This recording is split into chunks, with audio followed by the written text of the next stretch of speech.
wondered about it, but I'm not sure if it's appropriate.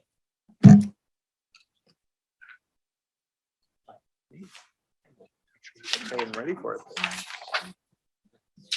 Okay. All right, good morning. Welcome to the March 21st, 2023 meeting of the Trinity County Board of Supervisors. We'll begin with the Pledge of Allegiance. Supervisor Lutweiler will lead us.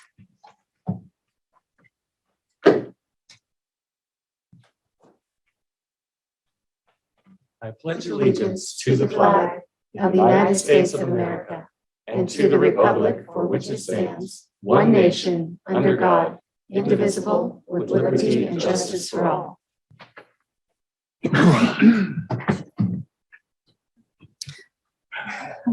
All right, closed session report out. I did report out on the March 7th meeting when we had our March 17th special meeting, but I'm going to repeat that. We only had 4 people on Zoom and just seems like it's better to give a little bit more clarity. So from March 7th, item 6.1, Government Code Section 54954.5F, conference with labor negotiators. Trinity County's designated representatives are Margaret Long and Elizabeth Hamilton. No reportable action was taken. Item 6.2, Government Code Section 54954.5C, conference with legal counsel, existing litigation, number of cases 7. Sabai et al. Versus Trinity County et al. And I'm not going to read all of the case numbers. If you want that clarity, you can go back and look at the meeting. It'll expedite a bit since it is on the record. A direction given to staff. Bauer et al. Versus Trinity County et al. No reportable action was taken. Mines versus Trinity County et al. No reportable action was taken. Mines versus Trinity County and Kemp Hunter. No reportable action was taken. Trinity Alps Farms Incorporated et al. Versus Trinity County et al. No reportable action was taken. Carlson et al. Versus County of Trinity et al. Direction given to staff.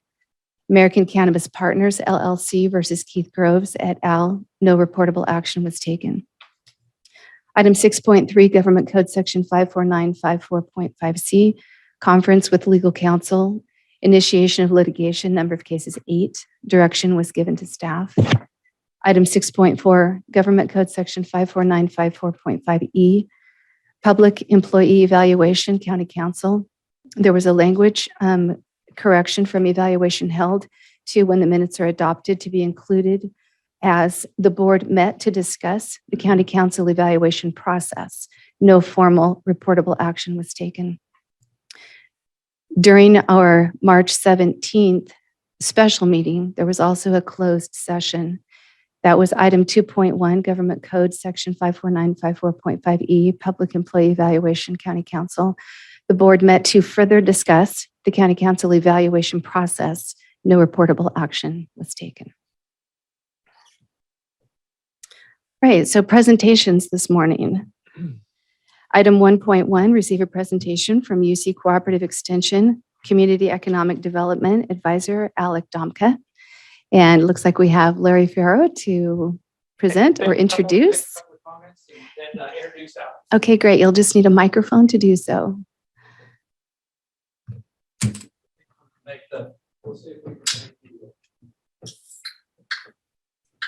The remote work.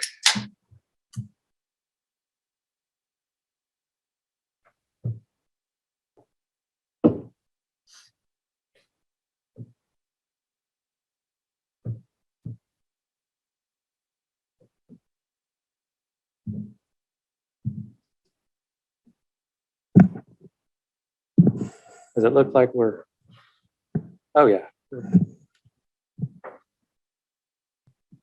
if you want to move that to slideshow. It's just taking a second. It's being slow today. Look at this, it works. Amazing. So, well, good morning. Appreciate the opportunity to be here. My name is Larry Ferrero. I'm the Livestock Farm Advisor and County Director for Shasta and Trinity County. So I have the administrative responsibility for university, for A&R programs in Trinity County. So I've got a couple of slides just by way of review in terms of who we are.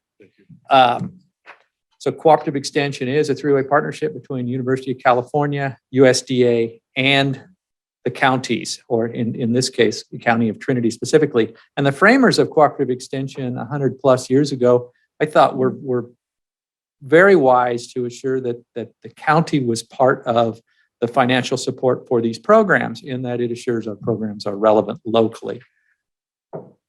So in Trinity County was established in 1946. It was interesting, the original MOU, there's a copy of it on the right side of the slide panel. I updated it in 2000, and very, very little had changed except for the who will hold who harmless for what.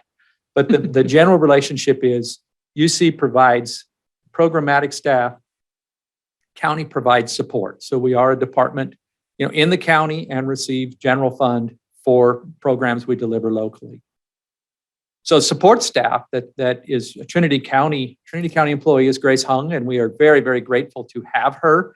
I'll just take a second and really thank Trinity County personnel for the perseverance in continuing to try to push this out, to find someone that would hold this position during a time when recruitments were very difficult. And we were very, very fortunate to hire Grace. She supports 4-H program, Master Gardener program, as well as some others locally. And if you haven't met her, she's just a delightful person to be around.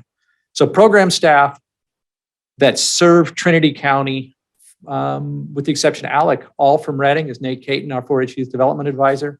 Erin Paradis, she operates or is responsible for day-to-day management of the 4-H Youth Development Program in Trinity County, and I think it's kind of fun. She's done a really nice job, and we have seen continued growth in our enrollment in this county.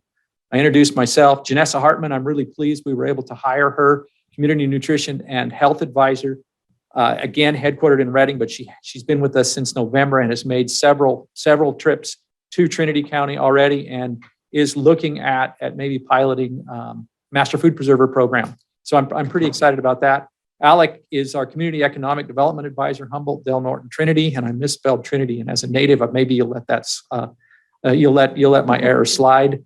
And then I was really sad. Our forest advisor, Rick Satomi, left about a year ago. He transferred to Yuba Sutter County. I did get permission to refill that position. It is in recruitment now, and that individual will serve Shasta Trinity as well. Just a quick overview of our CalFresh program. We provide nutrition education in the classrooms. Shanice Sellers and Chanel Vincelli run that program for Shasta Trinity and Tehama. We have not had a nutrition educator in Trinity County for close to a year, and we have recruited and had failed searches, I am really pleased to report in Trinity, for one of the positions, we are in an offer. We have actually, Shanice sent me a note last night. Candidate accepted the offer and will begin April 10th. So we will have someone in Trinity County in that role, and then we're recruiting for another position as well. So that being said, I'm going to give the slide advance to Alec. I'm really pleased. I was on the selection committee. It was an incredibly competitive search, and he emerged as our top candidate, and we were really pleased he accepted the position. So Alec. Nice. Alec, thank you for being here today. And just by way of a little bit of further introduction before he begins, Supervisor Lutweiler and I jumped on a Zoom meeting with Alec a few weeks ago, realizing the position had been filled, and both of us kind of scratching our heads as to what does this offer Trinity County? We don't even know. And so we were so impressed, and the scope of services is so vast, and it's not open to just, governance. So we were pleased that he accepted our invitation to come and share with everyone what's available. So Alec, thank you for being here. Yeah, absolutely. Thank you, board, and thank you for that introduction, Larry. Skip slides. So what I have for you today is a brief introduction to myself, an introduction to the position, an introduction to the tools I use, a brief rundown of some of the projects I've done, how I can plug into Trinity County, and then if we have time, some quick questions and answers. So a little bit about myself. I was born and raised in Raleigh, North Carolina. I got my undergrad degrees and my master's from North Carolina State in Raleigh. I took a brief hiatus in between school and work to be a farmhand on a couple dairy farms in Austria. So I love the practical side of agricultural economics too, of getting out on the farm. This is my sixth month with the University of California Cooperative Extension and my 6 months in California. I moved right from North Carolina here. So excited to be here. My hobbies, pretty much anything outside, hiking, rock climbing, backcountry skiing. And I'm a search and rescue team member for Del Norte, which is where I'm stationed full-time is Crescent City.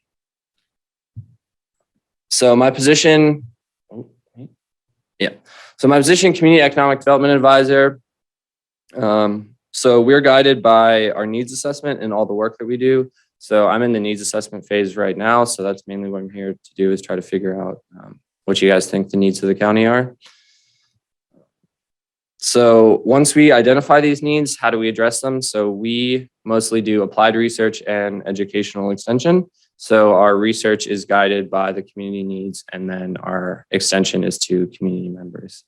So in this position, our prime directives are to aid in new models, not just to apply the standard traditional economic development models, but to try to come up with more rural-based economic development solutions.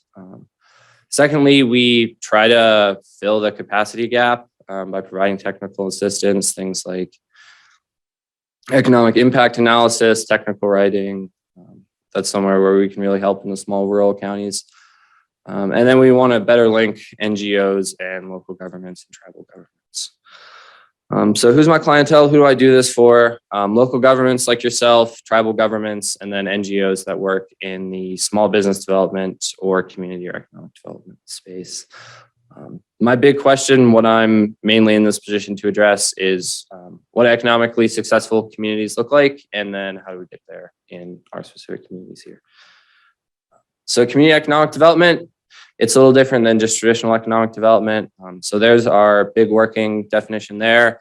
Really what it's about is community direction of its own economic development so that it can guide it in the direction it wants. And then it's also about leveraging the assets that are already in the community. So community economic development has to go beyond financial capital. We have to be able to look at the other capitals we have, like in Trinity. I mean, a ton of natural capital, natural beauty, a real way to spur economic development like that. Human capital, human skills. And this helps us better understand the economy and the health of the community, and also improve it, because you can get, you can get gains in financial capital just from, increasing training, things like increasing human capital that you wouldn't always think about as economics. Another important point about what we do in community economic development is it's not one project or a string of projects. It's about linking those projects together in a cohesive plan. You can spend a lot of time and money just going after every project that you think is good, but you can be a lot more conscientious making sure there's a real plan. So some of the tools that we use to do this, the community capitals framework is a really interesting one, and I'll go over that in the next slide just very briefly. And we really want to fill in the traditional economic development shortfalls. So where that might be, really just focused on GDP or jobs created, we want to try to take a more holistic view to see community economic development health. So some of the tools I use, this is a main one. It kind of helps understand what I can help you guys do in Trinity County. So this is a great Venn diagram of the community capitals framework. This is how we assess what the assets that a community has, so we can try to leverage those to get more economic development. As you can see, the kind of more traditional economic development ones, financial, built capital, are a part of it, but they're just a part. All these other ones are key in having a successful community. And I also like not just how they all overlap to form a successful community in this diagram, but you can see they all interact with each other separately. So something that we found in a lot of our research is there tends to be spirals in all of these capitals in communities. So, a small increase in financial will spur a bigger increase in built, and then that balloons to, increase political capital with access to political representatives, increase human capital with training for maybe a school you build, things like that. So now we can see kind of how I apply these on a day-to-day. Numerically, most of what I do is connecting people to resources and knowledge. The University of California is really that bridge between university know-how and the community. So a lot of times I'm doing things for groups like the Redwood Park Conservancy, just connecting them to, taking a call that they want to redesign their garden to all natives. And then I'm not a plant guy, so I just, connect them to our horticulture expert right down in Humboldt. A lot of it's about really just kind of making those connections. Numerically, that's mostly what I do, as I said. Finding art at home, that picture on the right, Crescent City was donated thousands of pieces of very strange and very cool art. So I was able to connect the two people in blue who are arts philanthropists in Crescent City to the city to find a place to house it, because the city just couldn't house it. There's so much. So work in the policy support space. This is something that I can do for you guys, or for the citizens of Trinity County. I was able to work with Larry and some of our other livestock experts to make an equation to kind of apportion some state drought relief to different dairymen based on their increases in food costs. So that's something I do, and I can absolutely help Trinity with. When the rural counties came to Del Norte, I was a good tour guide, a great cheerleader for the region. I really love the region. So research and educational extension, that's the bread and butter of what we do at Cooperative Extension. So some examples of what I've done in that: small town arts and economic development. Crescent City has been kind of pushing to do some placemaking, some kind of things to set it apart and really make it interesting for people to stay. So I've prepared some economic research on, arts and small towns and how success stories have really been able to make themselves successful, because they're not successful for no reason. They had a strategy. So, that's what I do. I go and dig in and figure out what their success strategy is and how we can apply it. All these pictures on the right are me presenting and participating in a panel for the Partnership for the Performing Arts. They are building a large theater at the high school for public use, events, student performances, all that. So they came to me with a community need. I addressed it with an economic impact analysis, and I was able to pull in some university partners, some people from UC Davis, and get them out into Crescent City, which is great. And then that linked up perfectly with the extension side. I went out and, as you can see, did this presentation to PPA members and supporters and local government officials. So how can I plug this into Trinity? So as I said, I'm still really focused on my needs assessment right now. So I am, starting to get going on projects, but I want to make sure I'm not just diving in blindly. I really want to hear from you guys where I'm most needed, and then really focus my efforts on that. But so far, what I've seen, these are two kind of similar things that I would be delivering. So with these two projects, I would kind of conduct some kind of ongoing economic analysis for them. I've heard that you guys are, looking at trying to get the Bowerman Barn up to some place for a little better tourist attraction. So something I could do would be an ongoing economic impact analysis. So figuring out how much money it's bringing into the community. Are those people just stopping there and leaving, or are they coming into Weaverville or some of the other communities and spending money? Reports like that are, a great way for me to help you guys. And then not just looking at how you're performing, but as I said, going out and finding communities that have had success in this kind of cultural tourism, or with the mountain biking, with recreational tourism, and then kind of reporting back to you on these have been the successes. This is how I think you can apply it. So if we have time for a quick Q&A, I would love to get any questions you guys have. And then my really main questions are, what are the biggest needs? What's in the way of getting them solved? And what do you want me to be doing? Nice. So, yeah. Great. Okay, cool. Thank you. Yeah, no problem. All right, questions of supervisors? I'll jump in.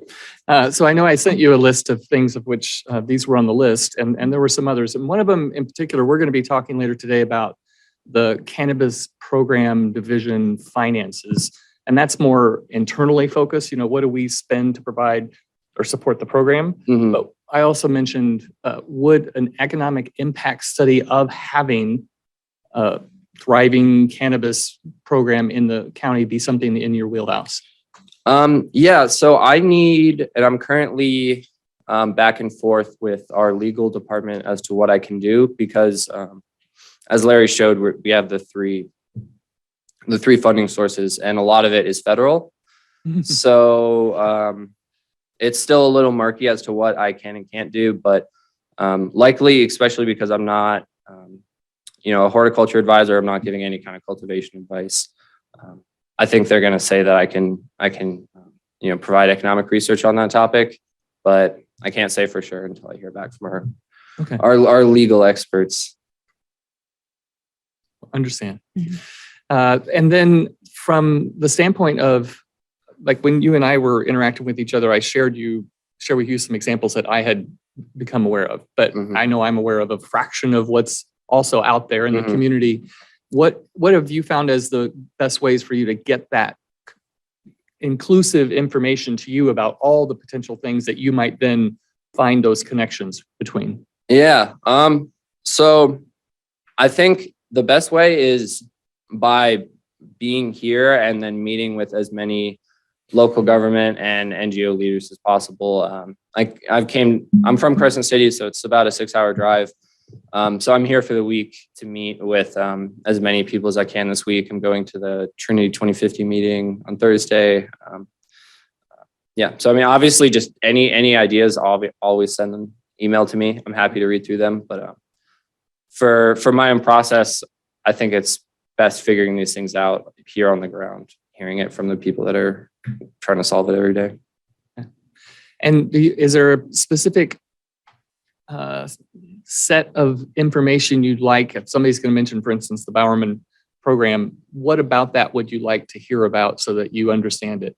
Because what I'm trying to think of is, what could we put out there in the newspaper, on social media, somewhere? We don't really have an economic development part of our website countywide, but we could figure out a way that we could say, here's the kind of information we need. Here's how you can submit it. We'll get it to Alec. So if you don't even have to answer now, but if you can provide that to us, then I can help try to facilitate getting that structure out there so that we can then encourage the participation, so that it's not just limited to who happens to see this meeting, who we talk to, but a broad reach across the county. Yeah, I can get kind of like a general like wish list of what I need to evaluate, and think about a program. But in general, I mean, this stuff is interesting to me, even just the history of it, completely separate to work. So information overload me, send anything to me. I love to read and figure out the history of places like this. So. Okay, great. Sweet. And then just one last question would be, so you're here for this week, you've got one meeting set. If there are folks listening to this who feel like that would be awesome to be able to take advantage of an opportunity to meet with you, is there a means by which they could still set appointments with you? Yeah, absolutely. People can email me. I can give you my card if that's easier to get it on the record like that, or call them. All my information is on my card if it's easy to just give it to you and you can put it on the record. Okay, great. And you're here through Friday? Okay, great. Yeah, we'll get that out. Thank you. Thank you, guys. All right. Item 1.2, Clerk of the Board, receive an update from U.S. Forest Service representatives regarding matters of interest in Trinity County. So this morning we have with us representing our Tara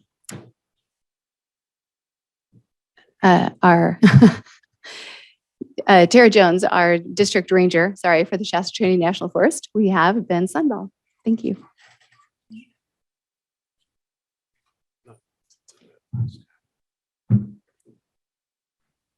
Okay, good. You guys hear me? Yeah. Okay, good morning. Morning, board. My name is Ben Sundahl. I work for the Shasta Trinity National Forest. My day job is the Forest Safety Program Manager, but I'll soon be detailing back into the Deputy District Ranger job for the Trinity River Management Unit and the South Fork Management Unit, much like I had last year in 2022. Roy Jones is no longer in the detail. So this morning I'm filling in for Tara. Tara's in another meeting in Hayfork, and she sent me some notes this morning. So I'm just going to kind of go through these notes, and then if you guys have any questions at the end of the notes, I'll do my best to answer them. But I believe she said she emailed you guys these notes to the board this morning as well. So here we go. So on the Trinity River and South Fork management units, we currently continue to burn piles in the local area. So far this fiscal year, we've burned approximately 150 acres of piles on the Trinity River management unit, and on the South Fork management unit, approximately 170 acres on the South Fork management unit this fiscal year. Some limiting factors on increasing that pace and scale has been the weather, of course. That weather has steered us into, not being able to drive in the safety of the workforce. So hopefully, maybe with the warmer storms, the snowpack and the ice conditions subside, and we can get out to those piles and take care of some more of those piles to burn. Again, prescribed burn efforts will continue this week. Today, they're actually going to be out back in the Lewiston area, Mary Smith area, burning some piles. So that's great news. We have quite a few folks coming from the South Fork management unit and the Shasta Lake Ranger District to come and support us. So it's a good forest-wide effort to get some of those piles knocked out and taken care of. I know that's a priority for Tara this year, is to get most of that fuels accomplished around the Lewiston area. Let's see, in February, we did a sort of North Zone fire hire event, an in-person event down in Reading at the Red Lion. It was a 2-day event, a very successful event.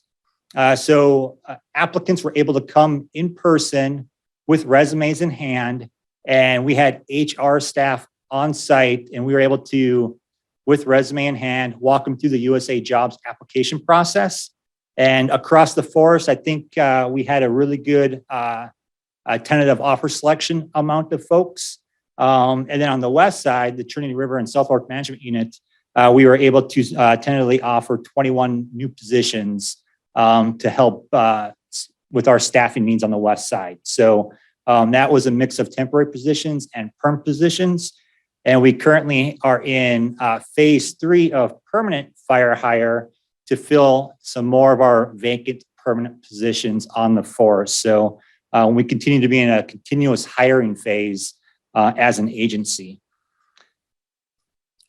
With the influx of new employees, right now this week we have a basic 32 class going on, and that's our basic firefighter training class. We have that going on in Reading.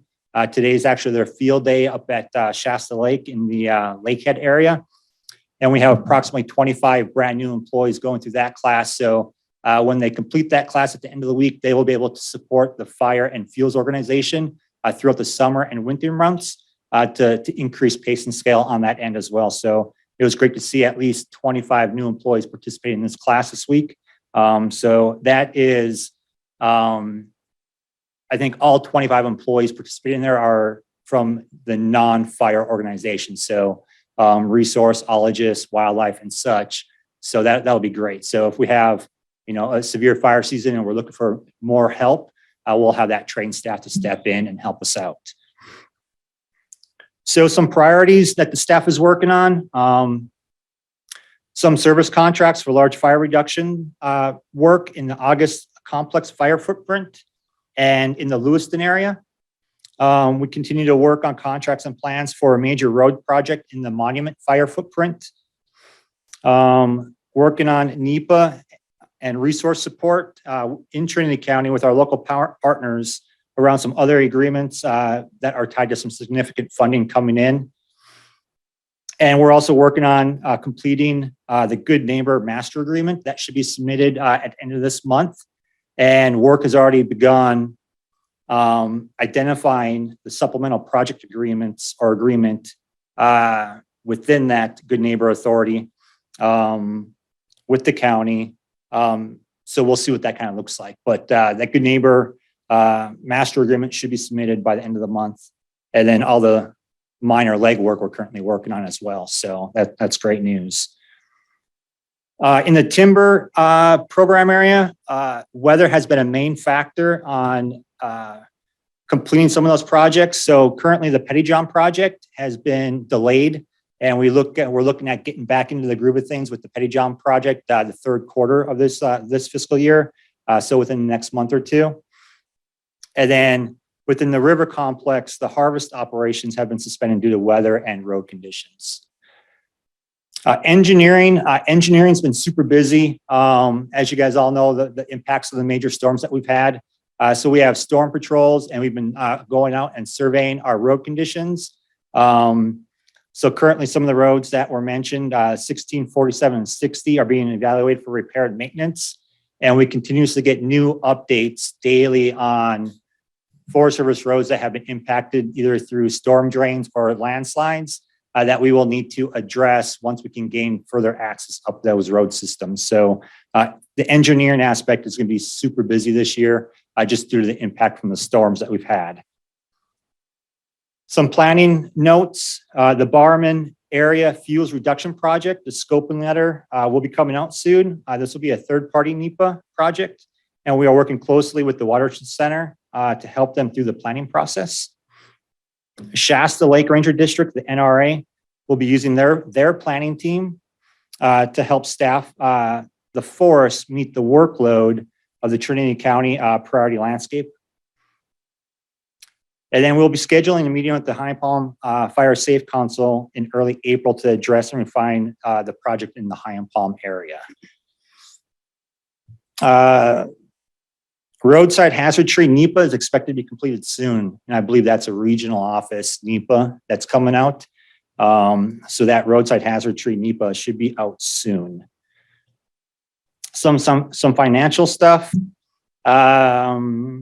Let's see, money from the Trinity County Priority Landscape, which is part of that wildland fire crisis funding, has started to trickle in and arrive. So between like the Shasta Trinity, the Six Rivers, the Klamath, we're kind of coming all together to develop a plan on how to tackle those priority landscapes that have been identified in the Trinity County area, and then how they interact across all three national forests in Northern California. The Shasta Trinity National Forest has also received Joint Chiefs money, which we will leverage to accomplish more critical fuels work on the ground. We're looking at about $3 million to be shared between the Six Rivers and Shasta Trinity National Forest to create that, to accomplish that critical fuels work. And the fuels staff here on the Trinity River Management Unit and the South Fork Management Unit have really looked at this. They helped develop it. And so we should have a pretty good idea on a path forward when we start using some of that money and some of the work on the ground. So recreation seems to continue to grow. So we should be close to filling Sally Cousins' old job in Weaverville. So, fingers crossed that goes through, but we're super close due to that being a key leadership role on the west side of the Shasta Trinity around recreation. And we are currently outreaching and expect to fill numerous recreational jobs. The jobs opened in USA Jobs yesterday. And to help applicants interested in applying for those jobs on this forest, the forest and specifically the South Fork and Trinity River Management Units, we will be holding a sort of like open house for applicants. So in Weaverville on Friday, the 24th, from 4 to 7, we'll have the Weaverville District Office open for applicants to come in, and we'll look over their resumes and help them out with the USA Jobs application, just to ensure that they have a good application in the system within that portal. And then from 9 to noon on Saturday, which I believe is the 25th, 9 to 12, the Hayfork office will be open for applicants to come in, share their resume, and we'll have staff on hand to help them through the USA Jobs application portal. We've brought additional staff on board between the Weaverville District Office and the Hayfork District Office. And with that additional staff, we can now sell wood permits 5 days a week out of Hayfork and Weaverville. So that's a huge plus. Collaboration with the Trinity County Collaborative Group continues. We've had very successful field trips over the past year or so. More are planned, and the discussions around critical fuels reduction work in Trinity County.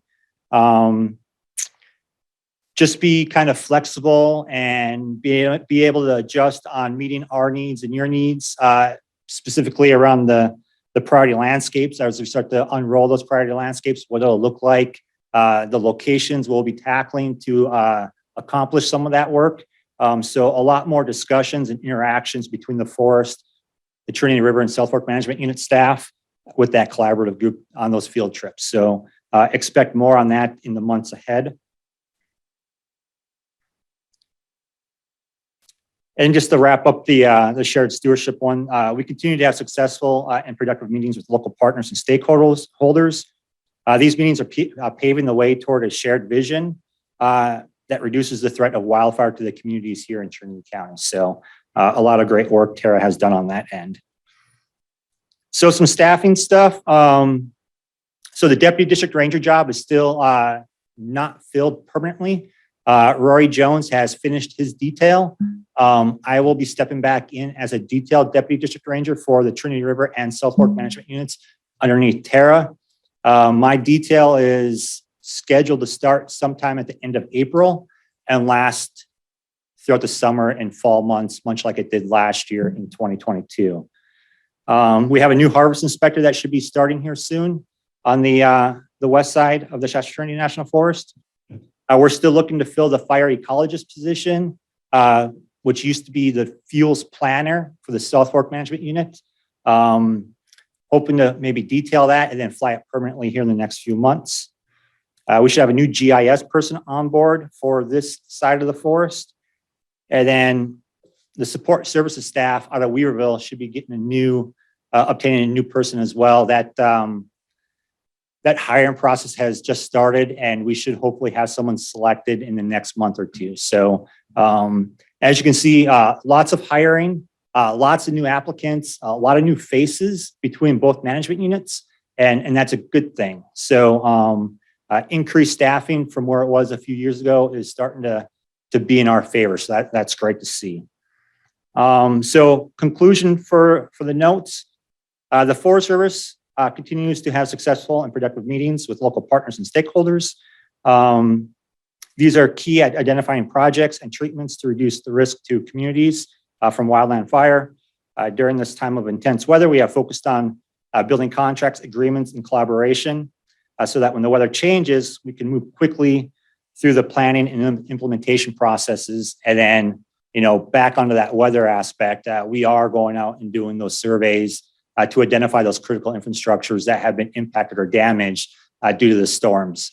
So that engineering aspect is going to be super busy over the next few months and more than likely into the summer, depending upon road conditions. So any questions from the report out on behalf of Tara Jones and the Trinity River and South Fork management units of the Shasta Trinity National Forest? One question I have is just, is this kind of a very informative update made available online in some fashion?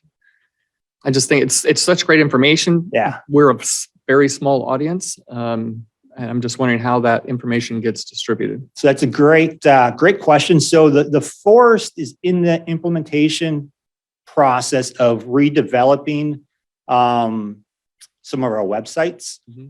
And that would be great if we could share like the highlight notes from each management unit on the public facing webpage. So I'll bring that up to our public affairs officer. Thanks. Nice. May I say something? Yes. When you guys email them a copy of the notes, if you send it to me as well, I can add it to the backup so the public can see those notes. That would be great. Okay. I have a question. With your uptick in hiring, does it look like we'll be getting a full-time ranger in Hayfork, Platina, Weaverville, and Big Bar anytime soon? Or will we stay, it sounds like, with the part-time So this year again? So the goal is to hire a full-time deputy district ranger at this point, knowing that we only have one planning team. So it's much easier to oversee one planning team with a primary line officer, which would be Tara as the district ranger. And then the deputy district ranger is still a line officer that has full authority such as the district ranger does. But to create consistency and have one voice and one message and kind of like one path to go down at this point in time, due to one planning team, I think the force is looking at staying with one ranger and then one deputy district ranger. But hopefully within the next month or two, that deputy district ranger will not be a temporary, it'll be a permanent. So you'll still have 2 line officers on the west side representing all 4 ranger districts within the management units. The 4 that I just mentioned? Yeah, so the Yellow Willow Ranger District, Hayfork Ranger District, Weeville Ranger District, and the Big Bar Ranger District. Between the deputy and then the ranger, you'll have 2 line officers overseeing all 4 of those districts. Thank you very much. Appreciate it. Supervisor Carpenter Harris, do you have anything? I'm looking forward to all of the fuels reduction work. I think that, golly, it's been a long time coming, kind of reestablishing a culture of both timber harvest and getting out there and fuels reduction and getting those, getting fire on the ground has been a lot of work for many, many of years. And so I'm just really grateful. I'm really excited to start seeing some of these things really, really take root and get going. And I'm also excited for our community to have an opportunity for all these new jobs. And I just look forward to seeing that. I know in Salyer, when the hotshot crew shows up for the summer and our all year round crew, it's just so much fun when all of the folks show up in town and our store lights up. So I know that it's good for all of the little communities where all these employees are going to come into. So thank you for all that. Welcome. So I have one question for you. These 25 new hires that are going through your basic 32 fire training right now, what does that mean? Is that South Fork Management Unit, Trinity River Management Unit, Six Rivers? What do those 25 mean for what our scope and vision would see right here? Yeah, so the 25 students are a good mix of all the management units on the Shasta Training National Forest. So there's a mix of South Fork, Trinity River Management employees, and there's a mix of Shasta Lake and Mount Shasta McLeod Management Unit employees. So out of those 25, let's just say 10 are from the Trinity River and South Fork Management Unit. So when they come back to this side and continue on with their normal duties, when we have fires or critical landscape projects within the fuels organization that we need to accomplish, with this training, they'll be able to step in and help assist us. Sure. So, and clearly you've got a lot of work to do. You've got the almost 16 million that was from the adding us to the list of 11 that were identified as needing extra help, and then an extra 3 million that I read in here.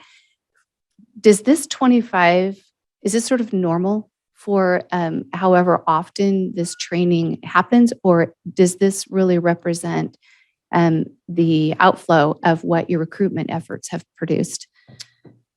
I think we're doing a better job recruiting.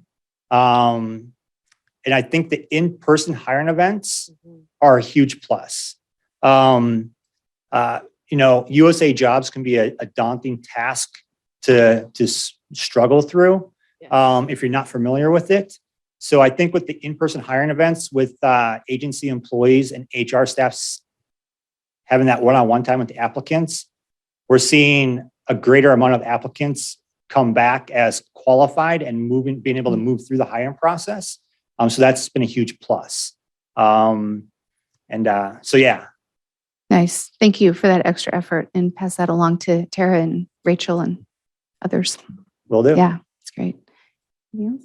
Good. All right. Thank you, Ben. Sorry. Appreciate it. Thanks for your time. Thank Thank you. you. All right. Health and Human Services, item 1.3, presentation of the public health emergency, unwinding and impact to public assistance. No fiscal impact. Good morning, Chair and Supervisors. My name is Tabitha Albers. I am the Program Manager for Eligibility and Admin. I have worked for Health and Human Services going on 12 years now. I started out as an eligibility worker before we reclassified the position to eligibility specialist. I've held the title of a lead worker. I was an analyst for 5 years. and a supervisor, and recently got promoted to eligibility program manager in June of last year. There is a PowerPoint presentation. Okay.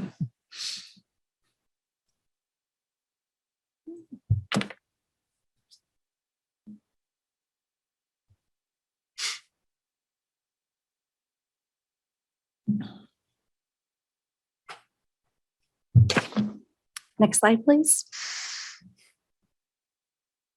So the onset of the public health emergency, while challenging, it allowed for Trinity County to continue to engage with our customers and provide benefits with an expanded outreach model.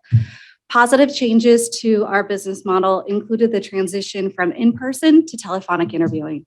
This change allowed for the office to maintain health protocols while remaining open to the public. Telephonic interviewing allowed for customer appointments to be scheduled faster and for staff members to successfully work remotely. The use of online portals expanded the traditional hours of service from 8 to 5 to 24 hours. Customers are now able to file applications for benefits at any time. This is especially helpful as a frontier community for customers to reach out to us. Online portals also provided the opportunity for confidentiality to be maintained in outreach campaigns through the use of QR codes, as well as enhanced data collection and record keeping. In addition to these changes, the electronic signatures helped maximize our staff's ability to work remotely. The majority of documents necessary to complete the application process can now be signed via text messaging or through our interactive voice system response. This, again, allows for expedited case processing and for quicker receipt of benefits, as it removed the time delays involved with mailing. Over the last 3 years, a series of administrative flexibilities from the state also improved business practice standards. For instance, program waivers for CalFresh allowed for interviews to be waived if it was considered a complete application. The county also entered into agreements with the state to access income records from customers benefiting for us to verify their income, which reduced the needs of verifications. Next slide, please. So administrative support. Although the public health continues to unwind, Health and Human Services has also experienced an increase in in-person office visits. During the last month, our admin team facilitated over 500 in-person requests and answered over 900 phone calls.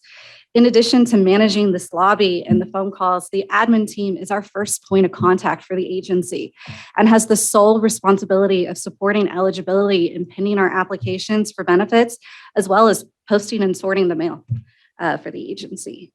Next slide. February 2023 caseload counts. As you can see, currently 38% of Trinity County residents are receiving program assistance benefits through Health and Human Services. This is based upon the general census in 2020. Our eligibility department serves the county with providing the community with access to food assistance, healthcare benefits, and cash assistance. As you can see from the caseload counts, all districts are highly representative, but the caseload counts are also personal. District 1 has 664 recipients receiving aid. District 2 has 1,574. District 3 has 1,755. District 4 has 734. And District 5 has 381 recipients receiving assistance. Next slide, please. CalWorks, CalFresh, and Medi-Cal are the core eligibility programs. CalWorks provides eligible families to a wide range of benefits, including cash assistance, housing, and entry to participate with our employment services program. CalFresh provides food assistance to individuals and families, while Medi-Cal provides medical services for children and adults. All three programs are means tested with income and resource eligibility requirements, and all three programs have had an average increase of over 40% during the public health emergency. Again, to personalize these numbers, the CalWorks benefits average is $934 per family. CalFresh benefits is $226 per caseload. And Medi-Cal has over 1,000 beneficiaries who are aged and disabled. In 2020, these cases were managed by 9 eligibility specialists. Currently, they are being managed by 5, as we have a vacancy rate of over 50%. The unwinding of the public health emergency will be impactful. Starting this month, the CalFresh additional monthly benefits are ending. Since 2020, a minimum of $95 in supplemental CalFresh benefits have been issued monthly to each caseload. The loss of these benefits will be heavily felt with our elderly and disabled population, who will see their monthly benefits decrease from $281 to potentially $23 a month. Currently, the waiver for CalFresh interviews is also set to expire. This will create longer scheduling times for appointments, as the average interview is an hour, with staff having availability of up to 3 appointments per day. Medi-Cal redeterminations were also paused during the onset of the public health emergency. The California Department of Healthcare Services have instructed counties that all Medi-Cal cases will have to have a full redetermination within 14 months. For our county, this means that 3,700 cases will need to be processed. Next slide, please. This is the known roadmap for the public health unwinding and eligibility processing. As you can see, starting in June, each month reflects the mandatory redeterminations for the CalFresh and Medi-Cal programs. This does not include the average of 100 applications received each month, the average receipt of 125 semi-annual reports, and also customers reporting changes to their case. Ensuring that these compliances are met will be challenging.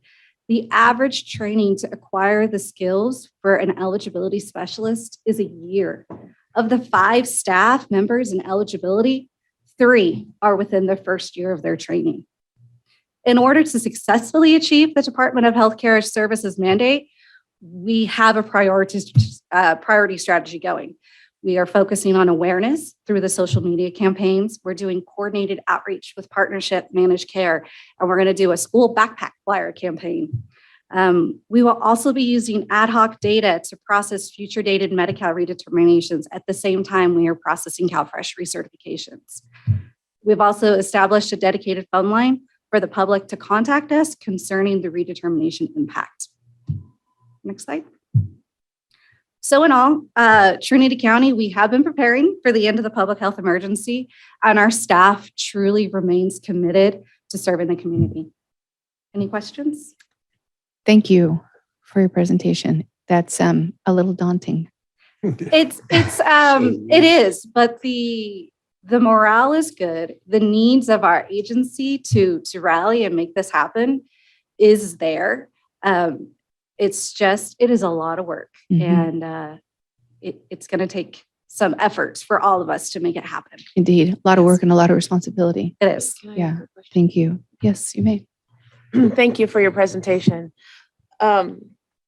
Is there anything that we as supervisors can do in terms of just letting our folks know in our districts about this redetermination process? How can we help you just by educating the community within our own districts? Excellent question. Please do not ignore our mailings. Okay, so for 3 years, mailings have been sent out, but no action was needed. So at this point, we have our customers who might not know that this year actually means something. Mhm. In addition, call our office. We have a dedicated phone line. We need to know of any address changes that have happened. Returned mail gets to our office, which means the customers would not know that they have a missing report. Okay. Will you guys have flyers or something we can put on local Yes. bulletin boards or anything? like Yes, that? we have a series of social media campaigns that we can share Okay. so that we can post within all communities with the QR code. So if you wanted to do it online, you can take a picture and we would get the information that same day. Nice. Nice. Thank you. You're welcome. I did want to ask, first of all, great presentation. Thank you. Yeah. And for what you do. The 50% understaffed, is that just can't fill the positions? They're funded, you just can't fill them? Or is it a Correct. combination? Okay. Yeah, we have had the allocations available. We've actually been continuous recruitment for about 2 years. So the funding is available. The funding is secure. Good. Well, at least we have that piece. Yes. What is the limiting factor on why you haven't received or you haven't been able to fill those positions? Competitive salary based upon local market conditions. And that again is not determined by anything that the county has immediate control over, as I understand it. That is really about compensation studies based on parameters dealt with unions, everything else. It's not like we can wave a magic wand and suddenly make those go up. I wish there was a magic wand. No, it is part of the negotiation process. Yeah. Okay. And the funding from Is these secure. programs Mhm. is secure, and it Mhm. comes, it's not general fund money. It's comes from the various sources that you guys have in that organization. Correct. We are reimbursed via federal and state funding for these positions. Okay. Mhm. Thank you. Other questions? Yeah, thank you very much. Could you make sure that you leave some flyers with Ashley or myself for the Douglas City store? We'd be more than happy to help. I can, I don't have them with me, but I can email them to Ashley so they could be presented. Thank you very much. You're welcome. All right, thank you. Thank you. Appreciate it. You good? You had something? Nope. I was just wondering if you would be entertaining a short recess before we I go to would. public comment. More than happy to. Let's take a, do you need 5 or 10? 5's good. 5-minute break. Thank you.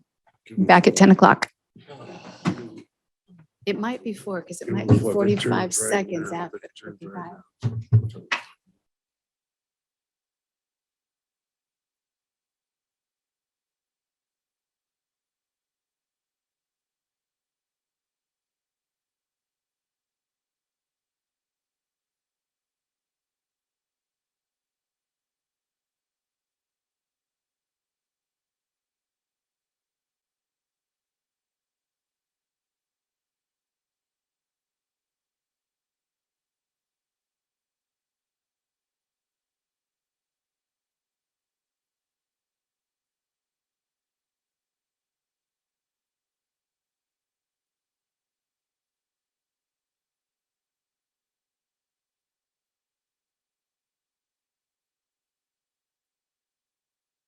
could be a potential future agenda item.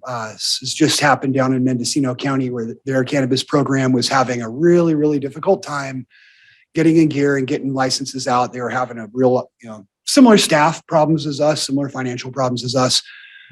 Their local trade association wrote a letter to Nicole Elliott, the director of Department of Cannabis Control, asking for some intervention to help their program get off the ground. They literally have 1% of their applicants in annual licenses. Miss Elliott said yes, sent a letter back to their supervisors. They just had an agenda item on this just recently, and the supervisors accepted that offer of assistance. I would suggest that if our financial issues continue being as troublesome as they are now, that we avail ourselves of that also. I would happily collaborate. We have a great relationship through our trade association with DCC. If the county would like some help straightening up the finances, I would happily make that request to Ms. Elliott and ask her to respond back to you. So I don't want to go off half-cocked or do anything unnecessary. So if that were to be something you might consider, just let me know. The board action would come, I suppose, to accept the offer of help. So if there is anything in the financials that you think the state could help us out with, please feel free to ask. Thank you. Okay, thank you. Adrian, I'm sorry, just what county was that? It was Mendocino County. Thank Adrian, do you know how many licenses they have now in Mendocino? Well, I know they got one more out so far this year. 5? now? I think they have a total of 12 out of 800 and something applications. That makes sense. So with my apologies, whoever said, you're good. If you're finished, we're good. Sorry. I missed a step, so let me circle back. This time is for information for the public on matters not appearing on this agenda or within the consent calendar. All comments are limited to 3 minutes and must pertain to matters within the jurisdiction of this board. When addressing the board, please state your name for the record and address the board as a whole through the chair. No action or discussion will be conducted on matters not listed on the agenda. However, the chair may refer the subject matter to the appropriate department for follow-up or schedule the matter on a subsequent board agenda. So, with that, do we have anyone else caring to make public comment? Morning, Chair, members of the board, Jake Grossman, Chris Hayfork. I wanted to comment today on the idea of appointing the Planning Commission to handle or to be the Building Department Appeals Board.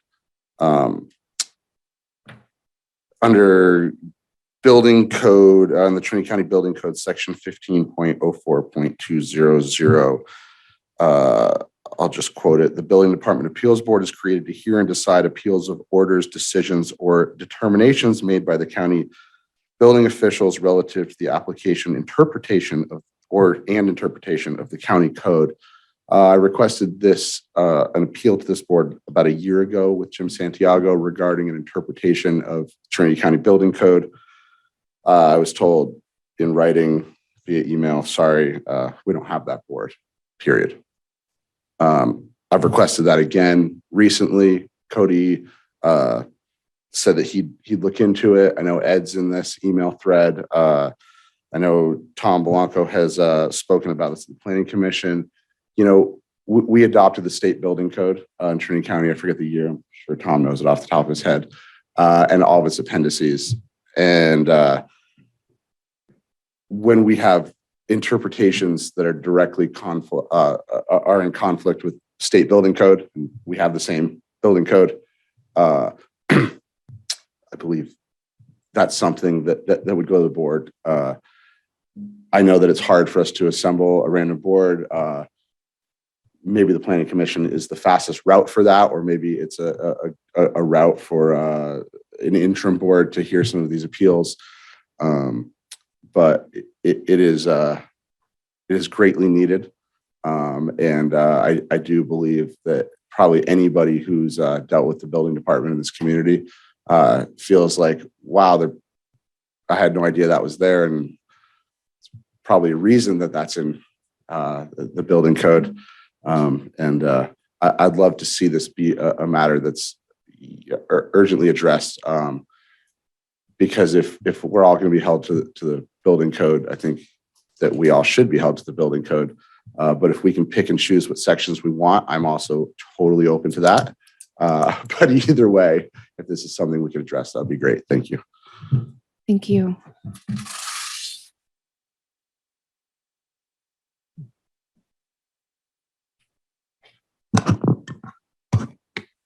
Morning, Madam Chair, members of the board, Tom Blanco, Douglas City. Just following up a little on what Jake was talking about, I'd love to take credit for discovering this in Trinity County Code. I didn't, but I did verify it is in there.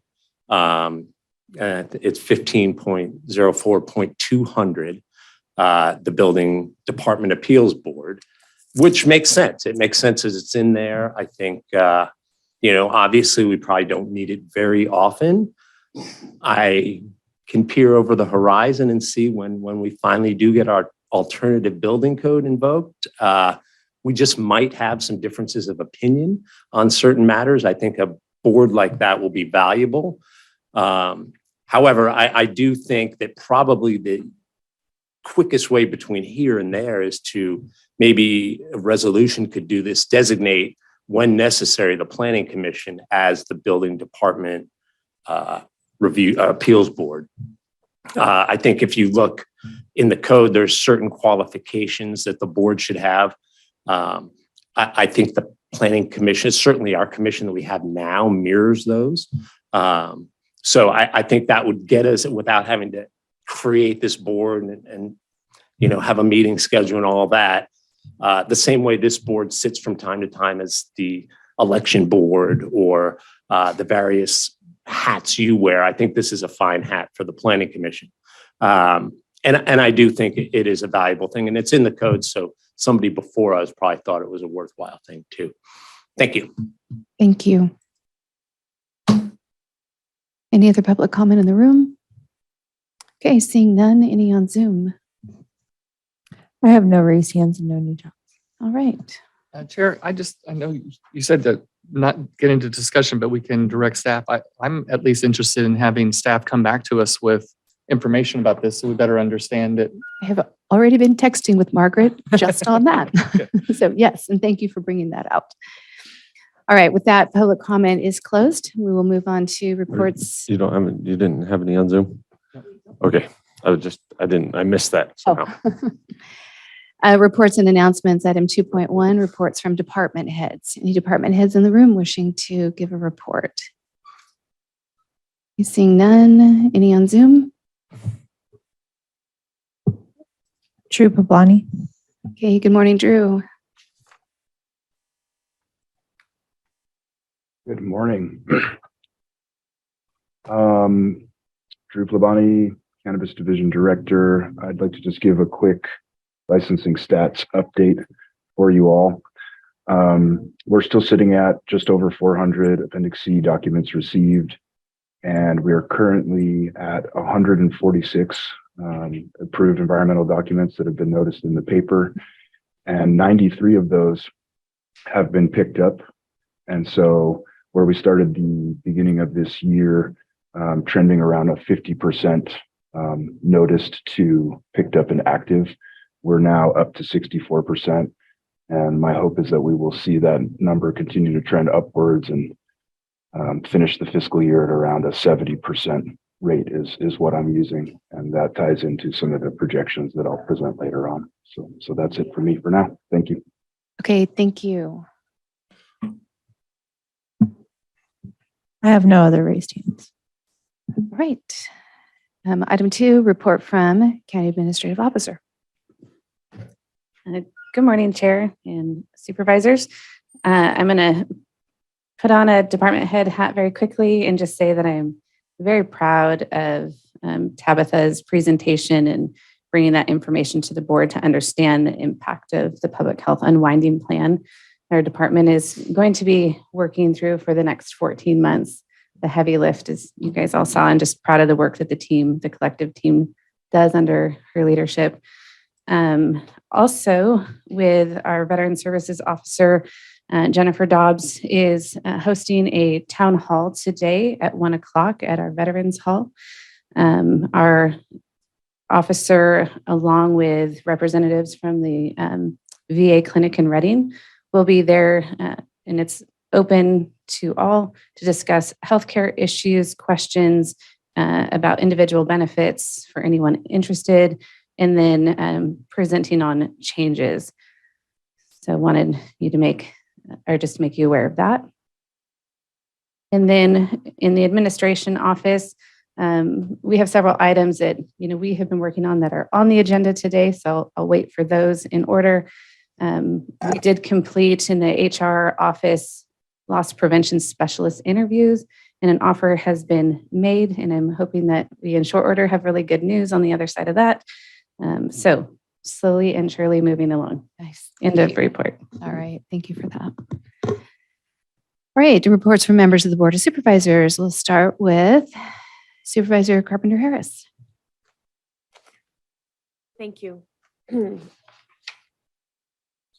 second, let me get that book out.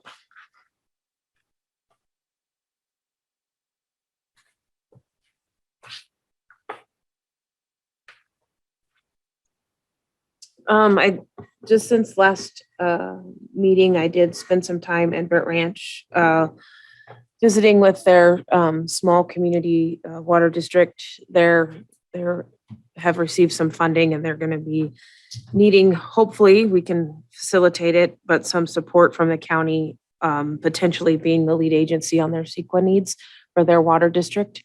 They've been working for many years to get their water system upgraded, and it's taken quite a long time, and they now have the grants to do that, but they need the county to be able to help them with as being the lead agency on the CEQA documents. I'm hoping to look into that and see if we can, how we might be able to support them.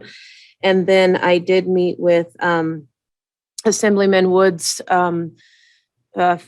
staffer and gave her a brief, very quick tour of some of the damages that were done around the Sire Heights and Lower Sire community, and spoke with her about the water district needs for the Sire Loop community. And they're in the process of trying to get the funding through the state, and just ask her if she would be able to help put some voice into that. But other than that, that is pretty much what I did. All right. Thank you. Supervisor Gogan. On the 8th of this month, I was at a Trinity County Fish and Wildlife Advisory Commission meeting. We do have some openings there. A couple members of Trinity River Restoration Program have left due to conflict of interest, and Ashley is our secretary there, and we are looking for some interested parties. They don't have to be fishing guides or just stakeholders from the community. Would be great to fill those positions. So they can get hold of me, Ashley, Charlie Holdhouse, who's our current president, would be a good person to get hold of. On the 13th of this month, I was at an LPHC meeting, which is a meeting for oral health for children under 8 years old. Few things that I found surprising that I didn't know about was 50% of kindergartners have tooth decay by the time they get into kindergarten. So we're going to try to do something to get some help there, a box and a brush thing. And we're also going to have kindergarten teachers start to implement somewhat of a brushing program for younger students to get them into better habits than they have presently. So that should be a good thing. And hopefully throughout their life, that will make their teeth and dental visits a lot easier going. We also had a watershed council. I think Heidi was in on that on the 14th. They do great work. We're happy to work with them.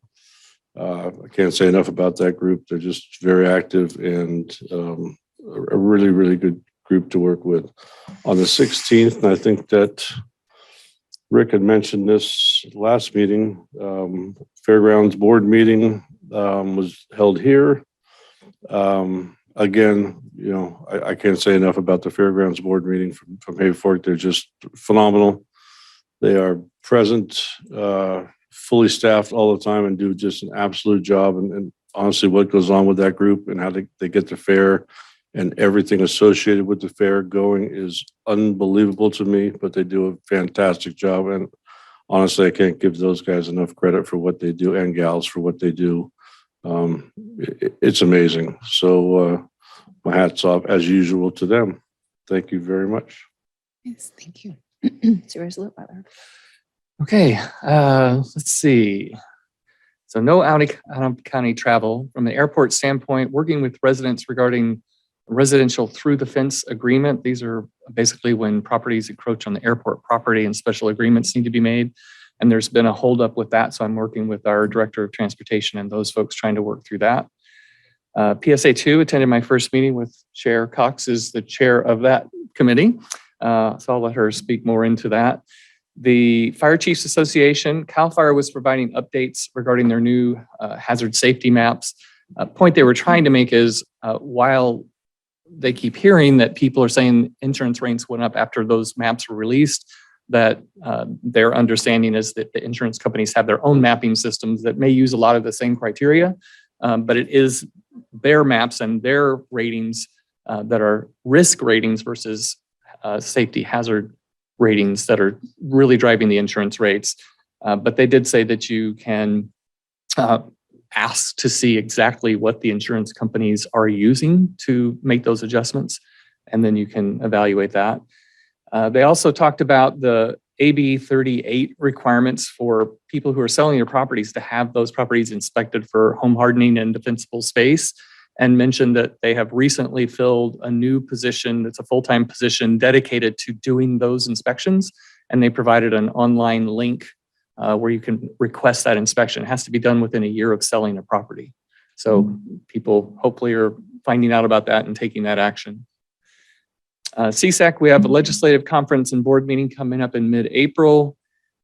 Cannabis Finance Ad Hoc, my role with that ends today. We'll be presenting the information, and so that ad hoc can be dissolved, or my assignment to that staff committee ad hoc.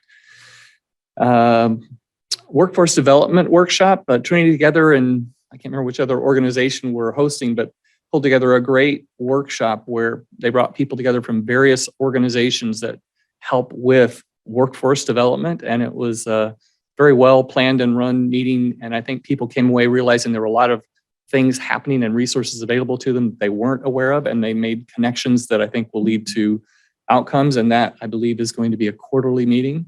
And it was really good to see that kind of happening and that people are recognizing all the different ways they can work together. Completing some training that's appeals related. So for certain types of appeals, we have to have special training. So I'm going through that. Snow maintenance for the volunteer fire departments, a potential solution has been pulled together. And the next step is to share that with the volunteer fire departments so that we can get their feedback prior before that being brought to the board at the next agenda. I just wanted to recognize some community action. Someone brought this to my attention. There's a lot of problems with Verizon being out, which I didn't even know about for a while because we don't have any cell service at our place. But I understand it was a real problem. And Brian Poe, an individual in the community, spent hours and hours and hours getting through to tier 5 within Verizon, showing them pictures of the tower before they would finally acknowledge that something was really wrong, because everybody else was being told, oh, there's nothing wrong. Our map shows you're fine. And so that kind of community action made a difference, and I thought deserves some recognition. And then I also wanted to give some kudos to our Office of Emergency Services, the state of emergency declaration that we met with about last Friday. Their efforts to get online a tool that allows people to report property damage from the storms, I think is not only a great tool for the individuals to get that information to OES for their own purposes, but it helps OES because they use that information to help make the case to support our declaration so that we get the funding that we need. So I think it's a great resource. It's on their website. They post it on social media. I've shared it. Thank you for doing it. And hopefully you'll get a lot of good information. Okay, thank you. Supervisor Frazier. On the 16th, I went to Eureka for the North Coast Unified Air Quality Management District Board meeting. I was once again, I guess you could say, elected, more likely appointed as the vice chair of that group. And the main portion of that meeting was spent, we had a presentation and discussion mostly about OPEB liabilities and how North Coast Unified is working through that going forward. And if anybody on the board would like any of that information, I did pull some of that out of my agenda packet and kept it, so I can share that with you if you need it, I believe. Other than that, I had nothing. Jill. Sure. I forgot a couple things. Yeah. I just wanted to say I had a nice meeting with the Department of Transportation as we continue to try to work through some of our challenges with Garrett Road and the Lower South Fork Road, and just keeping updated on the stuff on the Canyon Creek Road. And I appreciate the staff's time and Liz's time at that meeting. And then also I attended the collaborative meeting as the secondary for you on, what day was that, Friday? This week was a whirlwind, is partially why I'm Thursday. And then I also attended a VOAD meeting via Zoom. So this week was busy. Yes. Thank you. And Sorry, thanks for I your work. forgot No, this. you're good. I missed my notes. Oh, the only other thing I was going to ask, and I don't know the appropriate way, Chair, but I have been hearing and seeing lots of comments with people in the community concerned that water is being released from the dam that is because the dam is being repaired. And so they're worried that all this moisture that we're getting is just being let go because poor timing on doing dam maintenance. All my efforts have found that that's not the case, but the rumors persist. And I'm just wondering if we can actually request that somebody come forward that's in an official position to give a formal presentation and put facts out in place of rumors. You bet.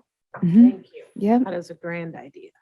So I guess just to back up what you're saying, that the water is not being released for mechanical restoration of the dam right now. It's part of a winnable flow variability action that the TRP has in place right now. So it does not, I think Paul Hauser spoke to that, maybe in the paper. I read it somewhere, but He did. it's not, they're not releasing water to keep it over the spillway or to fix the rotary gates there. It's a restoration variable flow action that's in place right now. I'm not exactly sure why they're doing it, but it is what it is. And I did have a couple other things now that Heidi jumped in with her other couple things.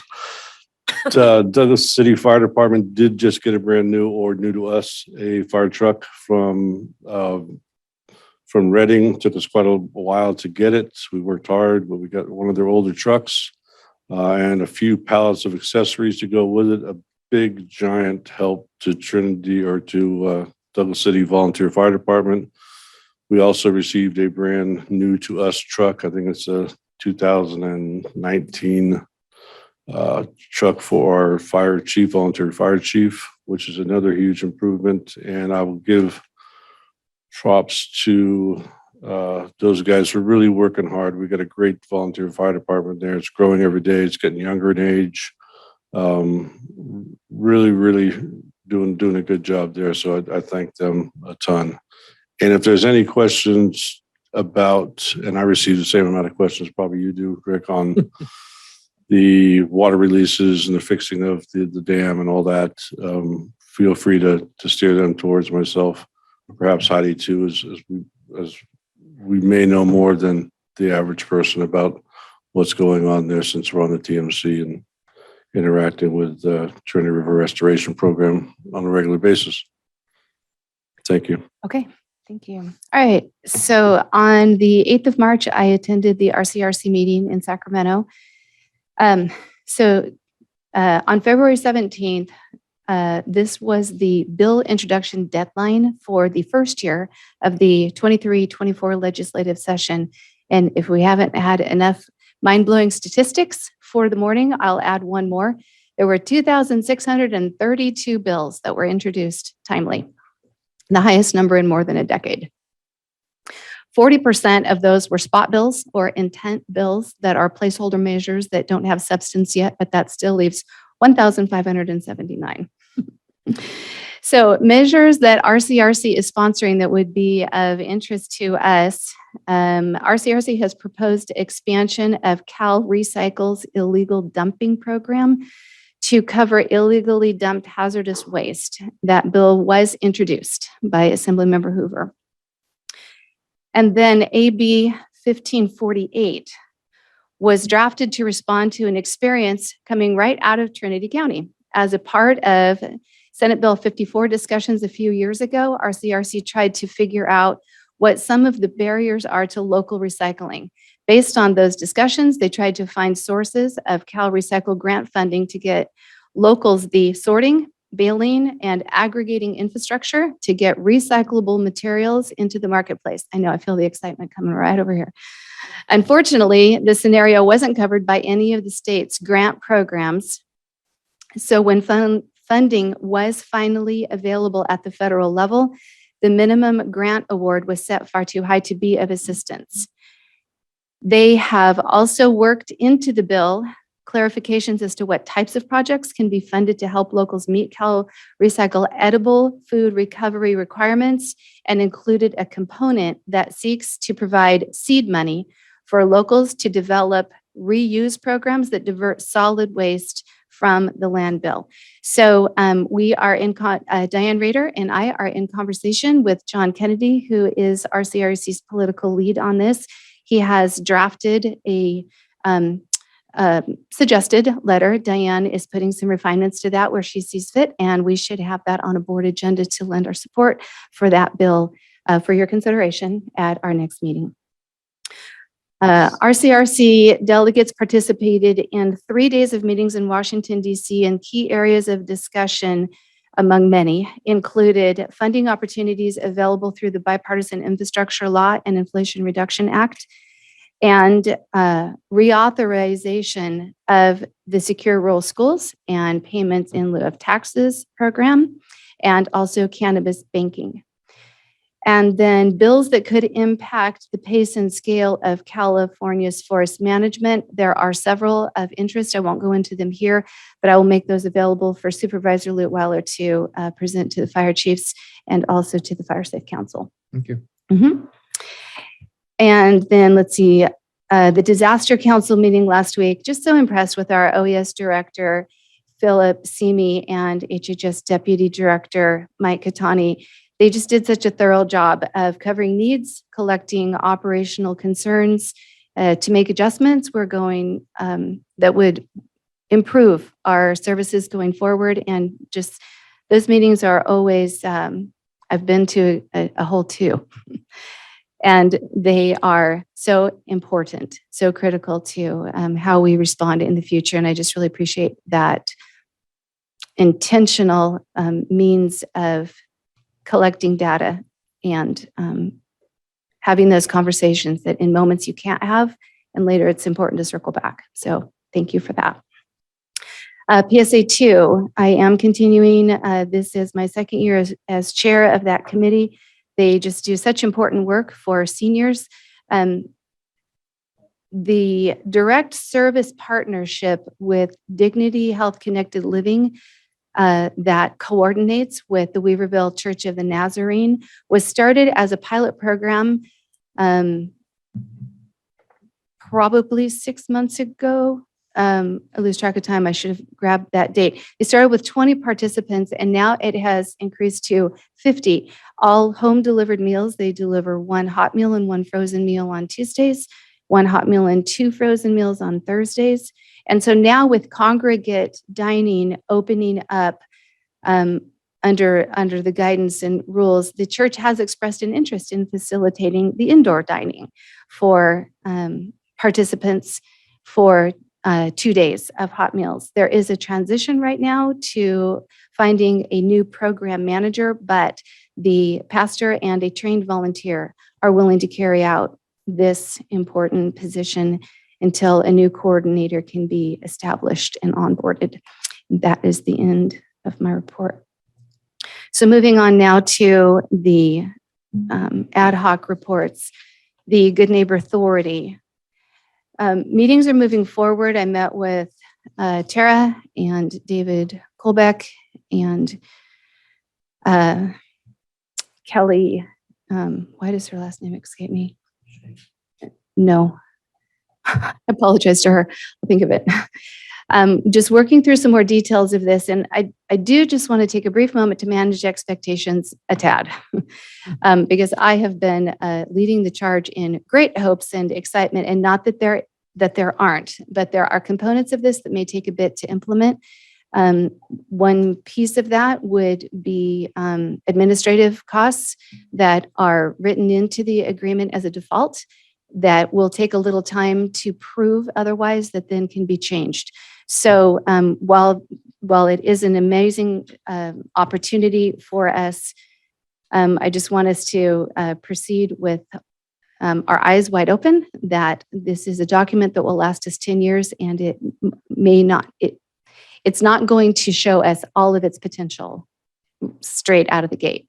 So it is being wrapped up. There is a supplemental project agreement that's included in it. So the master authority, the master agreement is kind of like the umbrella. And then the supplemental project agreement, that's the one that identifies a project and has the money tied into that. So as Ben Sundal reported out earlier, that should be submitted to grants and agreements by the end of the month so that we can hopefully have it through that process before that system becomes a bit bottlenecked with so many that will go into there.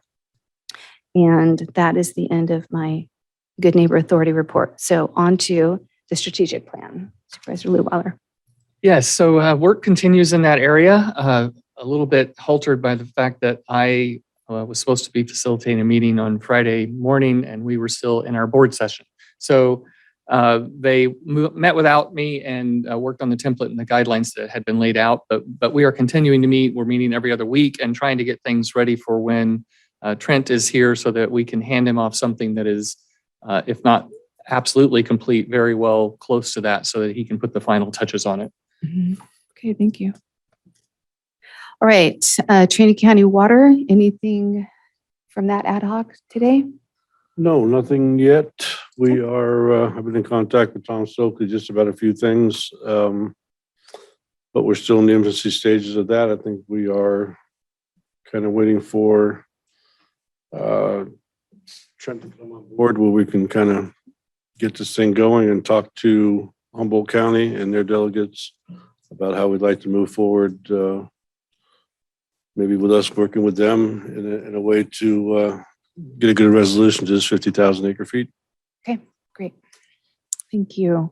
And cannabis ordinance, you shared a bit. First, Go ahead. so we had our Supervisor Fraser and I had our first meeting with staff and consultants last week, but that was not the start of the work that group had been doing. So the work was well underway. I believe that a first draft of updates, proposed updates to the cannabis ordinances are expected this week or next. Also confirmed there are 2 public workshops that are planned, and those would be to take place before the matter became before the board. So this will be, rather than public and private and all that ad hoc meetings, the ad hoc is really working with staff and consultants to put something together. The public workshops are designed to have very interactive, in a more engaging way than we can do here in the boardroom to get public feedback about what those proposed changes are. And we're also talking about potentially trying to solicit some of that feedback while we're working on what we're going to propose. So that we're going to try to keep that as transparent and engaging as possible. Also looking at developing some kind of clarifying statements and frequently asked questions so that we can just try to be as clear as possible. And as we've seen in a lot of times when cannabis ordinances are on the agenda, it becomes a very controversial, scary thing to a lot of people, whichever quote side you're on. And so we're just trying to anticipate as much of that and move through it efficiently. All right. I think Additional to report? the only other thing I would add to that is that we do have another meeting scheduled for this Friday where we'll actually meet in person with, that'll just be county staff and Supervisor Lou Weiler and I, to move forward on that some more and try to get the ball rolling. We're still kind of feeling our way into it right now. We haven't really got established. Okay. All right. Very good. Thank you. All right. Economic development. I'll let Supervisor Lowbeller take the lead. Well, I think one of the things just to understand, we've talked before about that we've been reaching out and trying to identify resources that are available to us. And the presentation that you saw today from the Cooperative Extension is a good example of that. That was an organization that has always been available to us. And yet when we reached out to them, their representation of Trinity County was, well, you've been disinvested. And what that meant when you asked for clarification was, well, you've never asked us for anything. And so, and I'm sure never is not the right term. So it's great that we are finding these resources. We're raising our hand. And as if you were watching earlier, you heard part of what we're really trying to do in this ad hoc committee is engage with people and try to get as many people in the community that are truly interested and willing to invest time and resources and everything in economic development looped in with all these resources so that isn't single threaded. There are so many organizations and so many individuals that are trying to do great things in the community, and we're just trying to bring the resources together and provide some structure and focus. And then work continues with both private citizens, state, regional resources. I'm still excited about more of the detail that we heard from Alec today, but also the economic development director that we spoke to with RCRC. I think the work that he's offered to do on our behalf will really help us bring something together that's cohesive and clear enough that it can start to probably make a lot more sense to people than just the dialogue that we have right now. Okay, I'm going to leave it at that. The report back from Bob Burris, the RCRC Economic Development staff member, is also what I'm waiting for to decide what next steps are going to look like. Great. Okay. All right, moving on to the staff committee report. You shared a bit. Do you have more? On the cannabis finance part, well, Drew, I believe, will be leading us through a presentation.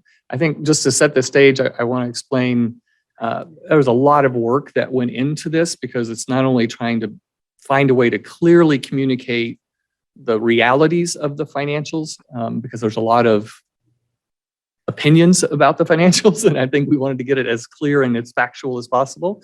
And not only where we've been and where we are, but also where we think we're going. And that is a little bit of guesswork, but it's educated guesswork. And so that's what you're going to be hearing. And more than anything, I want to set the stage when the reason that we're having this is because the board is being asked later today to make a decision about funding. And that funding request is not because additional expenses are coming out of the department. It is because the revenues are not flowing into the department. And that is because of the program implementation required by the settlement agreement that says you must go through all of these stages before you can operate. Well, that meant that everybody had to halt, do all that work before they start taking up their license and producing, which means all the revenue stopped. That's why we're having this discussion in the first place. And I just wanted to be clear because sometimes it comes about, oh, well, they're just spending too much money, stop spending. It's not, they're spending exactly what they said they would spend, and they're doing what they said they would do, but the revenues aren't flowing outside of their control for the most part. Okay. All right, so we do have, and my apologies, because it's twice now I've introduced this upside down. A staff committee report needs to be directed to the staff member who's in charge of that, not the supervisor who's assigned to be of service to them. So we do have Division Director Plabani ready to give his report out. Thank you, Chair. I think Supervisor Lutweiler did a great job sort of introducing the item and summarizing what our primary objectives have been. So I don't know that I have too much more to add other than I look forward to presenting item 5.1 to you all for your consideration later on today. Okay, great, thank you. All right. Moving on to the consent calendar. These items include routine, non-controversial matters and will be acted upon by the board by one roll call motion. If a member of the public has any questions or comments on an item on the consent calendar, they may provide them now. A member of the board or staff may request an item be pulled and considered separately. Do we have any public comment on the consent calendar? See none in the room. I have no raised hands, no chats. All right, so we will close public comment on that. I will be pulling items 3.5 and 3.14. Any other board members have items to pull? 3.5 and 3.14. I don't have an item to pull, but I would point out that item 3.6, there's a typo that should say July 5th, not July 7th, but it is correct in the background information. Okay, thank you for that catch. Council, do we need to handle that? Or can just be considered as a typo and we're good? It can be considered as a typographical error. Okay, all right, thank you for that. All right, so we should probably read this differently, 3.5 and 3.14. It always seems weird that 1.14 comes after, and I think of decimals and they're not. They're actual numbers. So would anyone care to make a motion on the balance of the consent calendar? I move to approve the balance of the consent calendar. I will second. Yeah, all right, motion by. Chair, just for clarification, did you pull 3.7? Did not. Do I need to do so? Do we need to do so because we have, and that's going to be tricky. So yeah, okay, let's pull it. We'll talk about it. Thank you. 3.7. Yes. All right, so Supervisor Lutweiler, would your motion then to be approved, the balance minus 3.7 as well? Yes. And Supervisor Gogan, your second agrees? Yes. All right. So with that, Supervisor Gogan, Aye. Supervisor Lutweiler, Aye. Supervisor Carpenter Harris, Aye. Supervisor Frazier, Aye. Chairman Cox. aye. All right. So item 3.5. So this is a request, adopt a resolution giving, okay. Excuse me one moment while I gather myself. All right, I just had them out of order. Okay, thank you. Adopt a resolution giving signature authority on all federal contracts and other necessary documents for financial transactions, and adopt a resolution giving signature authority on all state contracts and other necessary documents for final transactions. And I'm going to refer to council on this, if you would, please. Yes. I apologize, it was on 3.7. So the request was made, or the document that is within the file does not have a retroactive component to it. It's typically done prior or right as the new chair and vice chair are sworn in. It appears to have been put on late, and I just wanted to confirm it's the intent of the board to cover the entire term of the board members, and if so, we would just want to put a line in there saying retroactive to the date that you were appointed to that position. Okay. Thank you. Any questions from board members? All right, with that, could I have a motion? I will make a motion to approve item 3.5 as amended. I'll second. All right, thank you. Motion by Supervisor Frazier, second by Supervisor Lutweiler to approve as amended. Supervisor Lutweiler, Aye. Supervisor Frazier, Aye. Supervisor Gogan, Aye. Supervisor Carpenter Harris, Aye. Chairman Cox. Aye. All right, and now for the one that's going to be tricky. Find item 3.7, find no objection to the issuance of a daily alcoholic beverage license to the Rotary Club of Weaverville to serve alcoholic beverages at their Dreammakers Gala and auction to be held at the Veterans Memorial Hall in Weaverville, California on April 15th, 2023. We have 3 board members who are members of the Weaverville Rotary. Thank you. I know this matter I was pulled because 3 potentially have a conflict here. Just to give you some information on the process when this occurs, because it does occur at times. If 3 board members declare a conflict, and the requirement is that you have a majority of the board approve an item, such as this case, the Brown Act actually has a provision that allows for one of the members who's recused to participate in it. And not have a potential for a conflict. The process you go by, which is typically you, the 3 members who or more who recuse themselves will draw straws. Whoever receives a straw that is, the longest or the shortest is allowed to stay and vote on it. And then it's presumed from a legal perspective that they do not have a conflict. Now, I do not have straws, although I usually do carry them, but I do have pieces of paper, one of which has an X on it. And the clerk of the board can have you randomly select, and then whoever has the X is allowed to stay. Again, if you declare a conflict. Okay.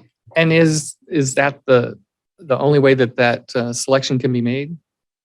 It must be done by a random process. It must be done random. Oh, okay. It I must was be gonna done by say, a random process. Yeah. okay. I was gonna say 2 of us are on the board of Rotary and 1 is not. So I thought the one that's not. But if it's random is what we're supposed to do, then Correct. If all 3 declare a conflict, it's an equal conflict regardless of your status. Now, if in this case, it's a personal decision whether you believe you have a conflict. If only 2 board members feel they have a conflict and they step out, then we're fine. But if all 3 declare a conflict, then we'll proceed with the process, and I have them ready for the clerk. Thank you. I would say I don't feel like I have a conflict, but I don't want the perception of a conflict. So I will recuse. Right. I as well. I as well. Get your straws. One thing quickly, Chair, and we forgot this on the last item. You do need to open this to public comment. My apologies. Thank you for the catch. Is there any, I'll open public comment. Is there any public comment on this Let's do item? the recusal first, so those that are recused step out of the room. Okay, fair. Thank you. Next question for council. Now who's the chairman of the board? Well, we'll see how this turns out. And Yeah, exactly. we have to go to One of the floor. extras could be for them, so. Well, I got the X, so we're good. You're saying? So that means I stay. Goes All on right. with the next. So that answers the chair Answers question. that.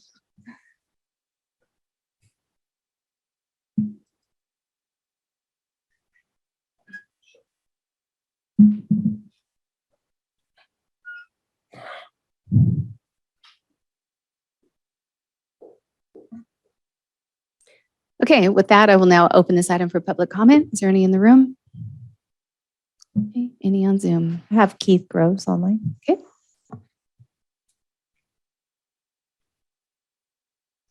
Keith, are you able to speak?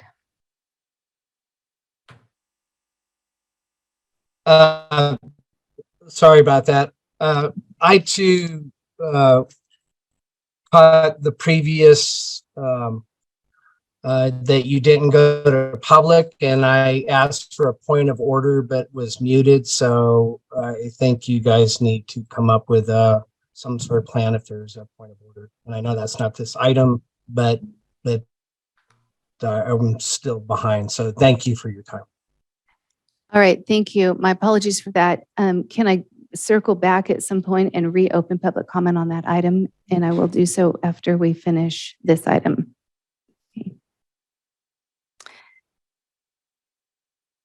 Any others with raised hands on Zoom? I have no other raised hands, no new job. All right. I will make a motion to approve item 3.7. We open it for comment, See, we had public comment.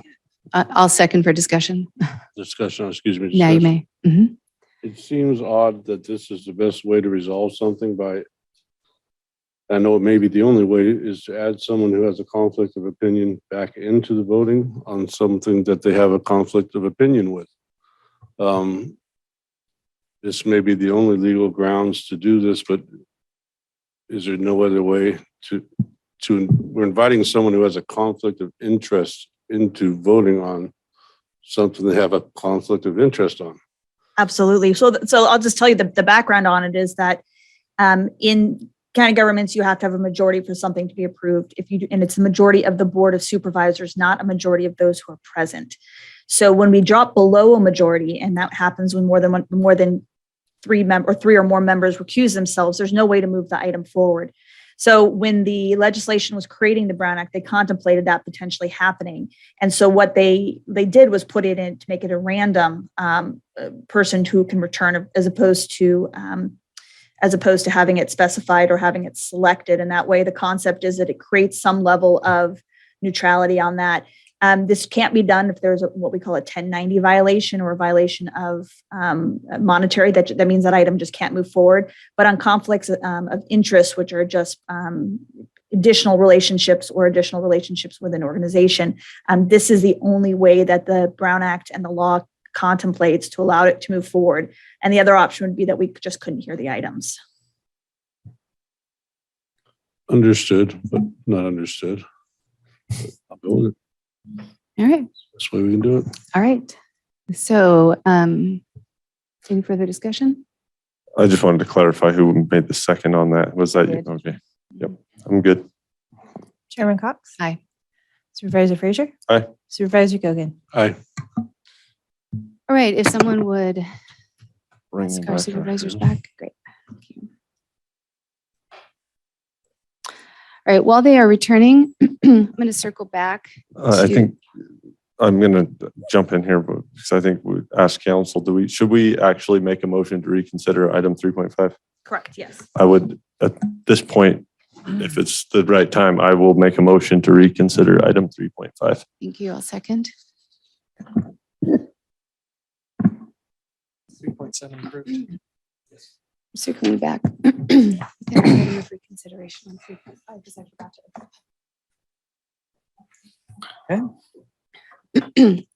So now I have to open public comment on the motion of reconsideration. Is there any public comment on the motion of reconsideration in the room or online? I have no raised hands, no shots.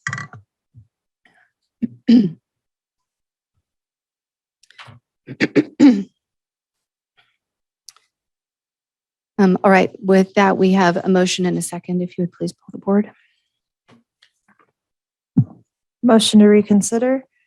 Chairman Cox? Aye. Supervisor Frazier? Aye. Supervisor Lutweiler? Aye. Supervisor Gogan? Aye. Supervisor Carpenter Harris? Aye. All right, with that reopening of this item, I would like to open public comment, which I failed to do. My apologies. Any public comment on item 3.5 in the room? And any on Zoom? I have no raised hands, no chats. All right, that will close public comment and move on to item 3. We'll have to vote on that again. Really? So sorry. Wow, I think it's punishment enough. I will not forget to open public comment again. All right. I move that we approve. And I will second. Thank you. We're moving to approve as amended, correct? Yes. Correct. Supervisor Frazier? Aye. Supervisor Lutweiler? Aye. Supervisor Gogan? Aye. Supervisor Carpenter Harris? Aye. Chairman Cox? Aye. All right. Item 3.14, adopt a budget adjustment for fiscal year 22-23 for local law enforcement sheriff realignment, Department 8561, increasing revenue by $70,210 and transfer out by $148,923. Approve a budget adjustment for fiscal year 22-23 for Sheriff Department 2281, increasing revenue by $93,000, transfers in by $148,923, services and supplies by $139,923, interfund expenditures by $36,000, and fixed assets by $66,000. Increase in sheriff's general fund appropriations in the amount of $241,923. Current cash balance is the local law enforcement sheriff fund 561, $424,055.19, and current cash balance in the sheriff's general fund 110 is $336,412.41. The reason I pulled the item is simply that I was unavailable to reach staff yesterday. I was able to reach them this morning and just clear my confusion in that this appeared to me to be a general fund ask, which it is not. But I was guessing that if I had that question, perhaps somebody else would have that question. And so I've asked Mary Treese from the sheriff's office to just simply give a simple explanation of the item, just so that we have clarity for the public. So Mary, thank you for entertaining my request. Good morning, Madam Chair and members of the board. I'm Mary Treese, the business manager of the Trinity County Sheriff's Office. Happy to answer your questions on this item today. These are three different revenue sources that we're asking to spend funds against in this fiscal year. The first is the COPS growth funding that passes through Department 8561 for a total of $148,823. Some of that revenue was received in fiscal year 22-23 and some in prior fiscal years. So those funds have already been received. $65,000 of it is through VSCC Prop 64 grant funds for the purchase of a vehicle for our school deputy that is helping in our local education systems. And those funds have already been approved by the VSCC grant committee as well. An additional $28,000 from state aid to fund an employee wellness program that's brand new to us. And we'll be trying to complete that project also this fiscal year. So just to clarify what Supervisor Cox was asking this morning, this is not contingency fund request. This is just a request to spend these specific funding sources. Perfect. Thank you for that. I appreciate it. Any questions of board members? Any public comment in the room? And any on Zoom? I have no raised hands, no chats. All right, thank you. With that, I will close public comment, bring it back to the board, entertain a motion. Move to approve as submitted. I'll second. All right, motion by Supervisor Lutweiler, second by Supervisor Frazier. Supervisor Frazier, Aye. Supervisor Lutweiler, Aye. Supervisor Gogan, Aye. Supervisor Carpenter Harris, Aye. Chairman Cox. Aye. All right, thank you.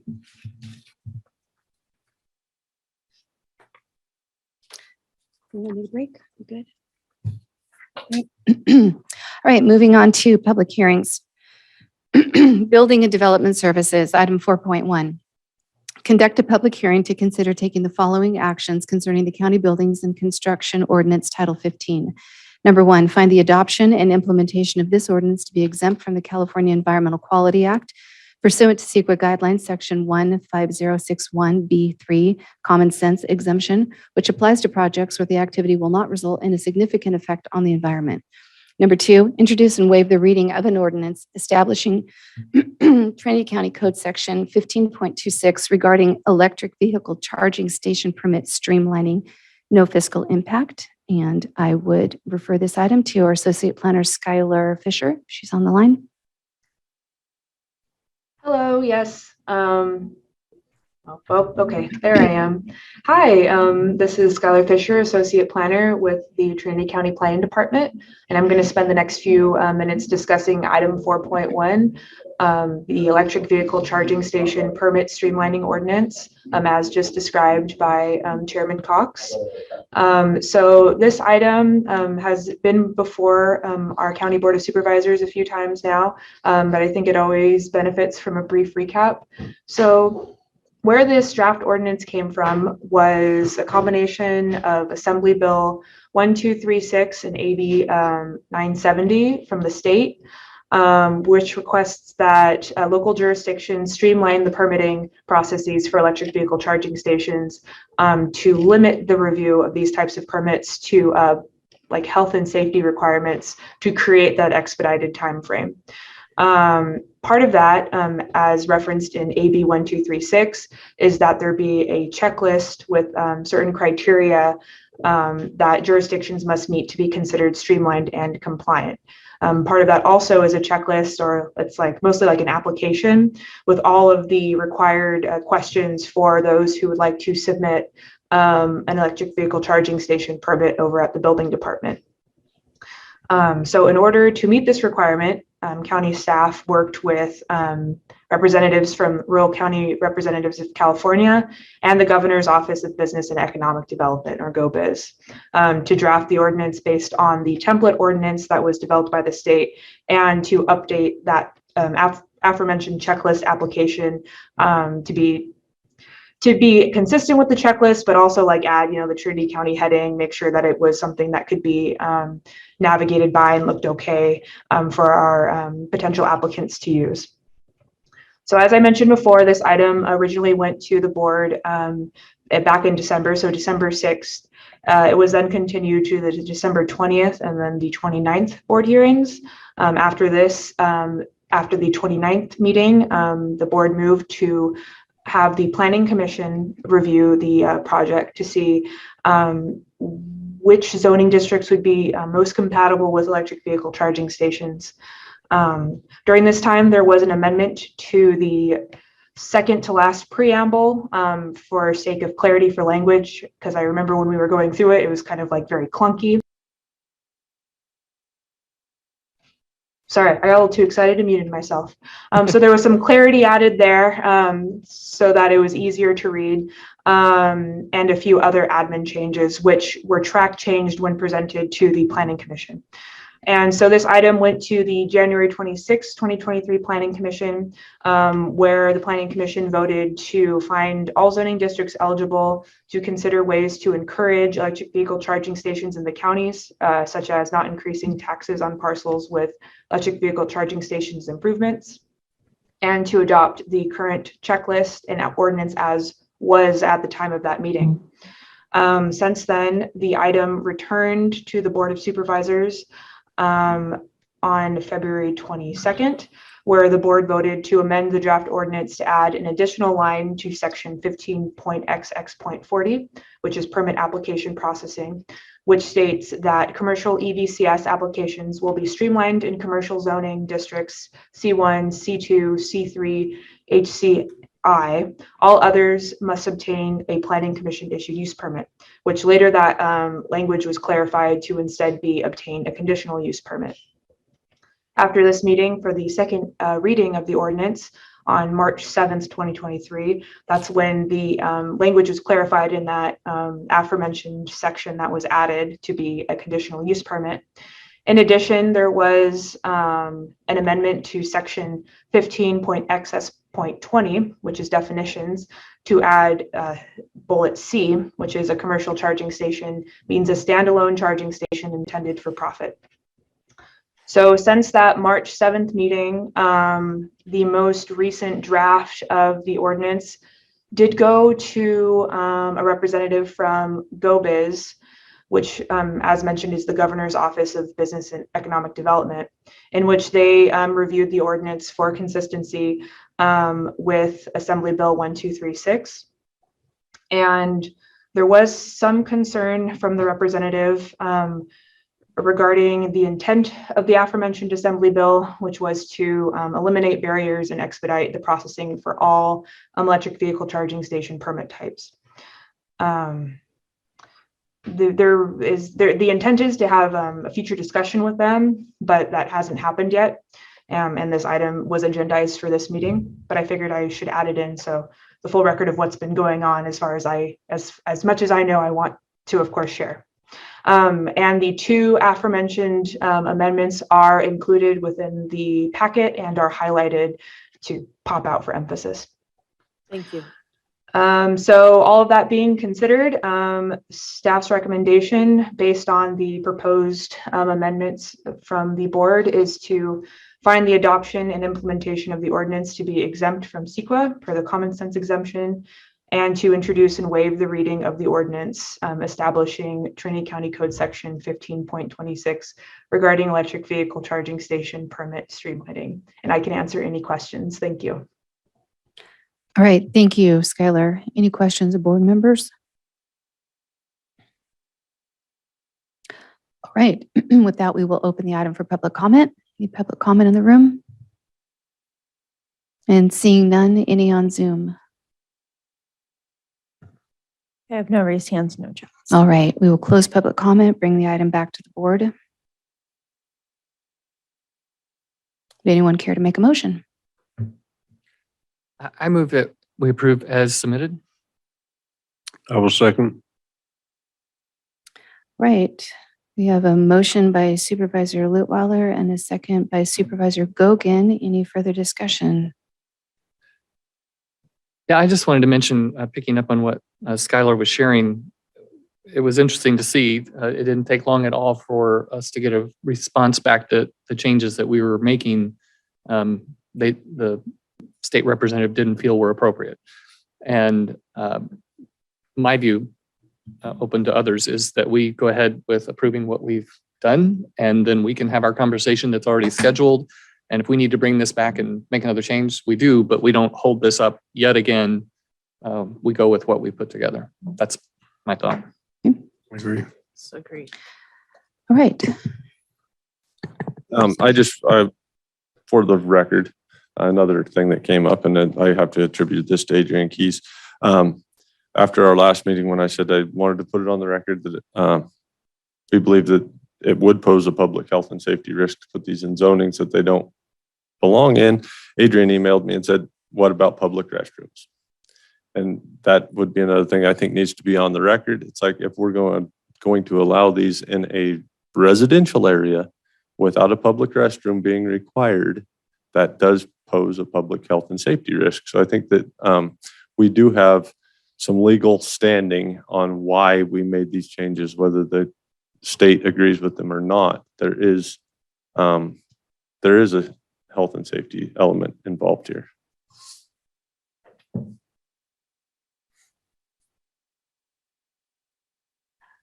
All right, thank you for that. All right, with that, Ashley, you want to pull the board, please? Supervisor Gogan, Aye. Supervisor Lutweiler, Aye. Supervisor Carpenter Harris, Aye. Supervisor Frazier, Aye. Chairman Cox. Aye. I'm sure, may I say something before we leave this? I just wanted to take this opportunity to thank Skylar, if she's still on, for her great work on behalf of the county all this time. I understand that she'll be leaving us soon, which I am very sad about.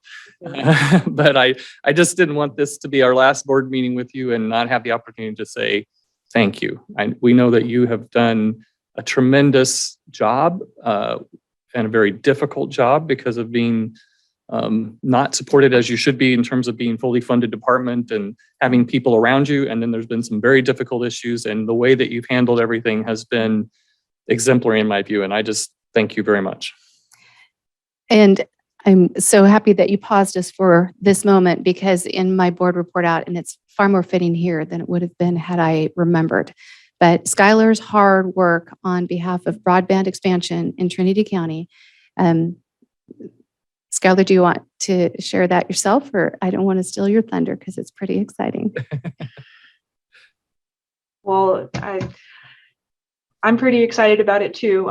We got a notification from CPUC yesterday stating that Trinity County had been awarded the grant for pre-construction planning broadband expansion within the communities of Hyam Palm, Forest Glen, and Post Mountain. So that's very exciting. It's an enormous amount of work watching this process move through, and what this required of Skylar throughout.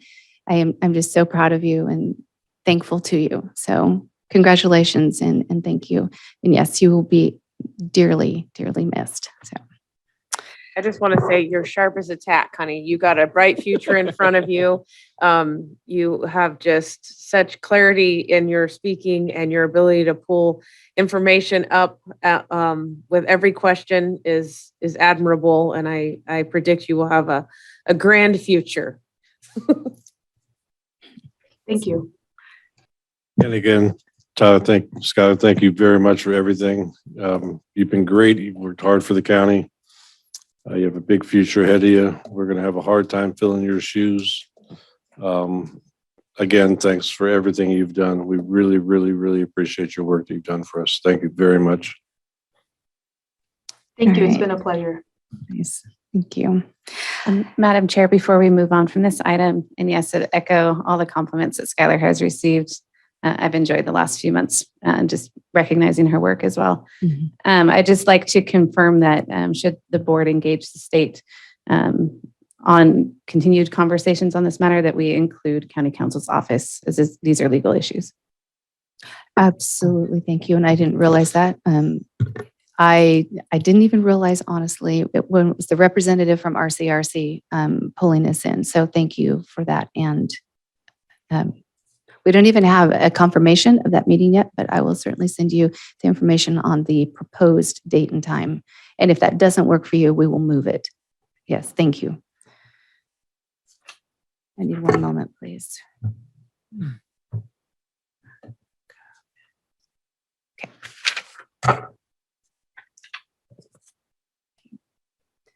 All right. Solid waste, item 4.2, conduct a public hearing to consider adopting a resolution which establishes a schedule of fees for waste disposal and provides for appropriate exemptions and credits for the 2023-2024 annual solid waste parcel fee billing. No impact to the general fund. Estimated revenue of $900,000 to the Solid Waste Enterprise Fund. And we have our Solid Waste Director, Diane Rader. Good morning. Good morning. Rader, Deputy Director of Solid Waste. This is your public hearing that's first in a series of 3 to adopt the annual solid waste parcel fee billings.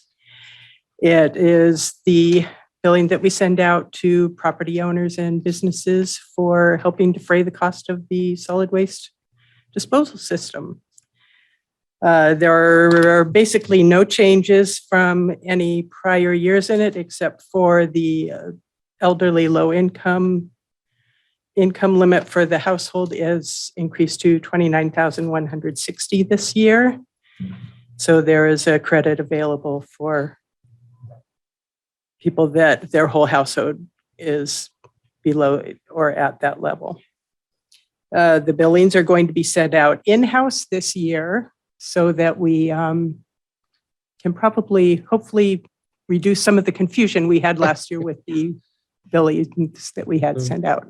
So we're going to do it in-house and try and keep it more under control so it's not so confusing. Okay. The bills will be sent out mid-April and will be due June 30. And after that, they will be delinquent. There will be a hearing in June for any protests of items that we cannot resolve in questions when we send the bills out. And then there will be a delinquent hearing in July. Okay. And I think that about covers it, unless you have questions. All right. Questions of board members? I just noted you indicated there's no increases this year over last year, just the increase in the qualifying income for one category. Have these rates been consistent for years? Yes, the parcel fee, the last time it was changed was in 1994. when it became $100 per unit. And it's a benefit assessment, so it's not like a regular fee that you can just change the fees on. And it's a benefit assessment that just is the people that are paying it, they receive the benefit of the system that's operating, the landfill closure and post-closure maintenance. And it spreads it out to the property owners and businesses that operate within the county for that. And so clearly the cost of doing what you do has gone up a lot since 1994. And I'm sure there are things that we would like to be able to do that we don't currently. Recycling was mentioned earlier, always gets me excited. But do you recover all of those kinds of increased costs in the fee structure that has to do with specific like pick up and drop off and all that rather than here? Is that what's going on? I just want to make sure I understand. It's a two-tier system where we have the parcel fee that collects the infrastructure support, and then to actually operate the day-to-day part of the transfer stations, which there are 9 throughout the county, then those are done with the tipping fees, which is the other that's included in the ordinance that is passed with the other county fees. Okay. And then the routes themselves are self-supporting, and we charge that just it's based with a tipping fee, but then there's services and equipment that go on top of that to have that be supportive of itself. Okay. I still just have trouble wrapping my head around how we can have almost 20 years with no increase. Trust me, I don't want to pay more, but I want you to have the money you need to run the business for us. It's one that if that one was, the last time it was changed was before Prop 218 and 26, I believe it was, went into effect. And a lot of people were considering fees like that taxes. And it has to go through a 218 challenge to be able to change that number. And it's more feasible and more efficient to just use the tipping fees on it so that you can just leave that as the supportive base of it. If that gets you what you need to do, what you do for us, that's great. Thanks. Okay, other questions? All right, with that, we will open the public hearing. Is there anyone in the room wishing to comment? Anyone on Zoom? I have no raised hands, no chats. All right, we will close the public comment, bring this back to the board. Move that we approve as submitted. I will second. All right, we have a motion by Supervisor Leweiler, second by Supervisor Kogan. Supervisor Gogan, Aye. Supervisor Lutwiler, Aye. Supervisor Carpenter Harris, Aye. Supervisor Frazier, Aye. Chairman Cox. Aye. All right. Does anybody need a break before we move into county matters? Ashley, would you like a break? Are you good? Okay. All right, moving on to county matters. These items include non-routine or controversial matters and are listed alphabetically by department. A member of the board, staff, or public may request that an item be heard out of order. Are there any requests to change the order? All right, hearing none, we will move to item 5.1. Cannabis. Discuss the current status of the cannabis department's budget, give direction to staff regarding providing a general fund contribution or advance, and to authorize the CAO and auditor to sign any budget adjustments necessary based on the direction given. $971,772 from the general fund in the form of a contribution or advance based on board direction. And we have our division director, Plabani.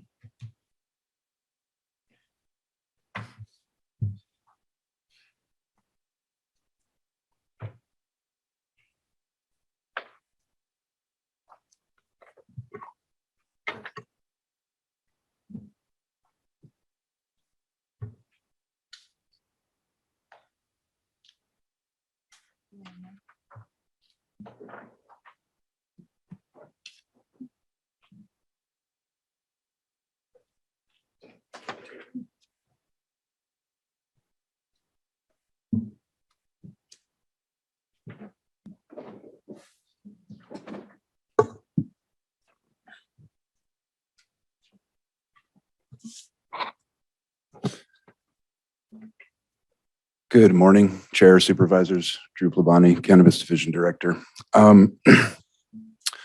So I'd like to start today with a little bit of background. It was certainly a collaborative effort to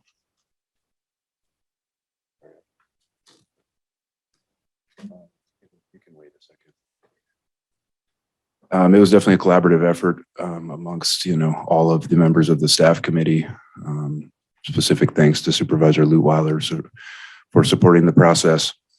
And so in hindsight, I would have liked to potentially see this PowerPoint presentation organized in a different fashion, but I will do my best to weave through the documentation and hopefully give you enough background so that you all can make an informed decision on this agenda item today.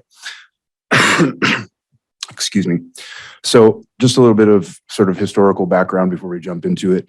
The program started in fiscal year 16-17, and the first license was issued in October 2016. It wasn't until fiscal year 17-18, I believe, that the account 8239 was set up. And so in the backup today, you will see that there is a PowerPoint presentation, an Excel spreadsheet that's broken into 4 pages, and the revisions to the budget workbook for cannabis, and also I forget what the 4th document is called, but something that was prepared by Susie Hawkins as required for this transfer ultimately. So sort of looking at the broad historical trends of the cannabis program, fee revenues have ranged from $1.5 million to roughly $2.5 million per year since the inception of the program. I think Supervisor Lutweiler did a nice job sort of giving us some background in his report to the staff committee earlier. One of the things I want to point out is that in 2019, the TAA lawsuit happened. And so the county settled and then failed to comply with the settlement. And the culmination of that was the court-ordered program shutdown, which happened in September of 2021. And so one of the things that's not seen in the spreadsheet is essentially, we can see the historical trends for those 2 fiscal years leading up to this one. But I just kind of wanted to give a little more background as to how it's happened that we've had such a significant reduction in revenues. And so I believe, in 2020 or so, it was acknowledged that, CEQA wasn't being complied with. And at that time, leading into 21, the standard had been that for a license renewal, program participants were required to pay the full license fee. And so sometime, I believe in early 21, staff made the decision to accept half down in lieu of a full payment. And so that is sort of what started the trend downward in terms of, where we've been teetering in the $1.5 to $2.5 million range in fee revenues from the beginning of the program. That was sort of that half down created roughly a 50% reduction in revenues at that point. And then in March, and then again in June of last year, the board authorized staff to develop and utilize the credit refund worksheet, which then essentially for people that had paid for a license fee and the license was cut short by that September 5th or September 7th, 2021 program shutdown date, that they would be credited the value for the number of days that they lost on their annual license. So that's sort of the background, and that gets us into, I guess we can go to the spreadsheet, I guess.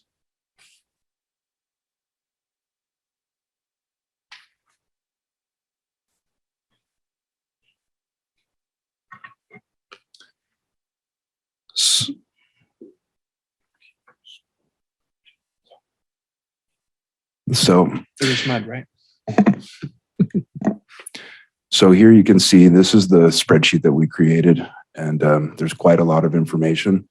So I expect that you all may have a number of questions for me. I'd like to clarify if your preference is that I try and work through the entirety of the presentation before questions, or if you'd like to be able to jump in with questions throughout the presentation at your pleasure. I would prefer that you work through it. We'll save questions for when you're done. Okay. Thank you. So if can all of you supervisors see this up on your screen? So if Ashley scrolls around or, okay. So if you look at the leftmost column, essentially what we have here are the account numbers. And these account numbers parallel with the way the budget workbook is presented. And so you'll see that in some of the accounts, like small cultivation licenses, medium cultivation licenses, license transfer, and now storefront retails, those essentially would all have historically been shown as revenue to account 6448. And so, you know, you can kind of see, if we're looking at these two historical columns, fiscal year 20 and 21, that in 21, 22, the revenues for cultivation licenses were $841,518. You guys feel free to tell me to stop, and I'm going to jump into it. I'm just going to give this introduction so that we don't have to jump back and forth the whole time.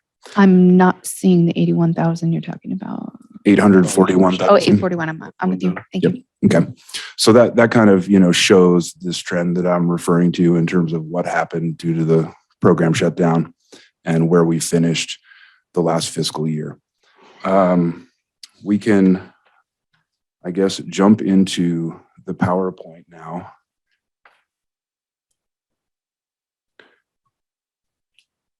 And I apologize because it's sort of tough to, jump back and forth to reference such a big spreadsheet and the PowerPoint, but I'll do my best. That's okay. We'll get there. So we are going to save key findings to the end. We'll jump to the next slide. So these are just some of the items essentially that, have been identified and have been highlighted. So as a result of the TAA lawsuit and settlement, general funds were contributed to the department in order to pay for that, as I understand it. Additionally, historically, $84,000 roughly in shared attorney's fees have been refunded associated with settlements of code enforcement citations. So that's something that cannabis pays for. But as I understand it, when a settlement happens, some of those funds are returned to the cannabis division. Our ask for today is the $971,772 in general funds. And primarily this is a result of budget preparation and not taking into account the half down and then also the credit refund worksheet, which has essentially created a 75% plus loss in expected revenues, where when the budget was approved, we just sort of threw a 50% reduction from 2.4 to 1.2. And as we go through the spreadsheet, you will see that we're expecting to receive less than 500,000 in revenue as a combination of, all of these things. So as it relates to some of the other broad topics, over the course of the last several years, there's been $3.1 million in code enforcement fines generated. And from the beginning of the program, there's been $304,000 that has been generated in tax, cannabis cultivation tax, that has gone into discretionary general fund dollars. And as part of this task, we've projected what we think the tax revenues will be, and that is pushing 1.5 million. And that would be, for this spreadsheet, we've projected that the program will be fully functioning pretty much by fiscal year 25, 26. So if the program becomes fully functioning before then these tax revenues would come to fruition earlier than we've projected in the spreadsheet. And Drew, just clarification, when you say fully functioning now, you mean fully, all the permits filled out and all that? Sure, kind of stuff? Yeah. functioning at the cap of the program. Thank you. Yep. So here are some of the highlights. I just sort of mentioned cannabis tax. There hasn't been much collected during this fiscal year. I believe the year to date has maybe gone up slightly since this number was given, but it's still pretty insignificant. And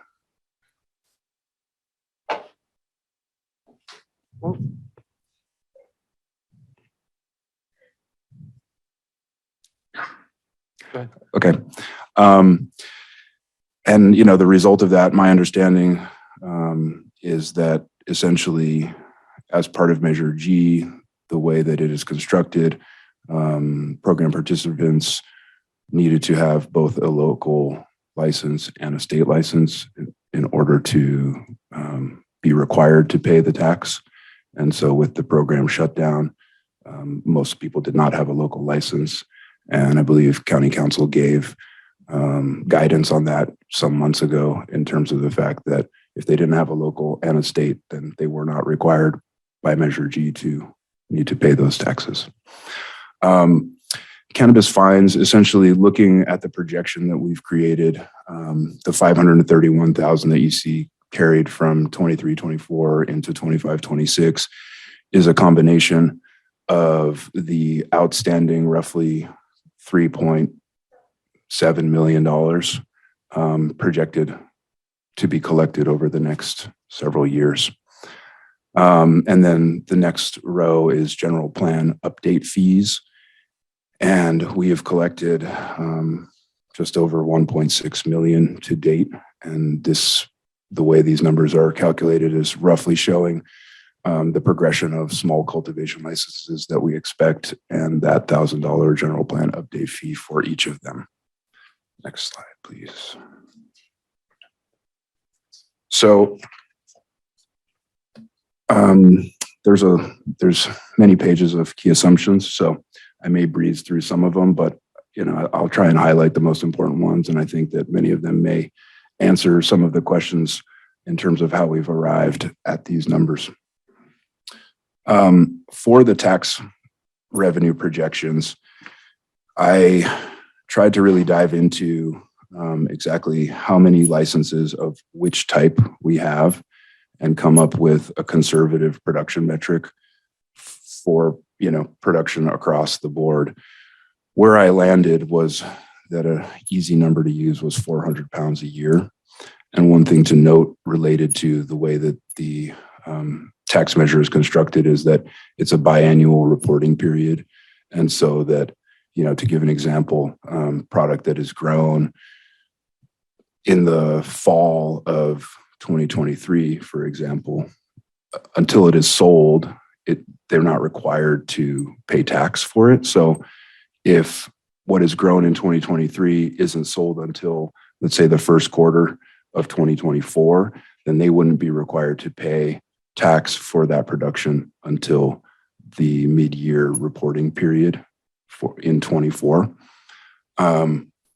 So this last slide is showing 281 active cultivation licenses at the end of this fiscal year. That number was generated essentially, as I kind of mentioned in my director report out earlier, that, we've been seeing the trend of where we started the beginning of this year with roughly a 50% conversion from notice CEQA documents to actual licenses that have been picked up and paid for. And so, we're right now at roughly 64%. And my hope is that we'll see that increase as we get closer to the growing season. And so this 281 is assuming that 70% of the projects that are in the queue will have become active by by June 31st. And then 1 to 2 approved active retail licenses and, roughly 100 additional applications between cultivation licenses and additional non-cultivation license types. And then these are just basically, given a little more refined detail in terms of what's presented for the projections, excuse me, throughout the spreadsheet. 407 active licenses by the end of 23-24, 5 approved or active retails, and, just assuming the potential of roughly 50 active applications again, for non-cultivation license types. And so we sort of show the trend going upwards with essentially 530 being, reaching that cap by the beginning of 26, 27. I would assume that, there's probably going to be at least a 10% turnover rate year to year. I wasn't able to, base that in any historical numbers, but I think that's probably a fair assumption, if not a little bit low.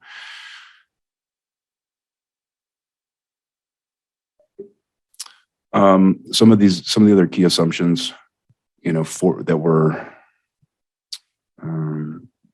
created and identified for the preparation of this spreadsheet is that I think the hope is that legal fees will be reduced as we get through licensing the majority of these program participants. And I think the hope is that, there will be less lawsuits against the County of Trinity as it relates to, issues with the program going forward. Code enforcement costs could have been offset by code enforcement fine revenue received. This, I think historically was at the direction of the board, and these fees were established in the way that they are currently, and the spreadsheet doesn't reflect any changes to that. Also important to note that the licensing fees and the projections do not reflect updated costs based on the results of our time study and upcoming fee study. Getting into the departmental revenue, we've based the revenue projections on the average cost of $5,000 per small cultivation license. That is the majority of our program. And then that last assumption just being, as I've already stated, that we expect to see, the program capped out at the very latest by 26, 27. So diving into a little more detail on departmental expenses, Susie was kind enough to break this down for me, and she was a great help throughout this process. I certainly couldn't have achieved this level of information without her help. So here we're just kind of talking about, salaries and benefits for division staff and, calling out the fact that we split our accountant with environmental health and building. We also split the cost of interim deputy director Presley's time, and that we have, a code compliance lead, and then code compliance specialist and 3 environmental compliance specialists. As far as the cost increase to staff, we ran a 6.5% increase for each fiscal year going forward. Moving on to code enforcement, the original budgeted expenses for fiscal year 22-23 were $677,490, and that was based in, I believe, the historical trends up to that point. The information that we had available to us shows that potentially that is trending down, and therefore the amount was reduced to $554,490. But if you look at the spreadsheet again, the way we're projecting these costs for fiscal year 23-24 through 25-26 assumes that we will continue the same level of expenditures going forward. We sort of got into breaking down the difference between code enforcement costs, code enforcement related legal costs, and then litigation related legal costs. All of these are reflected in account number 2399 in our budget. And, it's a bit difficult to break out exactly what is what. So Susie went through and refined this information so that we could sort of separate those costs and have more clear insight into where those costs come from. According to the information that we had available to us, these expenses have been trending down over the last couple of years. And the estimated amount for this year is $85,000. For the projection into the future, we've rounded it up to an even 100,000. So here we're kind of diving into a little bit more, the breakout of code enforcement related legal costs and litigation related legal costs. So we are projecting $90,000 for this fiscal year. Again, that's being rounded up to 100,000 and projected through till fiscal year 25-26.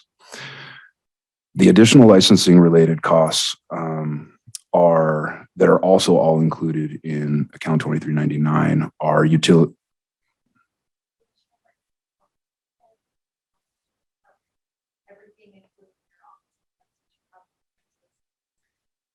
Okay, yep. So not all of them are included in 2399. Some of them are included in 2399 and lumped together with code enforcement, legal, and all the rest of the interfund transfers. The other related costs are utility bills, office expenses, the professional services for the environmental consultants, publications in the Trinity Journal, trainings, refunds, charges, and the rest of the interfund transfers to other county departments. Can I pause you for 1 second? Yes. What should I be looking at in order to distinguish what you're telling us department-wise, 2399 versus other things? Trying to follow that? Am I supposed to just follow in concept, or am I supposed to look for something specific? Well, I think the more specific breakdown would be available to you in the main spreadsheet. It's coming. Okay. Yep. All right. So we'll pull that back up, and then we can go through with specific questions on the spreadsheet if that works. Jill, I think you have a copy of it in front of you probably. Mm-hmm. So in the Excel spreadsheet, there's the section that says departmental expenses. Mm-hmm. So then each one of those categories that we talked about in the PowerPoint presentation has its own little heading there. So it's the last row in departmental expenses is what we're talking about as far as everything else. And that includes the account number 2399 that Drew's giving you isn't really relevant necessarily to the discussion that we're having today. That's the account number that we use in our general ledger, in our budgeting for how we categorize those ones. For example, office expenses get categorized under account number 2260. That's irrelevant to the discussion that you guys are going to have where we account for them. Okay. You just need to know kind of what they are. Okay. Fair. Thanks.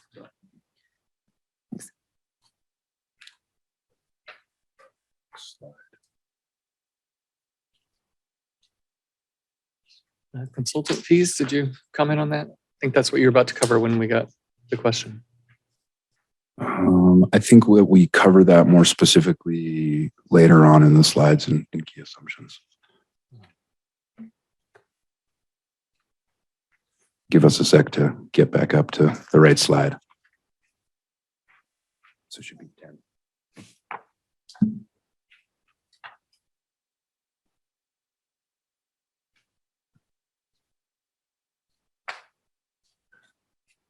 All right, so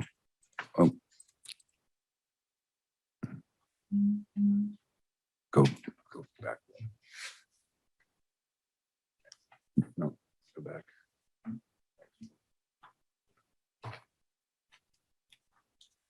So looking at sort of total revenues that are generated as a result of the department, as I've kind of mentioned, our projection for tax revenue for next year, because of the sunset or the reduction to cultivation taxes that the board authorized, we're basically seeing a 50% reduction.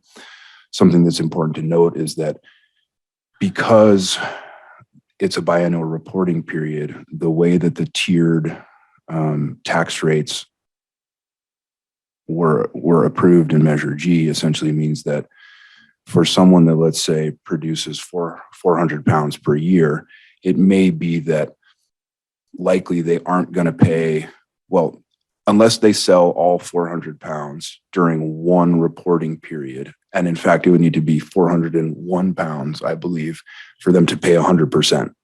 So what ends up happening is that if there's 400 pounds produced and it's split up over 2 reporting periods, they would only be required to pay at that tiered level, which is 50% of the total tax rate.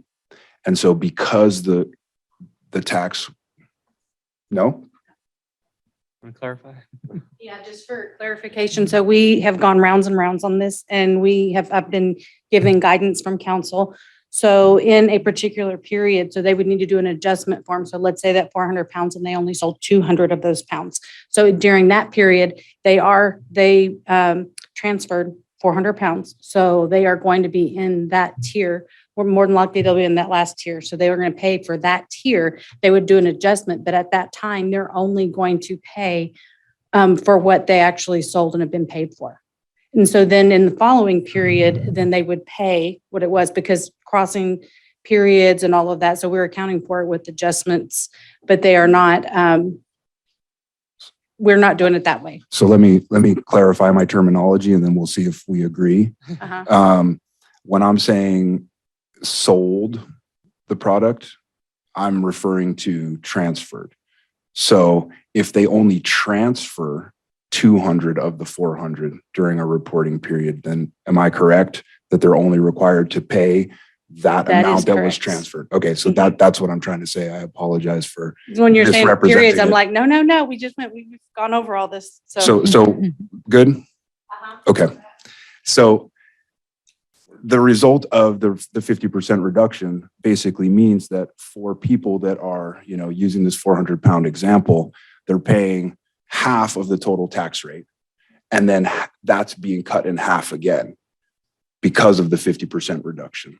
So that's why in fiscal year 23-24, we really still don't see tax revenues ramp up, because for the majority of program participants, my expectation is that they're going to be paying 25% of the tax rate. Does that make sense to you, Terry? I'm not sure if I'm quite on the same page as you, but.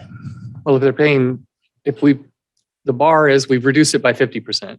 Right. And what I'm hearing is the staggering of sales allows potentially for that to be reduced by another 50%, because each time you're selling, you're under a threshold that if you went over that, you'd pay more. But if you're under that threshold, you pay half. And it's the tiering of the tax rate that creates that? Right. So does that make sense to everyone? Okay. Of the board's decision to reduce that over the to reduce for a period of time, and then the way that the code is written for those that staggering to be able to lower the impact of the taxes. Right. Okay.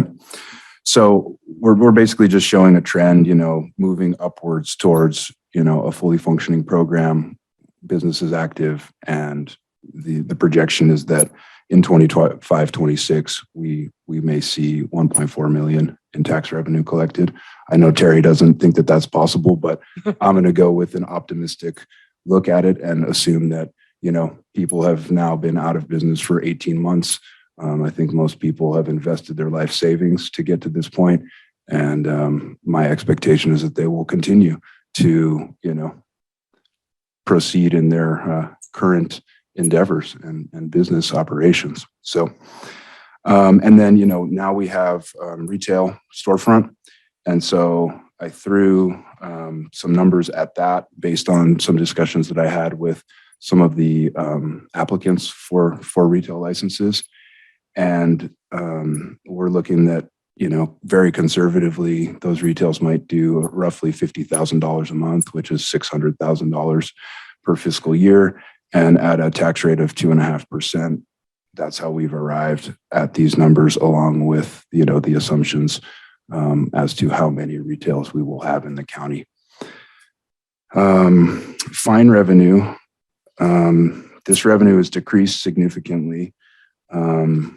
We brought in 1.1 million in fiscal years 1920, 748 in 2021, 326,000 in fiscal year 21-22, and only 101 at the time that these numbers were entered, 101,000 so far in 22-23. The projection of the amount that will be collected based on fines, code enforcement fines, going into the future is essentially a rough calculation of the 3.7 million that we have outstanding, assuming that we will only collect from half of those people, and that we will see a 30% reduction in that dollar amount that gets paid out to the collections agency to pursue collections on behalf of the county. I guess we can go to the next slide. So more other revenues generated as a result of the cannabis division and licensing program. The majority of license types have paid and are paying $1,000 per license per year general plan update fee. And as I stated, I think earlier, we've received roughly 1.6 million to date. I think I've sort of covered these next set of numbers in terms of how we're projecting how many small cultivation, medium cultivation, nursery, distribution, and manufacturing going into the future. It's anyone's guess at this point who will continue forward with old applications that have been stagnant. But I think we do expect to see those 15 medium cultivation licenses become active at some point in the future. Nursery remains to be seen. Distro and manufacturing, one thing I'll point out as it relates to manufacturing, we still do not have a county approved fire plan reviewer. And so I will likely bring that agenda item forward specifically for us to discuss in the near future. And then, I think I've run through all the rest of these. So if we can jump back to the findings. These are presented in no particular order, or certainly not in the order of importance.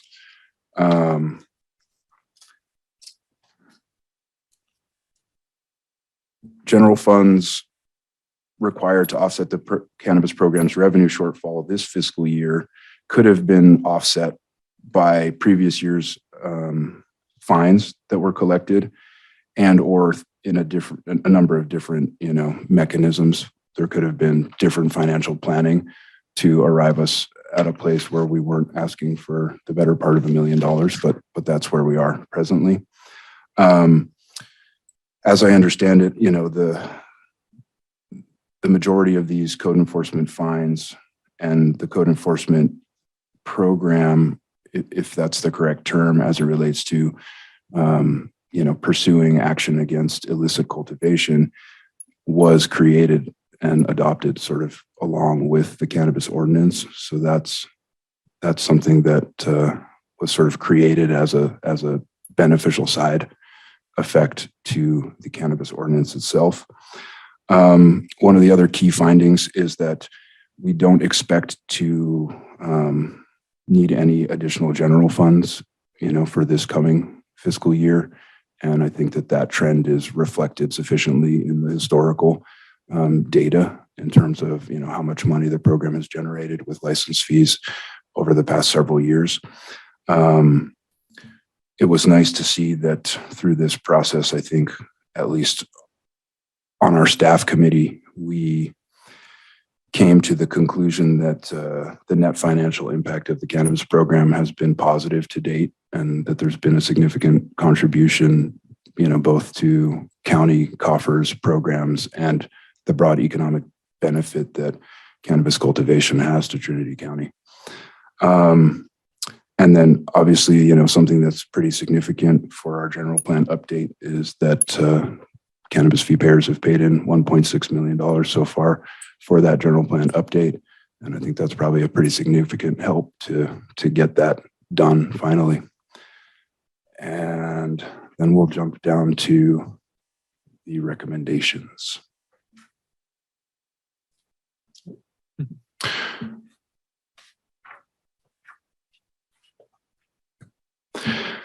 So, or would you guys like to talk through questions from the spreadsheet first before I present these recommendations? Any particular?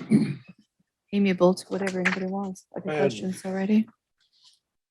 One small question. Do you know what we refunded the cultivators for that portion of the season they weren't able to grow?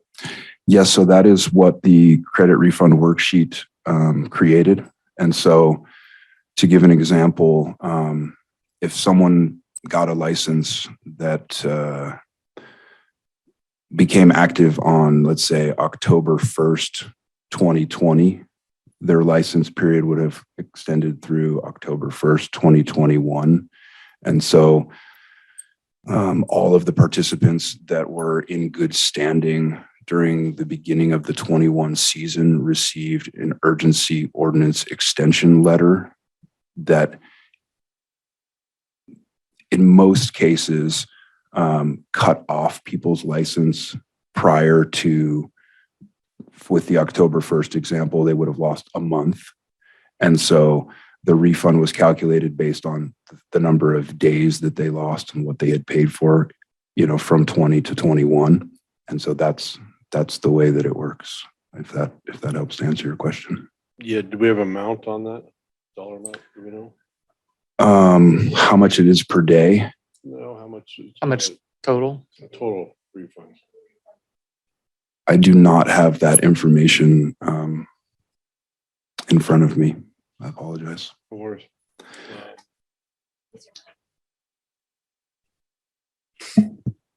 Oh, sorry. So it says here that the general plan has received $1.6 million from the cannabis industry. As a general question, I guess, what other departments people have put into the general plan? Do we know? I believe that it's any license or permit that the county issues. And so I can say that I have seen some planning permits, and I believe that fee is $75. One more time, Susie. You need to use your mic, Susie. Building permits. Building department permits also have a general plan update fee component associated with them. And they pay into that. And I apologize, I don't have that number broken down, but all of those general plan update fees go into the general plan update fund, regardless of their source. Is that fee anywhere near $1.6 million? Do you think? I'm not asking you for hard numbers, just roundabout. No, I don't think so. I believe I don't. I know I looked at those numbers a while ago, but I've looked at a bunch of other numbers and I'm not sure which ones are jumping out at me. So I don't want to report those. I can look them up and get that back to you at a later date, but I don't have that right now. But I would say it's not even close. I can't say that either because I don't know. Would it be fair to say that the cannabis program funds the majority of the general plan? Likely, yes. And one other question I have, just general, seeing the slight uptick in cost per unit, we'll say, of cannabis. Sorry, seeing the slight uptick. We should probably see, not in this copy here, but reflected over time, perhaps some general tax increase to go along with that. No, because the tax rate is based on a price per pound and doesn't have anything to do with market value. Might be more grown because it's more valuable to sell, but the tax rate is per pound, not per revenue. Right, not a percentage of the revenue. Right. I would just, I guess some comments. Properly, for many people, this is more than you ever wanted to know about the cannabis financials, but the hard work that these folks did was to help not only the board, but the public understand fairly clearly what has gone on financially, where are we financially, why are we where we financially, what do we expect in the future, with documented assumptions that people can hopefully have some kind of confidence in to say, okay, these weren't just made up numbers. These were made up, we were developed through these carefully thought out assumptions. We can have the debates about whether the assumptions are right or wrong. We had them ourselves working on the program. But that was the intent of trying to do this. And I think the biggest part of it was when this first came to the board, there was the question that if nobody else I asked was, well, if you're asking for $1 million now, are you going to be asking for $1 million next year, or $1.5 million, or 500,000, or what? And so this process, as painful as it may have been to get here, gave us so much better information about what really drives the revenues, the expenses of this program. And besides what happens within the department, which is all we're deciding about, we're deciding about what goes into this department to help fund the operations. All this information about tax revenues, general plan fund income, fine revenues that go into the general fund, those are all to the county outside of that division, but they only exist because of the division. And so without this cannabis program, those funds wouldn't have existed to this point, and they wouldn't be coming into the county going forward. And so that, I think, was a key part of trying to get what is the full picture. Because it isn't just what happens within the cannabis division financials, it's what happens as a whole to our various funds and financial. And then, as Drew said, we don't even know, and I mentioned to Alec, the economic development guy today, I would love to know, have an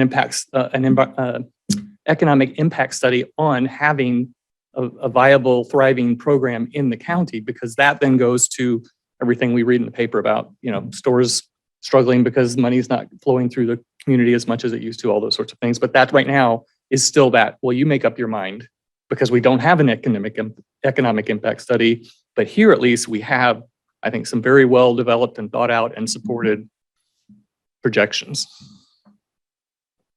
I would say this isn't more than I ever wanted to know. I would say it's everything I ever wanted to know. And I really appreciate the time and labor that it has been to spend through this. Susie, thank you. And Drew and your team, Ed, Rick, I don't want to leave anybody out. Thank you. This is huge, and it really does bring the clarity that we need to make a well-informed decision. So. And thanks for establishing the staff committee so that we could have a collaborative effort to do this, because it would have been quite daunting for me to try and do for this all sure. by myself. Yep, absolutely. So back to recommendations. Final slide. So we've identified a $971,772 shortfall for this fiscal year. We've presented 4 options for your consideration. Option 1 is transfer approximately $450,000 in exchange for the cannabis building asset, and then transfer the remainder $521,772 as an advance from general fund to be repaid over the next 5 fiscal years. Option 2 is essentially the same, except that the transfer of the $521,772 is in the form of a contribution instead of an advance. Option 3 is just to transfer the total number, $971,772, as an advance. And option 4 is to do that same transfer in the form of a contribution. I think we can stop there. If you guys want to look through the spreadsheet, ask any specific questions about that, or have any other questions, at your pleasure. Okay, are there questions of board members at this time? Or what are you feeling? You need time to look at something, or?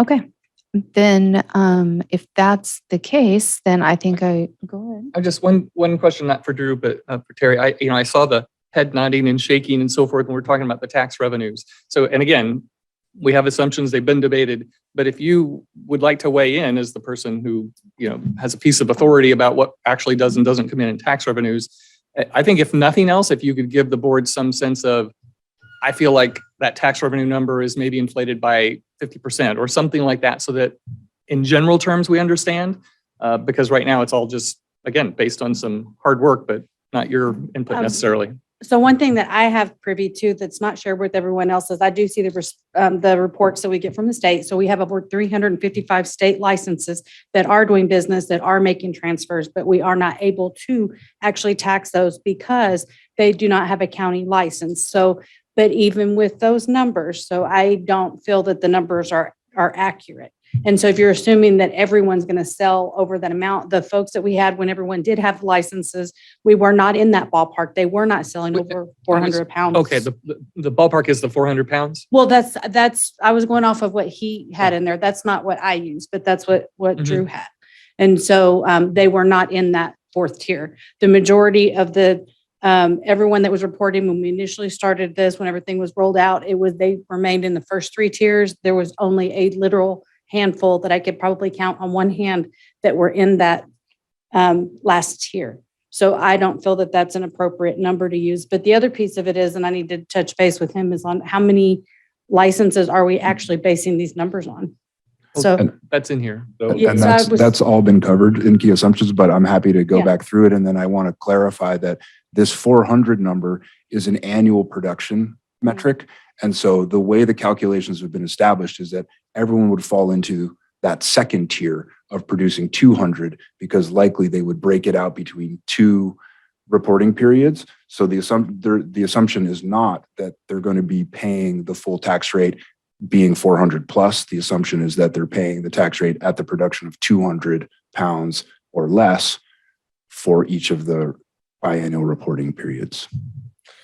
400 total, but at the tier 2 because of how that's staggered. Right. Yeah. But it's helpful to understand. So, but if you had to ballpark and say, so I would cut it in half, what would you, any ballpark you want to say for when us? he's saying $1 million, unless, I mean, it's very rarely that you're going to have any sort of program that's going to max out ever. We've had these discussions repeatedly, but so I'm assuming that when you're basing those numbers, and in government, I never base it on the max. That's just not good business practice. So that's my opinion. So, so I think that's highly inflated. And so I think if we're basing numbers off of that, and that's general fund revenue that's going back, I'm concerned. Okay. Is kind of where I'm coming from. So, but do you have go ahead. I just say, and again, if people want to look at it again, we can, but the Drew's assumptions are documented to show how many licenses of which types each year it's based on.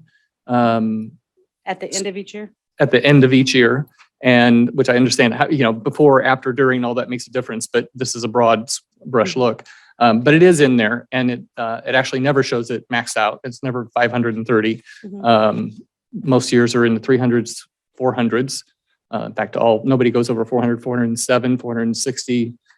So again, could still be hopeful. We don't know, but if 300 and some are operating within the state rules right now, we don't have very far to go to get to 400. That are active. Yeah. Yeah. So, okay. But thank you. I just want to make sure we heard your thoughts on it too. So I just want to clarify for you, Terry, and everyone else, because perhaps, there's a lot of information presented. So I just want to go back over those numbers. For 22-23, we're saying that we're going to ideally end with 281 active cultivation licenses, which, as I said earlier, is 70% of the applications received. And with the expectation that we will have gone through the environmental review of everything in the queue by the end of this fiscal year. The assumptions for 23-24 as it relates to tax revenue is that we will have 407 active cultivation licenses, 24-25 that we will have 457, and then that maximum tax revenue that you see in 25-26 assumes 461 active cultivation licenses and an additional 5 approved active retail licenses. Okay. All right. Thank you. So Drew, just a quick question. I don't see any storefront retail tax in here as the general fund? So storefront retail it was covered in these key assumptions, and it is also a separate line item in the spreadsheet. And it's assumed a $50,000 per month revenue, so $600,000 per year for each of those storefront retails, and the tax rate being 2.5%. And so I'll give you some numbers, Liam. While he's looking for that, when I was looking up information on this, if you look at a county number, or I mean a state number, the average cannabis retail had revenues in the $3 to $5 million a year range. And so this 600,000 seems to be a conservative number, but we don't know yet. We'll have to see as we get experience. So in 23-24, we're estimating 45,000 comes in from retail revenue at that 2.5% tax rate. In 24-25, we're saying 75,000. And in 25-26, we're saying 125,000. And that's based on, I believe, an assumed 6 cultivation licenses storefront retail licenses by 25-26.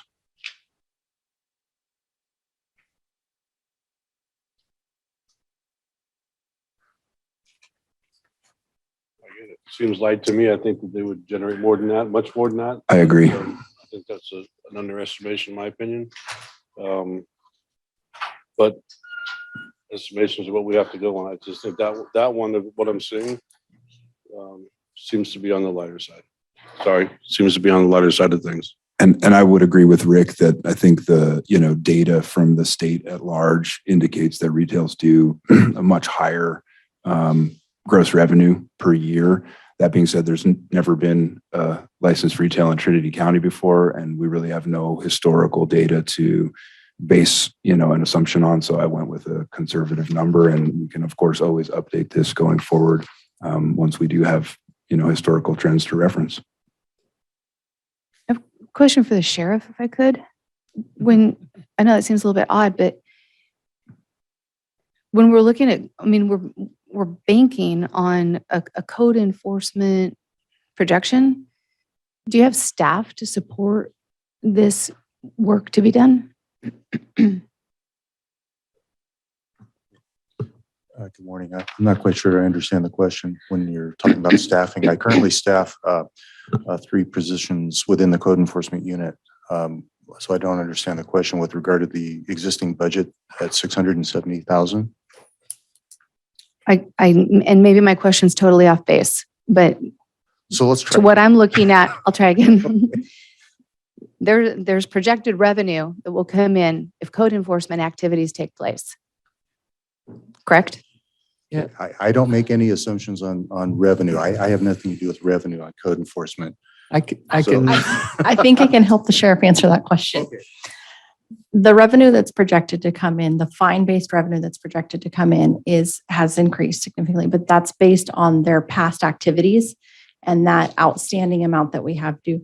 We have only estimated to receive $100,000 in current collections. So we are expecting that their code enforcement activities are going to stay status quo, which is why the budgeted expenses for code enforcement have stayed status quo and that revenue amount has stayed status quo. The additional $431,000 that's showing in that line item is an anticipated collection on the outstanding $3.7 million from their prior year's activity. You're right. And Drew said that. So thank you. Got it. And the funding part too, I think to clarify, Sheriff, as I understand it, is you have code enforcement personnel. When they do illicit cannabis related code enforcement, that then is charged back to the cannabis division. That's how they pay for a portion of those code enforcement pieces. And then the fees, as you said, I think it's a pretty conservative view that even though there'll be a fair amount of continuous fees, expenses into the department because of code enforcement, we're not counting on a lot of income from it. But we want to have a number there for both. And as Susie said, the biggest number that we show in there is that we actually have issued almost $7 million in fines, collected about 3, and 3.7 we haven't been able to. So we're getting a collection agency. They're going to hopefully be able to get again, conservatively, 50% of that money. We'll have to give them 30% for getting us the 50%, and that's the number you see there. Thanks. I think that's all correct. Yeah. But there is a separation though, as far as the sheriff's office, the code enforcement is strictly that, is code enforcement. We go out there, we take care of the violations. The violations are then cited. They have a period of time in which to take care of that citation. If they don't do it within that period of time, then it is forwarded to county council. At that point in time, we are done with it as far as the sheriff's office. Then if at a certain point in time that is not taken care of, then it goes on to the point where the individual or the entity then is required to pay the fine. Those fines then that are generated is what is going off on the other side of the house. I have nothing to do with that. So. Okay, fair. And I'm happy to provide some numbers on that just so we can understand. So the cannabis program in 2022, there was 170 parcels that were cited. Of those, 150 came into compliance within the 7 days, meaning we would not be charging them. So we were looking at approximately 20 citation or fines and fees that we were receiving from that program in 2022. Thanks. That's helpful. Okay. Other questions? All right. With that, we will open up for public comment. Anybody in the room wishing to comment? There's not going to be any public comment on this.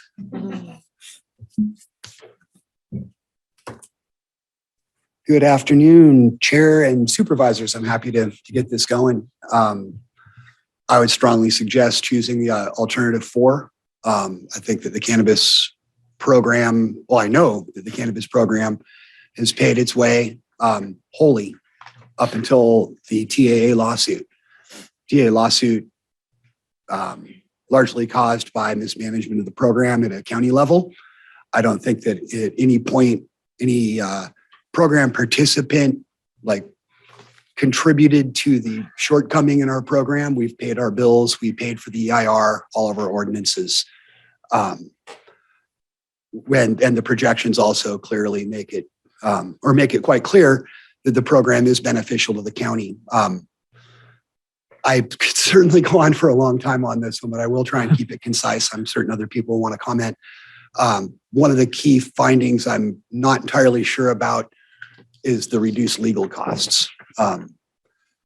There are some endemic issues in the way the finances have been managed that I think are questionable and could be called to light relative to Proposition 26, which doesn't seem to be very well known in Trinity County. From reading through that, it would appear that some of the interfund transfers are not legitimately part of a fee structure, but would be considered a tax underneath Proposition 26.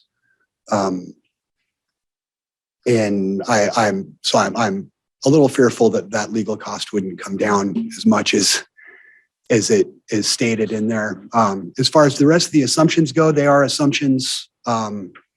No one can ever know for certain. We had a lot of people lose products to fires last couple of years.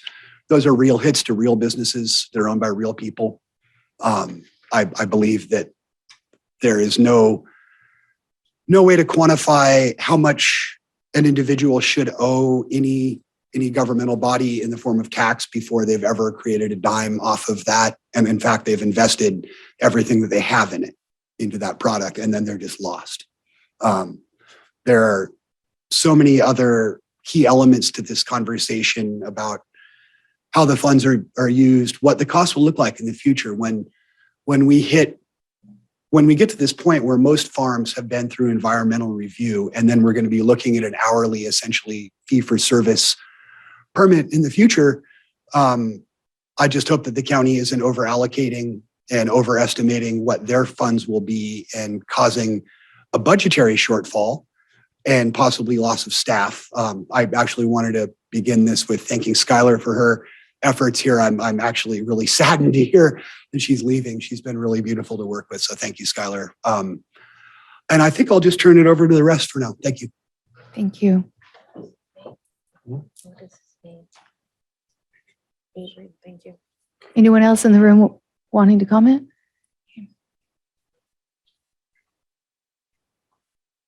Hello, Chair and Board. Dana from Hayfork. I would like to echo Adrian's comments about thanking Skylar. It's a real shame to see her go. Yeah. As far as options, option 4, it would be my marble. I have spent a number of years speaking and asking questions in public forums, trying to neutralize the misinformation about the money and dollars that our cannabis program have provided to the county, and clarified misinformation about the cost that cannabis, the cost incurred on the county. But it's like flipped. Our program has provided money to the county and funded code enforcement, not cost the county money. I've heard multiple times that explained in the reverse, and I've done as good of a job as I could possibly do to try to correct that. One time at candidate Rick Lutweiler's public forum. Thank you for listening. I hope that with this information and this hard work that many people put the effort in that spreadsheet, I hope it's clear now at how much money the program has brought into the county, how much money it will continue to bring into the county. And I'm really excited that my individual license will be issued soon, so I can start giving money back to the county with my licensing fees, and then in the future, my taxes. Thank you. Thank you.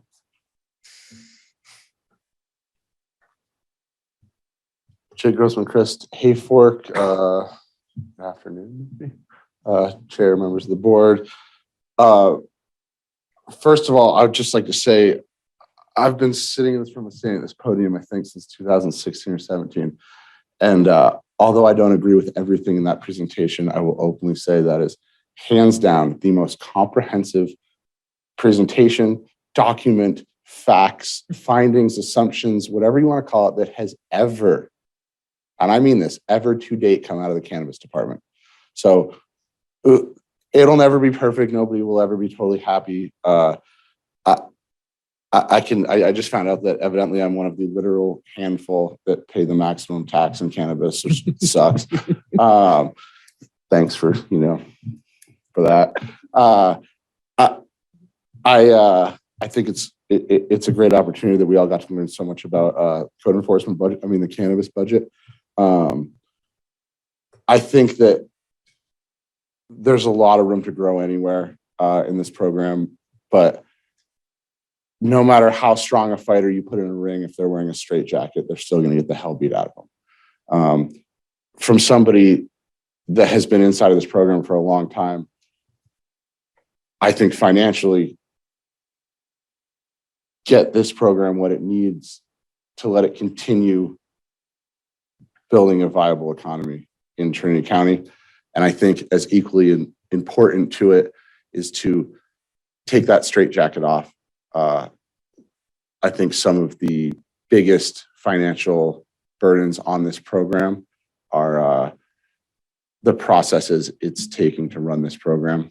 A lot of other businesses with same environmental requirements, same CUPs, stuff like that, that are operated county-wise at a fraction of the cost of say a 1 acre grow with a CUP and a CEQA document. That's not a conversation for today, but when everybody's looking at the budget and numbers, just know that if anybody outside of government was putting together that process, it would cost a fraction of it. If somebody came to me and said, my resume piece is that I have put together the cannabis licensing program and the budget for it and stuff for Trinity County, the interview would end there. I think that's probably common with most government programs, but this one exasperates that sentiment. Get this program what it needs. I think this presentation probably even suggested that illicit cannabis on a broad scale has pumped Trinity County's economy in a way that no other business short of logging has here. So let's get back to business. Thanks, guys. Thank you.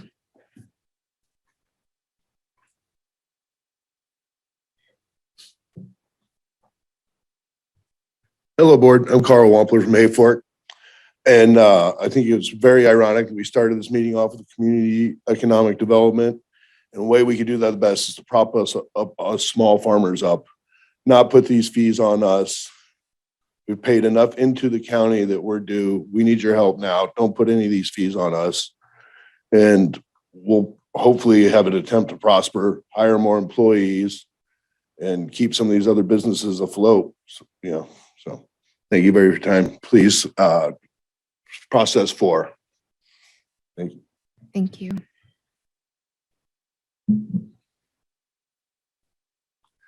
Good afternoon, Chair, Supervisors, Ryan Tarbell, Hayfork. First off, I'd like to thank Drew and Rick and everybody else that put together all this supporting material. I also agree that it was very unbiased, and it's really been a long road. So it's good to look back, to look at all the money that's come into the department, money that's gone out of the department, and where it's went. I think today, first and foremost, the most important thing, the cannabis department really needs this funding. There's still, hundreds of businesses that had their feet, pulled out from them, about 18 months ago from the court order, from the TAA lawsuit, still trying to get operational to this day. And any reduction in the budget of the cannabis department right at this point would make these businesses suffer, and many of them, probably wouldn't get their license back this year. So first and foremost, provide this funding. How you provide this funding, I really strongly believe that the cannabis program has contributed a lot to the county since its inception, roughly $500,000 a year through code enforcement, and generated a lot of fines that have come back into the general fund. I don't think it was really clearly stated today, but code enforcement just isn't for unlicensed cannabis cultivation. It's for all county health and safety code violations. So the cannabis program has really contributed to the health and safety of the county, on all fronts, not just cannabis. And then those code enforcement fines coming back into the general fund have had great impacts. $1.1 million of those fines went to the jail. It's bought vehicles, the general plan to update. So I think the benefits are significant. The cannabis program, has provided a lot of money to the general fund over the years. And, I think it's important, for the county to see goodwill for the program and contribute that money back today so that we can give money back to the county in the future. Thank you. Thank you. Hi, I'd like to add a few things from the treasurer's perspective. While the cultivators, I 100% agree this program needs to be supported. I agree that they have had to literally jump through hoops. I understand all of that. I commiserate with them. I completely do. Also, though, as a treasurer, we don't have that extra $1 million. And so the way I feel as a department head, whenever we are given, we're presented with that budget, we're given a budget, and we need to work within that budget. So that's my first ask, is that whenever, with the exception of when something drastic happens, but we're over $1 million for this. And so I would ask that they are, just like the rest of us, have to work within those, what we're provided, what we're allotted. The other part of that is there are so many different general funds that we're suffering. We don't have that. And so this money has to come from somewhere else. And so meanwhile, these general funds, we can't have the ask that we want, and they're much smaller. And none of us are coming up with, hey, we need $1 million. We can't get the things that we need because if you've got somebody, I'm sorry, but to stay within those means, you have to stay within what you're given. You can't just keep moving forward. And when you realize that you have a problem, you have a leak, you have a hole, you need to do something to stop that and not continually hiring and doing all these extra things that are putting us that much further into the hole. So just thought I would share. So I would ask that you not choose number 4, because I do not think that's in the benefit of everyone. The other piece of that is I also think that this is supporting just one industry. And while the cannabis, they do need that assistance, there's other, we've got fishermen and ranchers and teachers, and there's a lot of other industries that were also hit. And so depending on where those funds come from, this is not the only industry that is suffering. So I'd share. Thank you. Anyone else in the room? Okay, we'll close the room, and anyone on Zoom? All right. Tyler Thompson. Hi, good afternoon, Chairwoman and members of the board. I would just like to ask that you provide the funding that is needed to have the functioning cannabis department, have a functioning form of government, for somebody who has written checks to this program since 2016 and hopes to continue in the future. I really believe that it's necessary to continue forward in a rather expedited form at the moment. So if one way or another, it's up to you, obviously, to choose which form of funding you provide, but I would just first and foremost ask to provide the funding in some way, shape, or form. If you should choose an option to what I said. Noodle soup.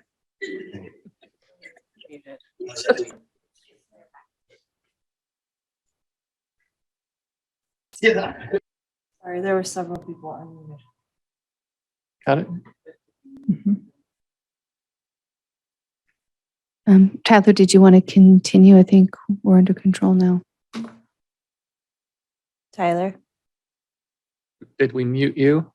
Oh yeah, now I'm unmuted. All right, Okay, there we go. she paused your time, so you're good. Okay. So yeah, my I guess first and foremost ask is to just fund the department so we have a functioning form of government, one way, shape, or form. I understand with budgetary requirements, departments do have to make do with what they are allocated. So I don't know what the previous allocations were, but to defund something to a point where it's not functioning is effectively just not having a government. So I would first and foremost ask to fund the department in some way, shape, or form. If you should choose to loan the money, so to speak, I don't know if it's directly called that, but I would, I guess, ask for the discussion to go towards having the funds be completely separate from this moment forward for cannabis, to have that money be repaid in amount of time, but then to no longer commingle and cross general cannabis funds into general funds, to have it be its own separate standalone functioning department moving forward. And the benefits from having the program would then unfortunately not be able to go back into the county's general fund. I would prefer to see some goodwill and have the county fund when needed, and then hopefully reap the benefits of that funding through taxes and license fees later on. But one way, shape, or form, please fund it, and consider, if you do separate it now, to keep it separated going into the future. Thank you. Thank you. Jen Hill.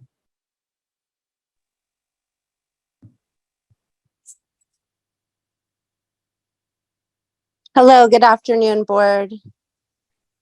Can you hear me? Oh, hello. Yes, hello. Hello, welcome to the new board members. My name is Jennifer Hill from Douglas City. I'm the owner and operator of Liebolt Family Farm with farms in Hayfork and Wildwood. Want to take this moment of your time to comment on this agenda item. I appreciate Director Plabani's thorough presentation, a very in-depth analysis of the cannabis department's financials, as well as the many pitfalls this program has been through regarding the TCAA lawsuit, and the halt of licensing, as well as just the constant turnover of directors within the department. It's been quite the ever-changing history with new compliance measures being thrown at farmers every year. TAA lawsuit, I apologize. I appreciate Supervisor Gogan pointing out that the cannabis program fees do in fact contribute majorly to the general fund over the years. So maybe it's time to give back to a program that has been so greatly contributing to our community. As Mr. Tarbell pointed out, all the wonderful things that have come from it. At this time, approving the increase in budget is your best investment for this county's future. Let's try to license all these people in the queue. Some have been in for years, and then you'll create even more tax revenue, not to mention property tax revenue. Right now, the cannabis market is taking an upswing. We're on an uptick, and in the next couple years, things are going to get better and better. And you're going to want to have put this time and energy into these finances, upholding, maintaining, and if even at this point, growing the cannabis department. The staff is doing a wonderful job, and it's really echoing through. You can get a hold of people in a timely manner, which has never happened before. So I just want to say kudos to the staff. I really appreciate you and your enthusiasm. And at this point, you should even think of raises within the department to keep these individuals who are working so hard and clearly care so much about this program's success. At the very least, please don't take this money that you're allotting to the cannabis department and go and label it funds for enforcement at a later time. No more funds for enforcement. Let's focus on growing the program. We want to have it. We want it so badly to flourish. Please approve this funding. We greatly need your help in this pivotal time. You're in a unique position where you can help us. Let's not be Mendocino here and have 8 licenses. They're clearly on an upswing. I urge you to choose alternative 4, contribute these funds without requirement to be repaid. It's up to you to approve this, the board. You see the projections here. You see where a flourishing and up to capacity program could take us. Please invest in my family's future as well as every other business in this county since logging's shut down and it's extremely hard to thrive here. Again, I want to thank you for your time and happy spring. Thank you. Keith Groves. I got 2 Yeah, texts. Great job. You did what? I got 2 texts from friends. Great job. They heard me. All right. Good job. This is Keith Groves, East Fork. Drew, one thing that you missed is the added sales tax on top of the added cannabis tax and retail. So that's a small number, but it still is a valuable number.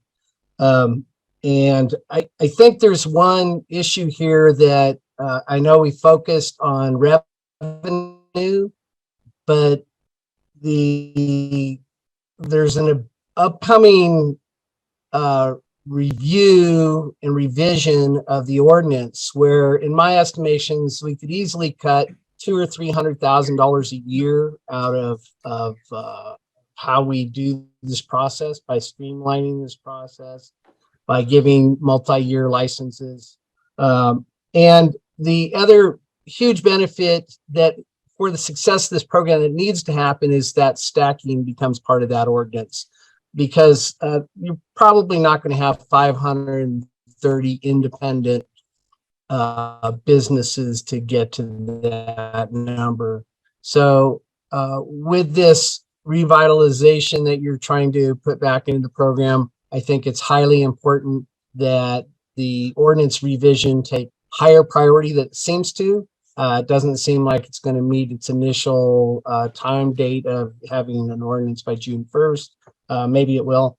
But I would also recommend whatever form that you choose is to fund this program to move forward because there has been economic studies done before and, you know, probably easily $100 million worth of economic revenue into the county on a historical basis. So with that, thank you for your time, Drew. Good job. Skylar, we're going to miss you. Thank you. Thank you. Steve L. Hi, this is Steve Lyon from Junction City. I'm going to encourage the board to choose option 4. I think this cannabis cultivators and the cannabis program has been a cash cow for the county, has been looked at as a cash cow for the county, and has been milked pretty thoroughly. I know I've put in over $40,000 personally since 2017. I think that the program has been a net positive financially every year, except for this year when we're all suffering under the ridiculous lawsuit by the TAA that was handled poorly all the way around. So there's 1 year that revenues are falling short. I think the county should prop up the program during this shortfall, get the program returning to positive finances, choose option 4, and support the program. Thank you. Thank you. Carla Avila. Hello, this is Carla Avila from High and Palm.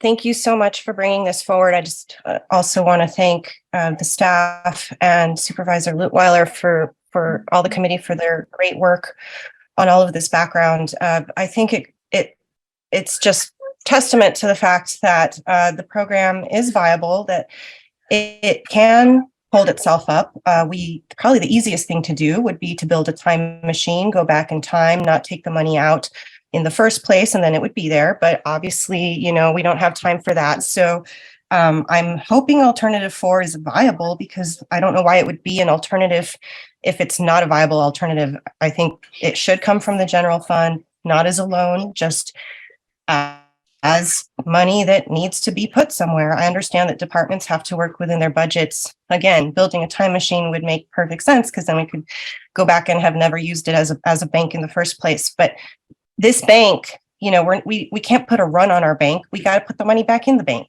and then the bank will be there for the future. I think we just learned this lesson in Silicon Valley recently.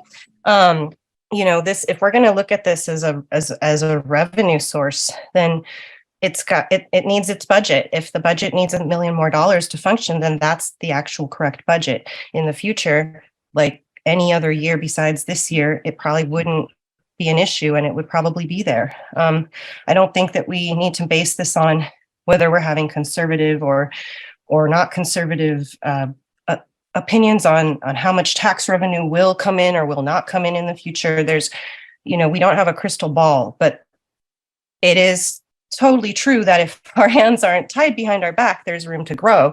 And I don't think that any of our businesses have hit their max. We certainly would love to be operating again and paying fees and taxes. I just think we need to look at this as pragmatically as possible. If another department was falling short on their budget for their department, and there was some good reason they needed the money out of the general fund, would we be saying, well, prove to us you deserve it, well, or else you're not creating benefit for the rest of the county? I just think that's an unfair way to look at this. We can't keep separating cannabis into its own special category that has its own special set of circumstances and gets shaken down for more because we think that we deserve to treat these people this way. Let's try and go back in time and pretend we didn't make the mistakes we made before, and just start here with not making those mistakes into the future. So fund the program, preferably not with a loan, because once it's functioning, get the budget back on track, we get all the rest of it back on track, we don't have this problem in the future. Thank you for the opportunity to comment. Thank you. Veronica. Good afternoon, Veronica Kelly Albies, Douglas City. I want to start by commending Director Plavani and staff and Susie for all the hard work that went into this breakdown. I had the opportunity to kind of take a quick look as I could. I wanted to delve a little deeper, time permitting, of course. But I think Terry McBrayer is on point with her assessment. Do we have this money that we could move to another division? I think they do need help, and we do want to keep this program moving forward. I think these numbers are a bit bloated for projected revenues. And in terms of the general plan and the monies that have come into general fund, everybody in Trinity County was promised some deliverables on how this was going to work. The cannabis industry as a whole is the one that benefits most from the update of the general plan. And we appreciate that support, that we can have that and create a plan that will support the industry within Trinity County. In terms of other general fund money coming in, I'm looking at the numbers. You know, in 2021, they were pretty healthy. And of course, they've gone down a bit, but to be projected for $20,000 on tax revenue to general fund, it's concerning. And I understand the hits that the industry has taken. And I commend the board for giving them, for finding ways to help them be more sustainable. My recommendation would be that option one, to transfer the cannabis building assets. My question on that would be, then would they start paying rent again like they did at their old location? How would that work? Does that also benefit the general fund and overall all residents of Trinity County?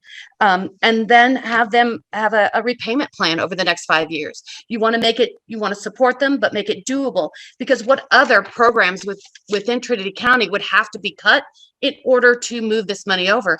Your treasurer stood before you and said, we don't have the money, but there's always a way to find something that will work.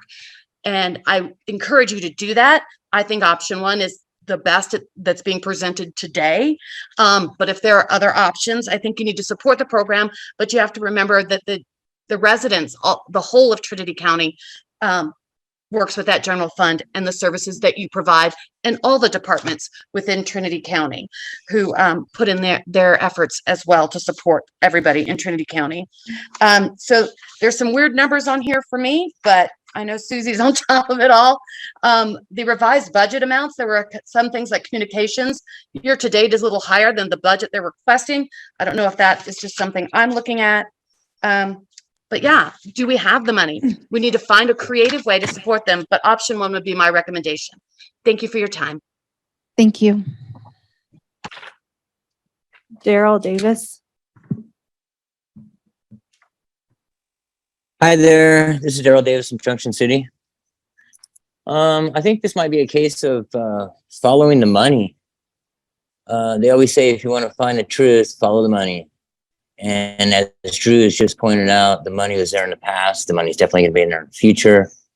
It also might be a case of not biting the hand that feeds you. Like, we know there's money in the general fund because we put it there. So as a farmer, I would assume that this would, like, accepting option 4 would be just automatic. Like, the fact that we can even debate about this right now is great, but I think it's truly, we know there's money there. So to try to pretend like this program, oh, it could just fold, no problem. No, it can't fold. This has to go forward. Almost any county programs, most county programs aren't equipped with making the kind of money that this is. So I do agree with Carla. And the last speaker mentioned that there is no money there. Like I just said, I think we just need to do the right thing here.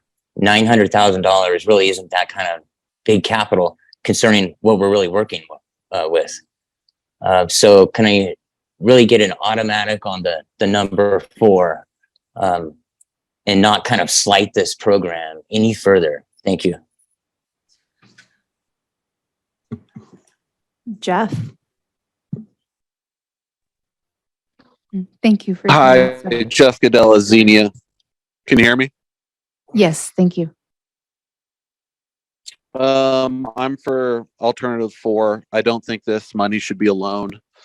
I think the program's been used as a plug to fill all those leaky holes in the county for too long. The money's been horribly mismanaged. The program has been horribly mismanaged up to a point. And now we're at a point where the cannabis department is functioning and functioning well. And I can only guess is going to function even better in the future because the staff has some stability. The staff are doing a great job now. We've gotten rid of the problems out of from the missteps from earlier last year of terrible hiring of a cannabis director who wanted to not run a program. Missteps like that, missteps with the TAA lawsuit have really hurt the program and got us to this position where we're needing some assistance from the general fund. In the past, it's been the cannabis department who's helping out the general fund when it needs it, and a little bit too much. And I'm sure some of those things weren't legal. Haven't seen a cannabis fee study. I've been in the program since the very beginning. I've been speaking at planning commission meetings since the beginning. I'm license number 9. I've watched this all happen, and this is the first time I can say we have a department that actually functions well. The people are learning their jobs. They're getting better at it. They're doing a good job right now as it is. And they need to be supported. These are people that came here to get this job and work in this industry. And they're just one part of the whole ecosystem that is cannabis in Trinity County, and they need to be supported. It should not be alone. The cannabis department has already given up too much over the years, and it's time for this new board to show some support for it, so that as a larger part of the economy in Trinity County, it can be stabilized and start contributing as it has in the past. Thanks. That's all I got. Thank you. Catherine?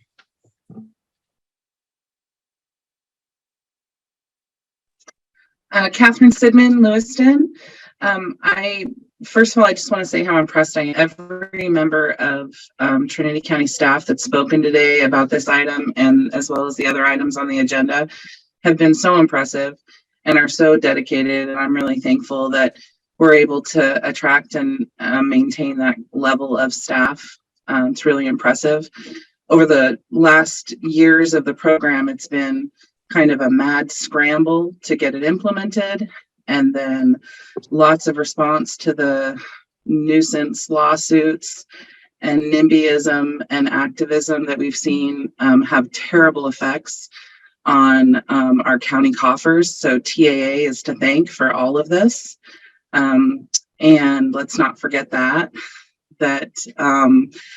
like the county, the farmers have become victims of this short-minded nuisance lawsuits that have taken place. And we're finally able to come out of that. And what I would ask is that, a lot like Carla said, we start today. We start today with optimism about the market. We start today with optimism about this industry. And we know that this industry is the closest thing that we have to economic development in any other. We're right there on the precipice of something that could really benefit multiple aspects of life in Trinity County in a very positive way. And we have to do that with a stable program. This isn't a green rush. This isn't an economic bubble. This is a program that's now a permanent department of the county and needs to be treated like any other department. Our treasurer didn't say we didn't have the money. Our treasurer said it wasn't in your budget, so you shouldn't be able to have it until next year. That's a paperwork issue. The reason that the budget wasn't accurate is because of all of the reasons that Director Poblani said so well, and that presentation was just excellent. So clearly, there needs to be an investment from the county. Option 4 is the way to go. There shouldn't be a loan. There's no other situation that I know of, and I'm happy to be corrected, where departments are looking for loans from the county just to maintain operational. I don't think we should be treating cannabis so differently from the other departments that we have. It really reflects a closed-minded, just a bigoted view that I think is not attractive for anyone to maintain moving forward.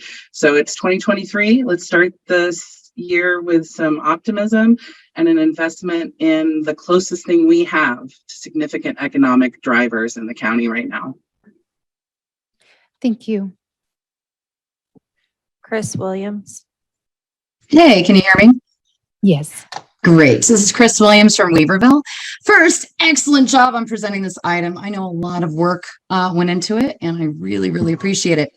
The funding request should be a contribution from the county. The program stimulates our economy in a desperately needed way, and this funding gives it a boost that is sorely needed. Regarding not having the money, could we consider using the $4.8 million in PILT funds, as I think they're unrestricted? I could be wrong on that. We finally have some sound leadership in the cannabis division and a robust staff. And if you're serious about economic development, then please vote to contribute to the stability of this department and this program and this county. Thank you very much. Thank you. I have no other raised hands, no chats.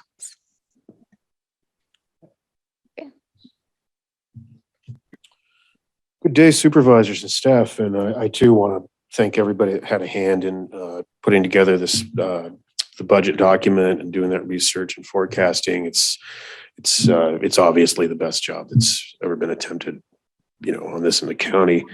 A couple things that that I think should be taken into consideration here is that the cannabis program has contributed mightily to the county since its inception.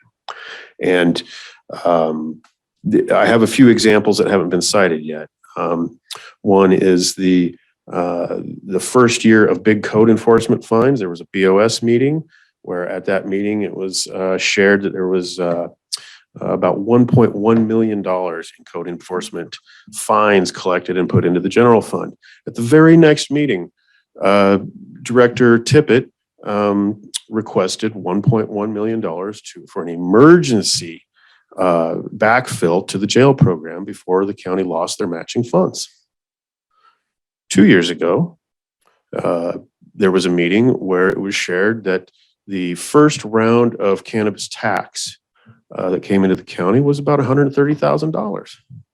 At the following meeting, Sheriff Saxon came before you and requested about $130,000 to for an emergency position to be allocated for admin staff because his existing staff was literally stretched to the breaking point. There's plenty of other small examples like that, and this is an opportunity to do the right thing. Cannabis has contributed and contributed mightily most years, all except one. And through no fault of their own, these applicants continue to pay, and should receive some credit for this contribution to the county generally. The statement of overriding considerations in the programmatic EIR for our cannabis program cites that one of the overriding considerations is that it stabilizes property values in Trinity County, a healthy cannabis program. Another is that it would create 945 new permanent jobs in Trinity County. I can't think of a single other industry, no matter how big we think recreation might be someday, that might contribute 945 new permanent jobs here. So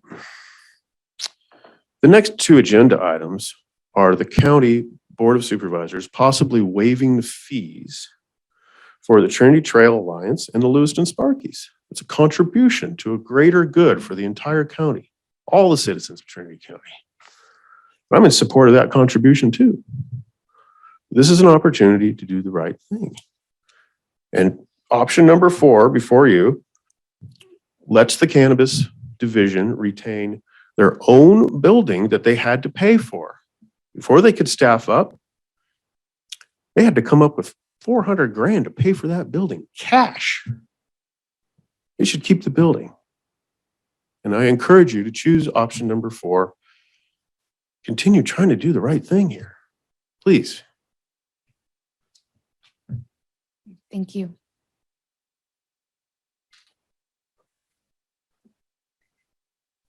Any other public comment? I have no other raised hands, no chats. Okay. With that, we will close public comment, bring it back to the board. I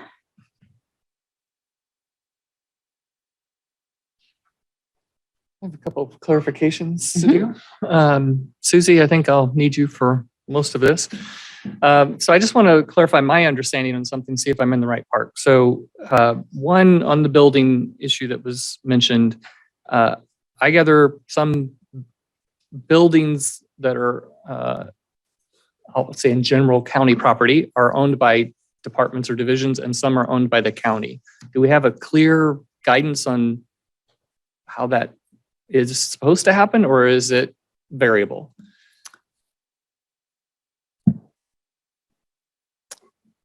This is the first building that has been purchased since my employment in Trinity County. Most of the buildings,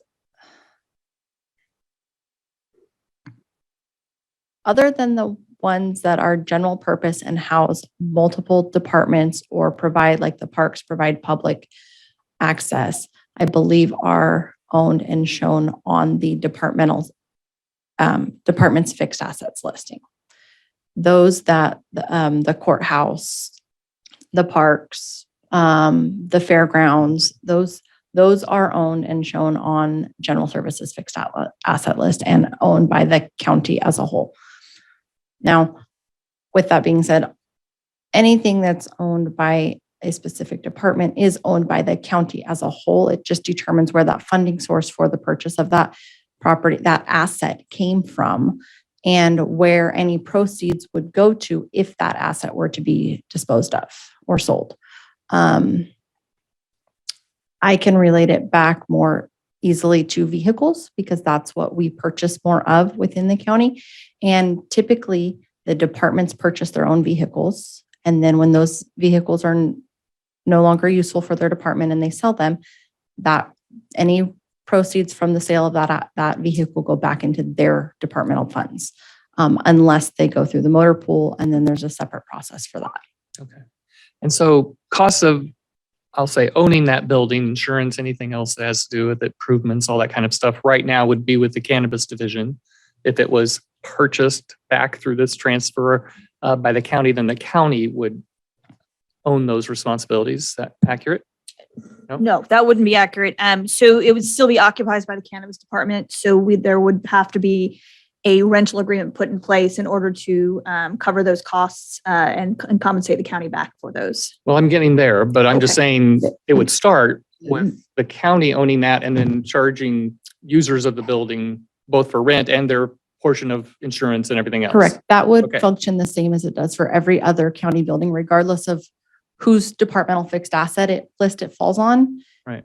They're all encompassed under our general county insurance policies. And then those policy premiums are spread out to the various departments based on, depending on the type of insurance, there's different allocation bases that are used. So as far as property, I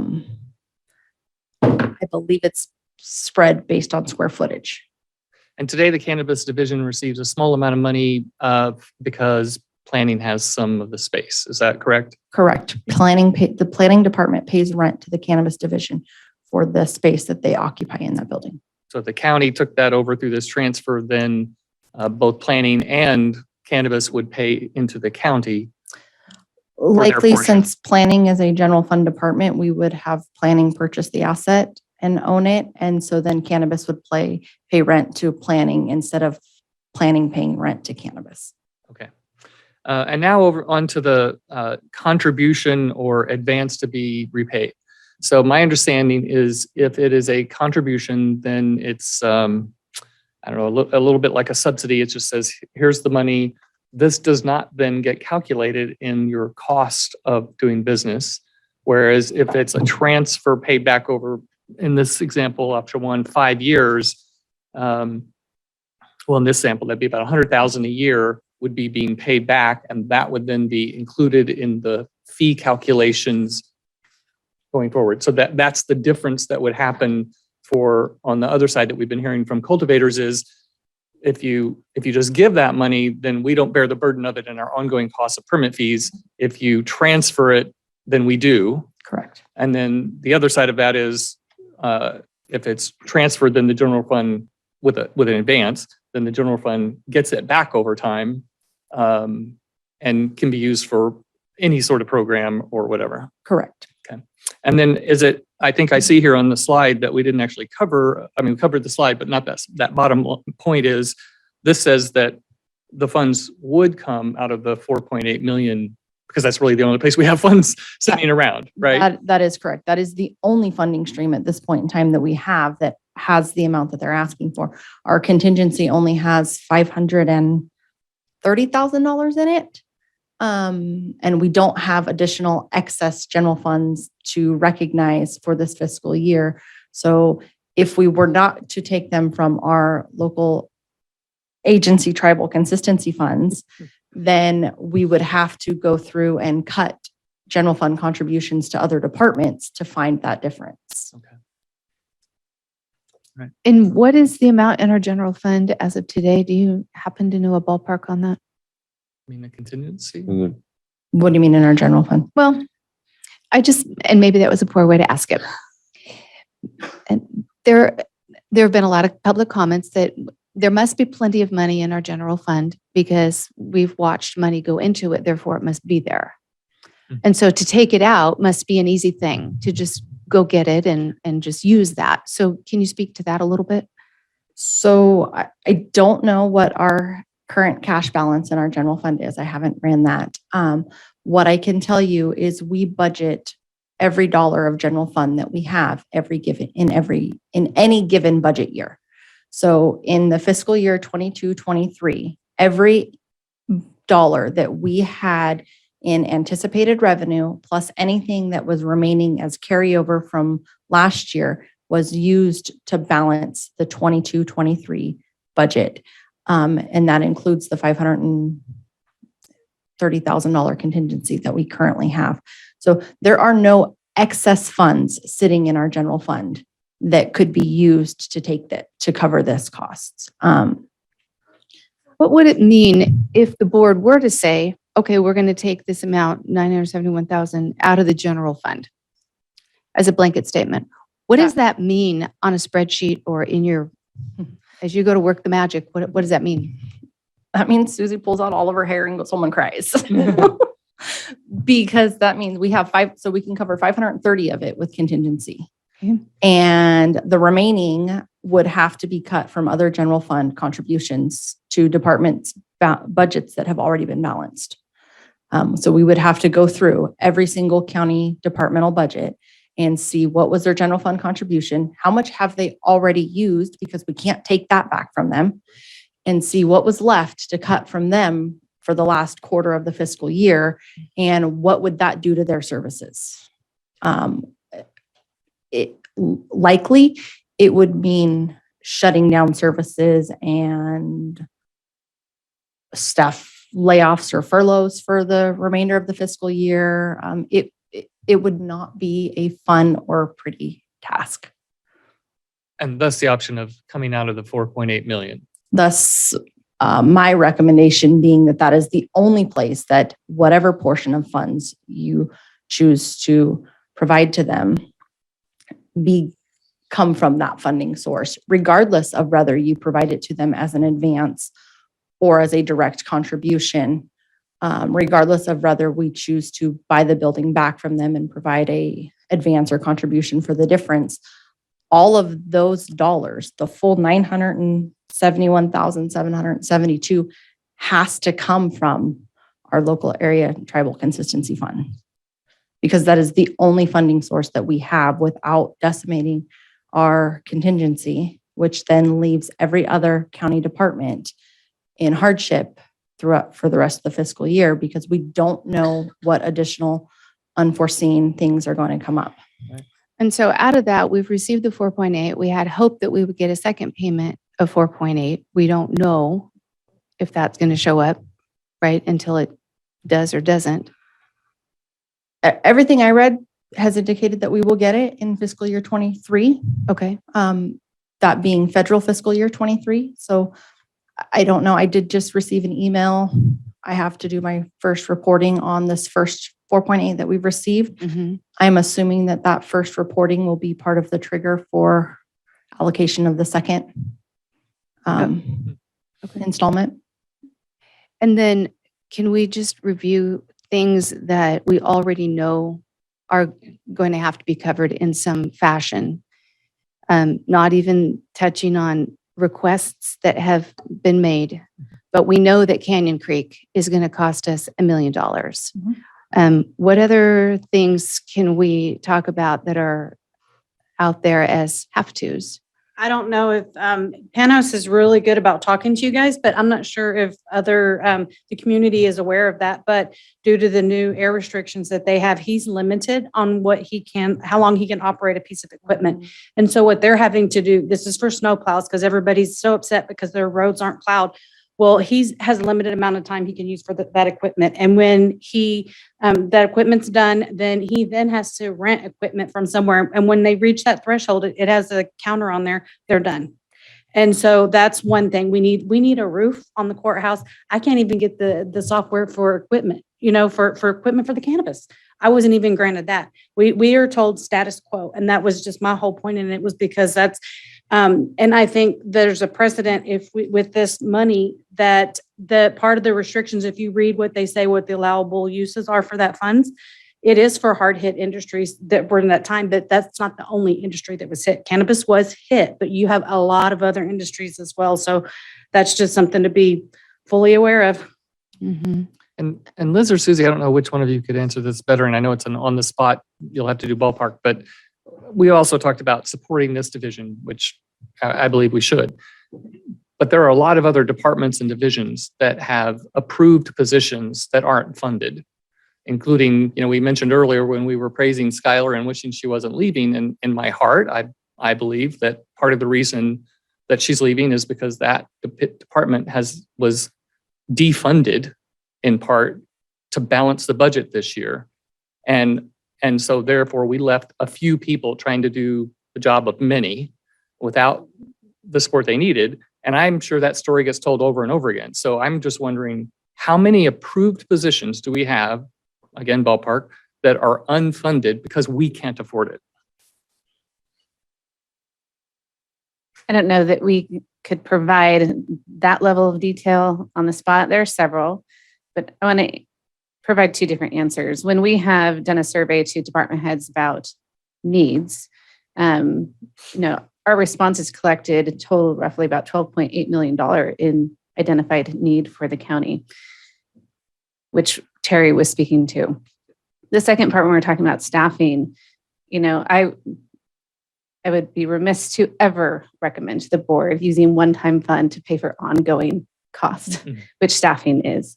And so, Susie and I have had several conversations about that would, in my opinion, not be wisdom to spend money in that fashion. And that $12.8 million does not include the 25% of emergency cost to natural disaster that we are responsible for. Best case scenario that we have CDA or FEMA reimbursement to said emergencies. So, there are many costs in the county. Of that 12.8, I would say there are a lot of costs that DOT could benefit from in equipment. I mean, it is quite a comprehensive list. I hope that just provides some information on where we sit. And I know staff work very hard to balance the budget every year, given all these needs. I think you referenced in a previous meeting that we started at a $6 million problem when you were balancing the budget last year. I feel like this last year was 6 and the year before was 4, but I might be wrong. It's correct. Yeah, we were about $6 million out. The general fund asks to start fiscal year 22, 23. Already jumping into budget development. Came in about $6 million over our projected general fund revenues. And I wonder if it's probably easy for you. Can you just quickly give us a list of the departments that are general fund departments? Is that easy? it might not be all inclusive. I might forget one or two. Sure. We've got your general fund departments include Board of Supervisors, admin, assessor, auditor, clerk recorder, treasurer, tax collector, general services, building, planning, environmental health, the sheriff's office, jail health, district attorney, thank you, HR, public defender, risk management, animal control, search and rescue, probation. I know I'm forgetting a handful of them. You did well. Yeah, that was good. Ag, yep, ag Ones that aren't. department, cooperative extension, library. I think I got them. that one.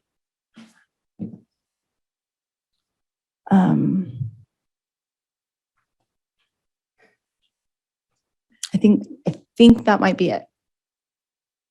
Okay, you did well. Thank you.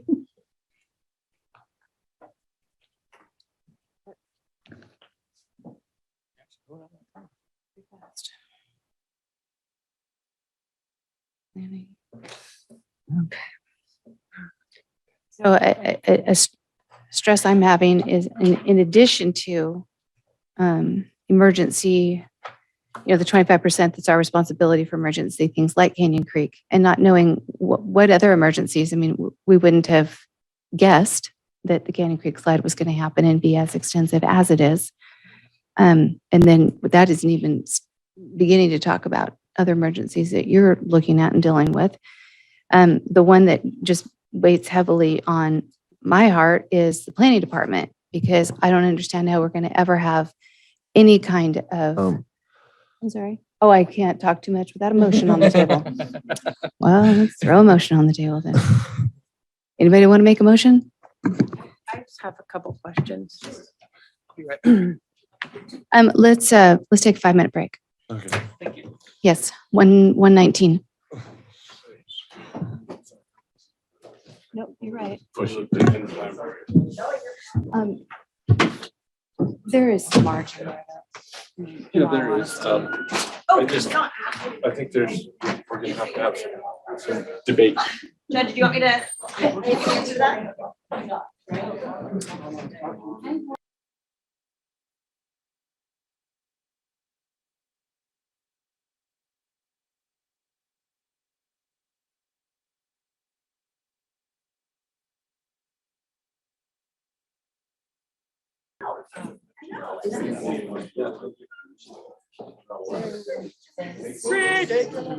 Oh, sorry. I'm just talking to myself. Oh, no, it's ridiculous. That's about the same. Yeah, no. Susan and I were talking about it. Oh, okay. Something smells me. We're in for some debate here. Probably so. Are you ready to make a motion? I just make a motion just to get things going. You make the motion. I'm ready to second it. Ma'am?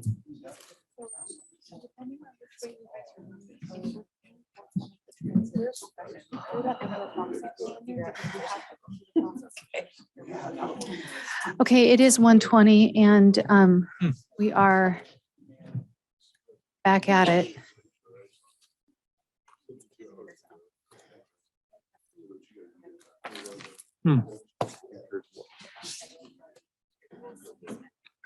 Government is the most inefficient thing. No, Oh, we're no, part of she that. means because it's federal funding and campuses. Well, then, Mhm. Nope, that's right. Expenses. And then open up the three departments and I'll transfer these funds to them and. Yeah, and open it up. That's a good answer. Essentially, right. I have two questions. But we should double check and that because a- sometimes they have a specific, offset. Just kind of a personal concern. Okay. But I think that's.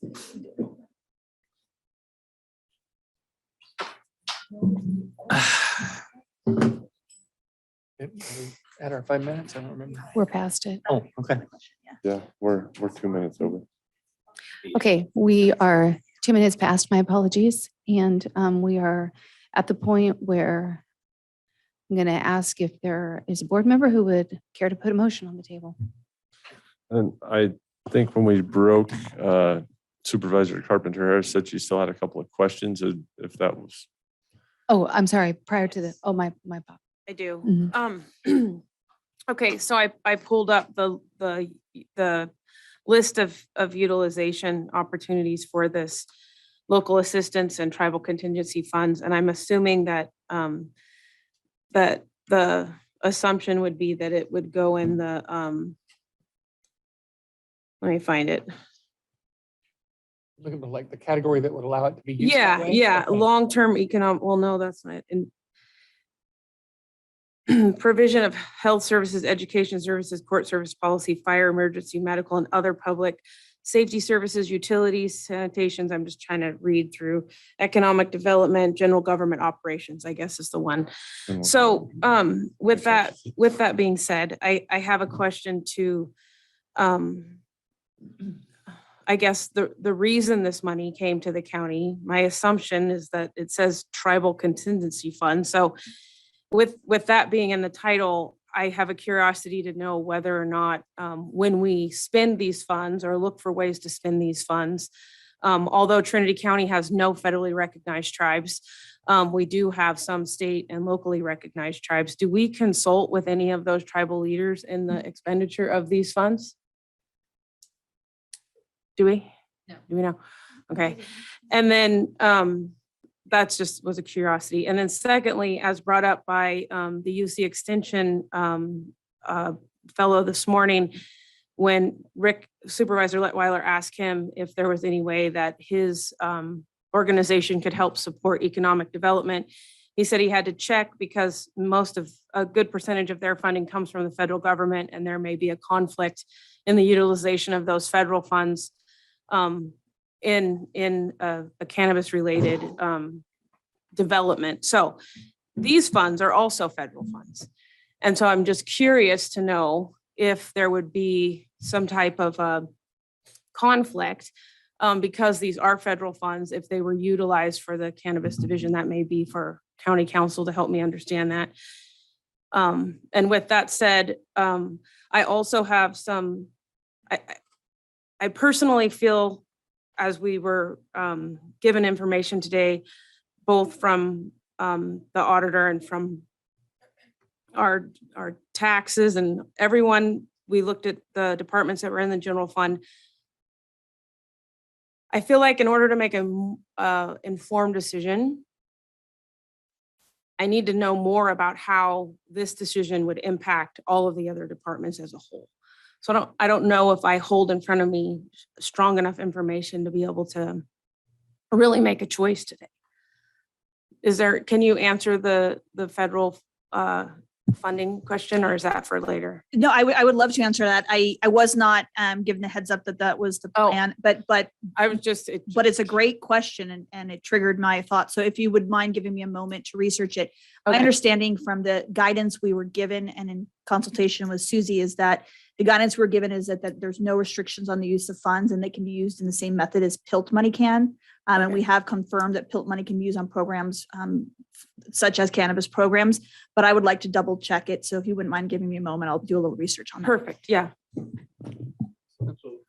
While you're doing that, just a kind of a brief history for myself. When the cannabis department bought the planning building on Main Street there,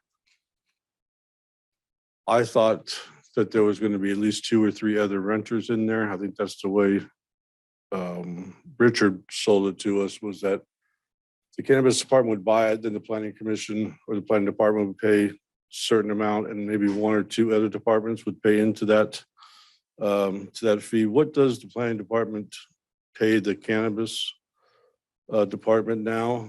Am I incorrect when I thought that there was supposed to be maybe 1 or 2 other departments in that building when we purchased it? When we originally purchased the building, my recollection is that it was for planning and cannabis. That's just. Those were the departments that were going to move down there. Planning was going to pay rent to cannabis. And the reason being is because There was no cannabis needed to expand, and there was no space for them to expand in the current building that they were occupying, renting from building and planning up on Airport Road. The current budget for rent from planning to cannabis is roughly $5,600 a year. A year. Mhm. That seems cheap. Because it's rent based on cost, because we're as a county department and a county agency, we're not able to make money. We only recover our costs for the space. If I believe that planning also pays a portion of the utility bills for the building because they occupy that space as well. But I don't handle their individual day-to-day finances, so I can't say that with 100% certainty.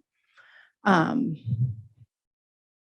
if the building were to transfer from the cannabis department, then and it didn't transfer to a general fund department for whatever reason, then both departments would pay rent.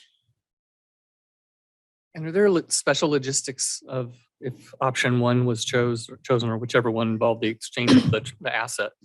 Logistics associated with that transfer of the asset that we need to think about? Yes, there are. I'll defer to Margaret on if there's any more specifics, but I put an approximate number in there because we would need to figure out the fair market value of the asset and not transfer just the asset at our current book value. She summarized it well. There are processes for public property and the exchange of it. They're different if we're selling it to the public, if we're transferring internally, but we would have to follow those processes. And one of them is getting an appraisal to determine the fair market value at the time of sale versus the time of purchase. So we would have to do that. And I do have an answer to Supervisor Carpenter Harris as well. I was able to look at the restricted uses on these funds, and there is only one restricted use as designated by the federal government, and that is this money cannot be used for lobbying, any lobbying purposes. Okay, thank you. And Margaret, while you're at it there, because you referenced something about that, trying to streamline processes here, which I know is not what we usually think about, or we try to, but it's not usually the outcome. Rather than getting caught up in some process that might take weeks and months to evaluate the value of a building and so forth, if the decision involved the building transfer, could we make it that it was all shifted over as funding, but the plan is once the building value is assessed, it will be transferred and then the balance will be adjusted. And so we do that without it holding us up. Is that yes? Yes, that can be Okay. contemplated in the motion. Okay. It's just a more laborious process to do the transfer, but it doesn't slow us down necessarily. Okay, thank you. And if we did that and there needed to be this appraisal to find the fair market value of those assets, there's a cost involved with that. And so do we have a ballpark of what that might be? Yeah. Okay.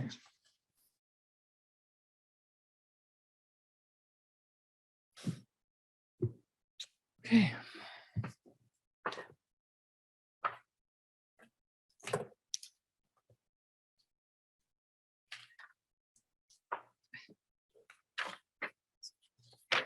What do we pay for the building, Susie? 300?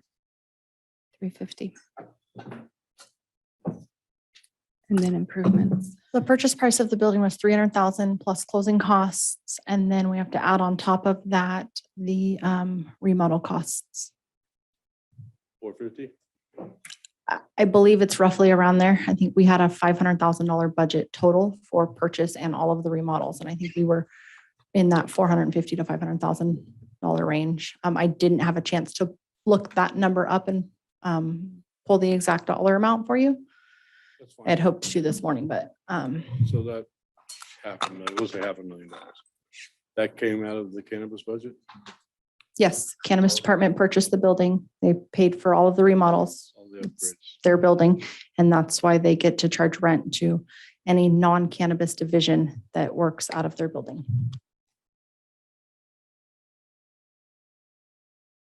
Okay, it just seems to me, and I understand the government can't make money on the rent and all. It just seems to me that at $5,000 a month to the other department,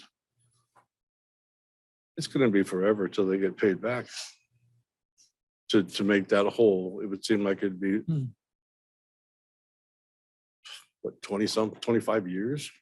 Yeah, that's assuming just half and cannabis absorbs the other half. Seems like a large burden for the cannabis department to pay up front for that to get paid back in such a small incremental way, although I know it's what you have to do governmentally. You know, that it's the cannabis budget quite a bit. And repays very little out of, you know, annually. Just something I was thinking about. And if we were to choose an option that included the transfer of the building, where does, like, technically, where does that money come out that you make that transfer from? Where are you going to take the 450,000? It's still going to come from the local agency and tribal consistency funds. The full total sum of the $971,000 is going to come from the local agency and tribal Just how we're consistency handling funds. it. It's just how do we account for it? Do we as general fund county get an asset in exchange for a portion of that amount? If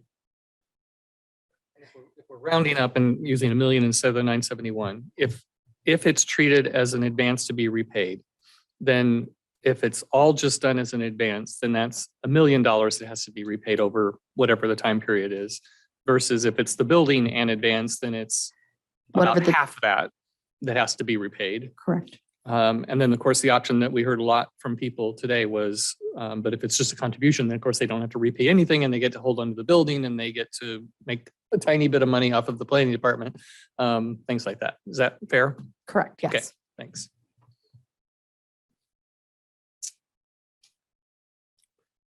Understood. Understood. Anybody want to put a motion on the table?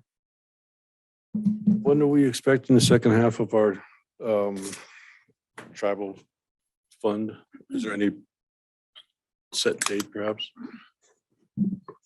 Susie spoke earlier to federal fiscal year 23, but no, there's not a firm known date. Is there any information that any of the tribes have any requests for utilization for these funds? Not to my knowledge, no. Not sure. So I'll just throw this out there for food for thought. At 4.8 million twice, you got almost $10 million, we'll say. Cannabis department is looking for about 10% of that, which still leaves 90% of that figure to be used throughout the county for all the other things that we talked about, which are very important things for this county. We need a motion. Do you want to make a motion? Yeah, I would like to make a motion to use the, what did they call it there? The local agency tribal consistency funds, 10% out of the, I would say 20% out of the initial 4.8 million, which would give them the $900,000 up front. And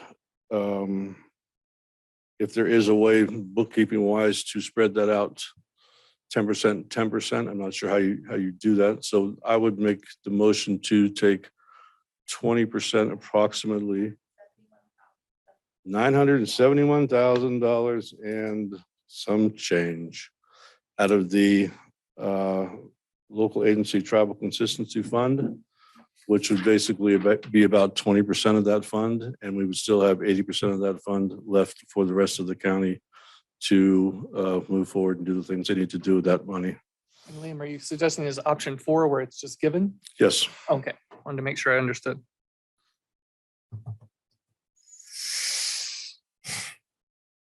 We have a motion on the table. Is there a second? I'll second that for discussion. Part of our agenda item is to authorize the CAO and the auditor to sign the budget adjustment to make all of the necessary requests. Is that included in your motion? Sure. And your second, thank you. Yes. Thank you.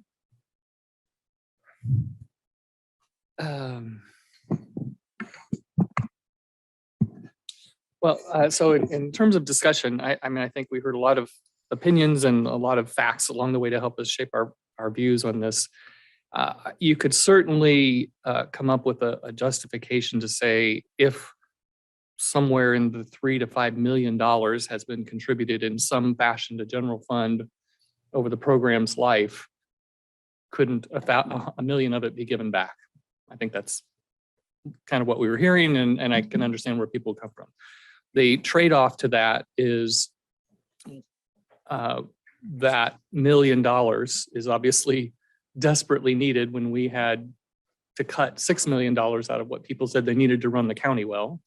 And I know that there's already a long list that exceeds the use of the $4.8 million with options between roofs and upgrades to software that get us out of the dark ages and things like that. So it's just, to me, it's a matter of trade-off. To me, there is no question about whether we should fund or not fund.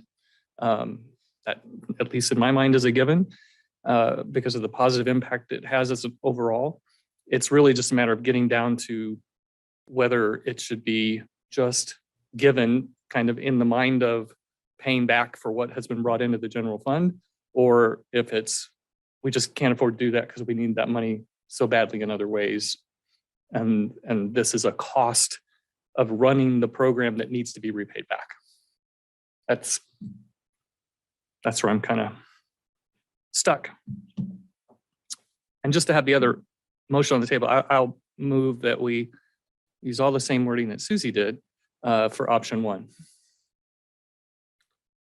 Yeah, option 1, and I would second that.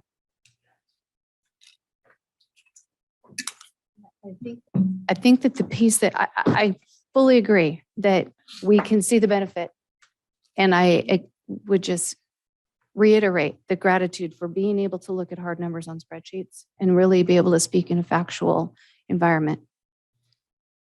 But when we have to make decisions about all of these other departments, and it's not very many months away that they're going to come, and we went from 40 million deficit as a starting point 2 years ago to 6 million last year, and we've seen what increased costs have done over just this last year. And we see what's happening with what it does to, and I might speak kind of wonky, and Susie could speak more clearly, what that does when we raise the minimum wage, what that does to salaries and the compaction. And when you have to sit and pore over all of that and the ramifications for what are we going to tell staff if we have to furlough them in order to figure out how we're going to go forward. And to the point I was starting to make before, how are we ever going to have a county that moves forward with any kind of development? I mean, even folks in the cannabis world are going to need the planning department at some point to do something, I think, outside of the realm of what is offered within the cannabis division. When you need a lot line adjustment, don't you need to go through the planning department to do that? Is that not true? It is true. Okay. We have to have a staffed functioning planning department. And the fact that we defunded 3 positions in order to just balance a budget, and I will say in all honesty, I don't know where I missed that, and I feel terrible that I did. I heard the fact that we hadn't filled them up to a certain point in time meant that we had expenditures that weren't realized, and therefore there was this extra that we would have spent that we didn't spend on salaries. That's what I heard. I didn't hear we're planning to stay in that path all the way through this fiscal year. I just didn't hear that piece. That's really disheartening to me. And figuring out how to fund those and make our planning department whole is just huge to me. Looking at staff who are already just so frustrated at the things that they need to do their job in a more streamlined fashion and feel good about coming to work, that they can actually get where they need to go and get some traction, and there just isn't money to give them what they need in that. It's just painful. And 4.8 million might look like a lot. It goes so fast. One of the things I kind of want to address, because we did hear some public comment about, well, if this wasn't the cannabis department, we would give the money. And nothing against Drew. This was not Drew's fault, but the problem is that when we did budget development, the cannabis budget came in and said, oh, we're going to have $2.4 million in revenue. And all those other departments came in and said, we're going to have this much revenue. And we balanced those budgets according to what they said. Theirs was more realistic, and the cannabis budget was astronomically off. And so all those other departments did have to eat a lot of money. I've had the pleasure of being involved in telling people you don't get this money, and we're not going to allocate that position. And there was a lot that went into that budget development, because as fast as it is to spend $4 million, it's really not that easy to find $4 million. So I do understand where this ask comes from. And I know that my biggest concern is it would have been a lot easier to deal with this if it would have been there in the budget, because then we could have taken that money from some of those other departments. We would have known what we had to work with, and it wouldn't be, okay, we're in the fourth quarter and now we're laying off people. It would have been, you have to figure out how to cut $100,000 over the entirety of a fiscal year, not $100,000 in 3 months. So that's where I struggle with it. It would have been nice if it wouldn't have been missed in the budget development. That's not Drew's fault. He wasn't involved in that. So, and I want to make that perfectly clear that wasn't the shortfall of Drew. That was previous administration. But at the same time, I get where people want this to be a contribution and not be included in that fee study. But part of this would kind of be, I think, included in the fee study. Some of this is operating costs. Some of the contributions that cannabis has made to our general fund, that's great, and I can see where this money should come from there. But there's so many different levels of separation between dollars here and dollars here that it's not as simple and straightforward as it looks. So I would actually, I'm not going to offer a third motion. I would consider it, but I won't go there. If we can have some more discussion and get rid of one or other, and maybe we would move from there. Well, go ahead, Susie. Can I ask for some clarification on your motion real quick? I just want to make sure that it includes transferring the full 971,000 rounded. But when we transfer the asset, that's at the fair market value, not the approximated number that's put there. And there's the direction to staff to go through and do that, and authorization to sign all the documents necessary to make those transfers happen at the appropriate values. Yes. Okay. And by the time we get ready to vote, I'm sure you'll have that perfectly worded. It'll be something just like that. Okay. And yes, thank you. And I'll just say, Dan, to your point, I think when I look at this is, the operating costs are what they are. They're spending the money. That's why they're in trouble, because the revenue wasn't there. So this is almost like becoming the revenue. Mm-hmm.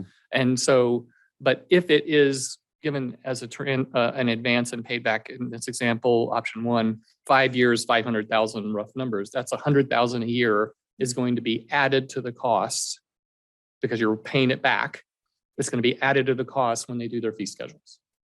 And above all the rest of their stuff, it's going to say, oh, and we're also carrying this burden of 100,000 this year that we have to pay back. So that gets built into my fee schedule divided by 500 permits and everything else. What does that equal?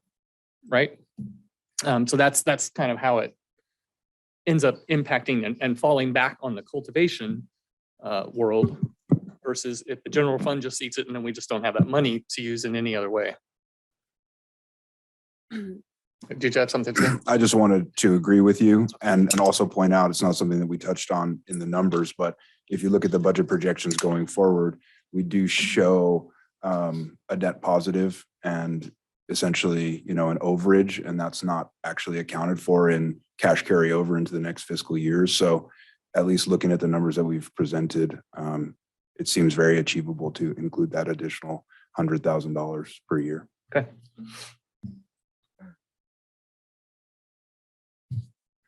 Regards to the money being carried on to the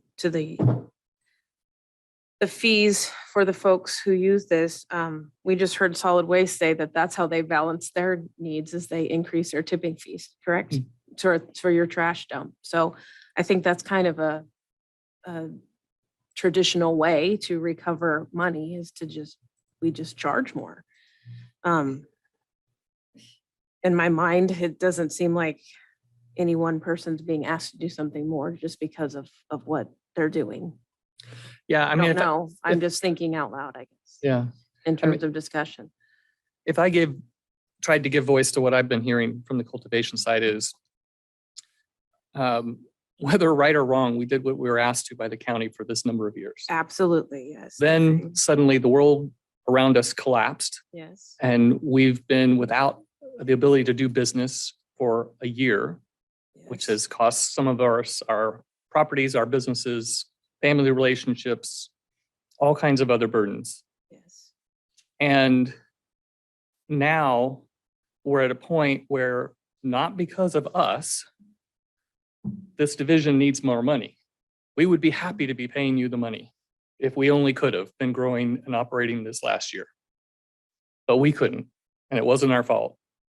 So now, not only fund the division, but don't make us bear the burden of a problem that we didn't cause. That's my voice to what I heard, whether it's well stated or not. And I get it, and I understand it. And then I jump over to the other side and I balance that with watching people leave the county because they're overwhelmed because we're understaffed, and a list that is 5 times longer than we have money to fund for desperate needs for the county as a whole. And so that's where I'm trying to find the right balance.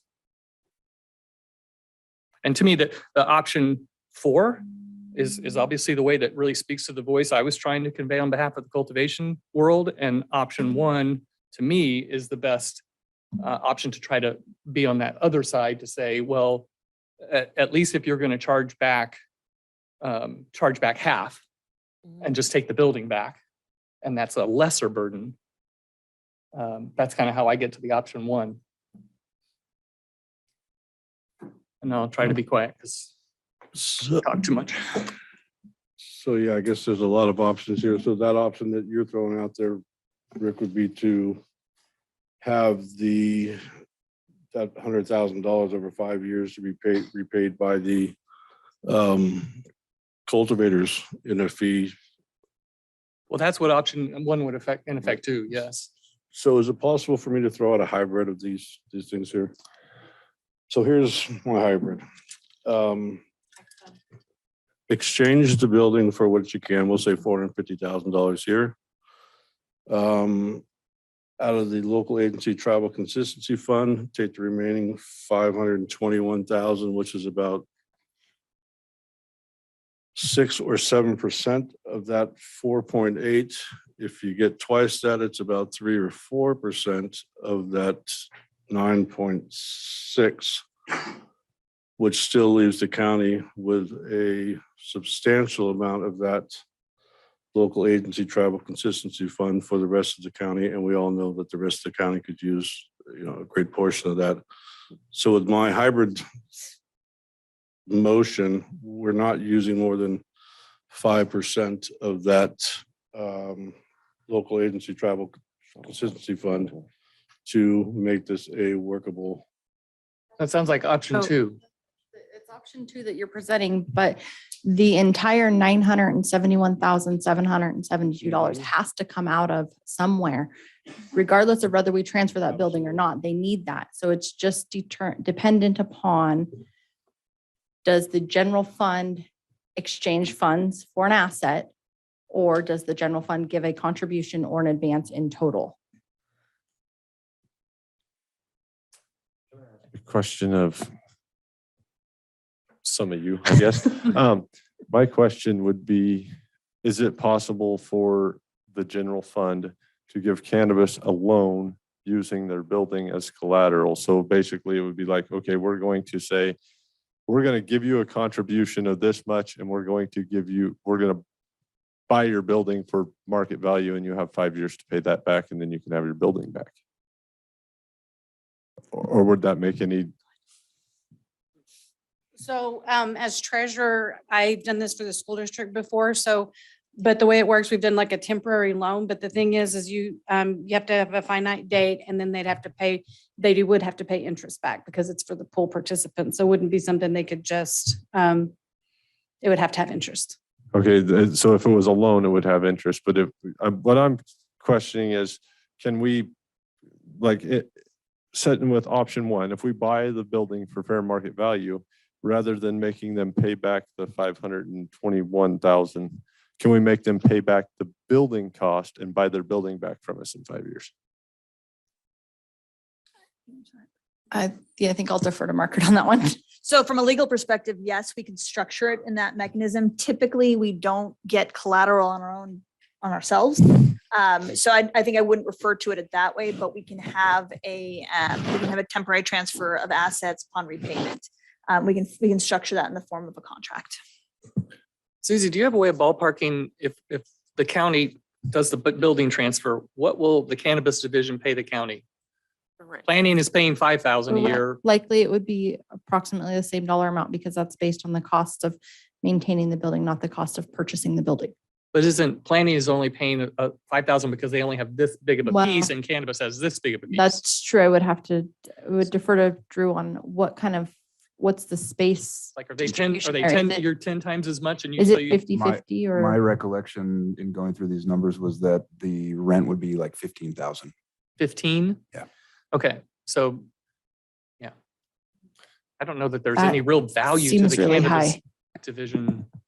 Is that, How much space does cannabis occupy versus planning? we're about a 3-to-1. Would be about right. 15 and 5? 70-30. Yeah, okay. I mean, to me, I don't see a super value to the cannabis division owning that. And frankly, I don't see a super value to the county owning it either. It's got to be owned somewhere. The building transfer to me is just a way of some of the money getting into the cannabis division without it having to be paid back. And the county then owns the building that can be used for whatever it wants to use it with over time.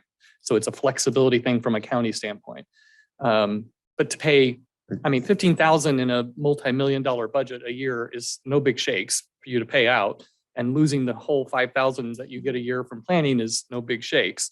So to me, that's part of why I was landing there. Sorry, Supervisor Gogan, I asked that question in the middle of your motion before it was seconded, so.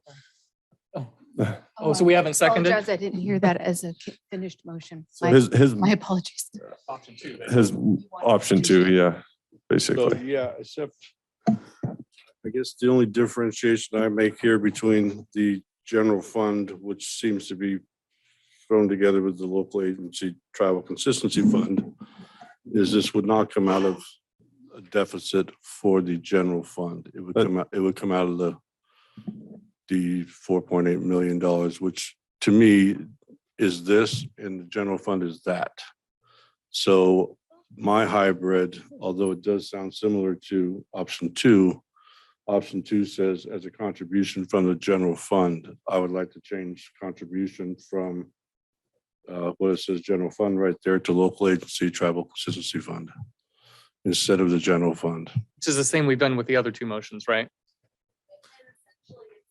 The same thing, yeah. Because the local agency and tribal consistency funds are discretionary funds that can be used for any general fund purpose. They are general fund dollars because the guidance states that we use them just like our PILT money, which is general fund dollars. It's just a different funding stream. Essentially, this distinction you're making is the difference between saying property taxes or general fund. Well, They're all general fund dollars. It's just the funding stream that's funding the general fund for that transfer. Well, it sounds like what Supervisor Gogan is catching on is when you made the comment, if you tell me to take out general funds, I'm going to go home and cry because I have to cut budgets and cut people. And so I think he's trying to avoid that, which I think all the motions are, right? Fair. Yes, that's essentially how I'm interpreting all of your motions is that it's coming from the local area tribal consistency fund. And included with your motion, would it be all of the provisions that Susie needs for transfers and Thank you. such? Yes. And is there a second for his motion? I have a question. We need to decide if there's a second on the motion first. I'll second it for discussion purposes anyway. So Okay. now we have three. We're done with motions. All right, you can ask your I can question. ask a question. Yeah.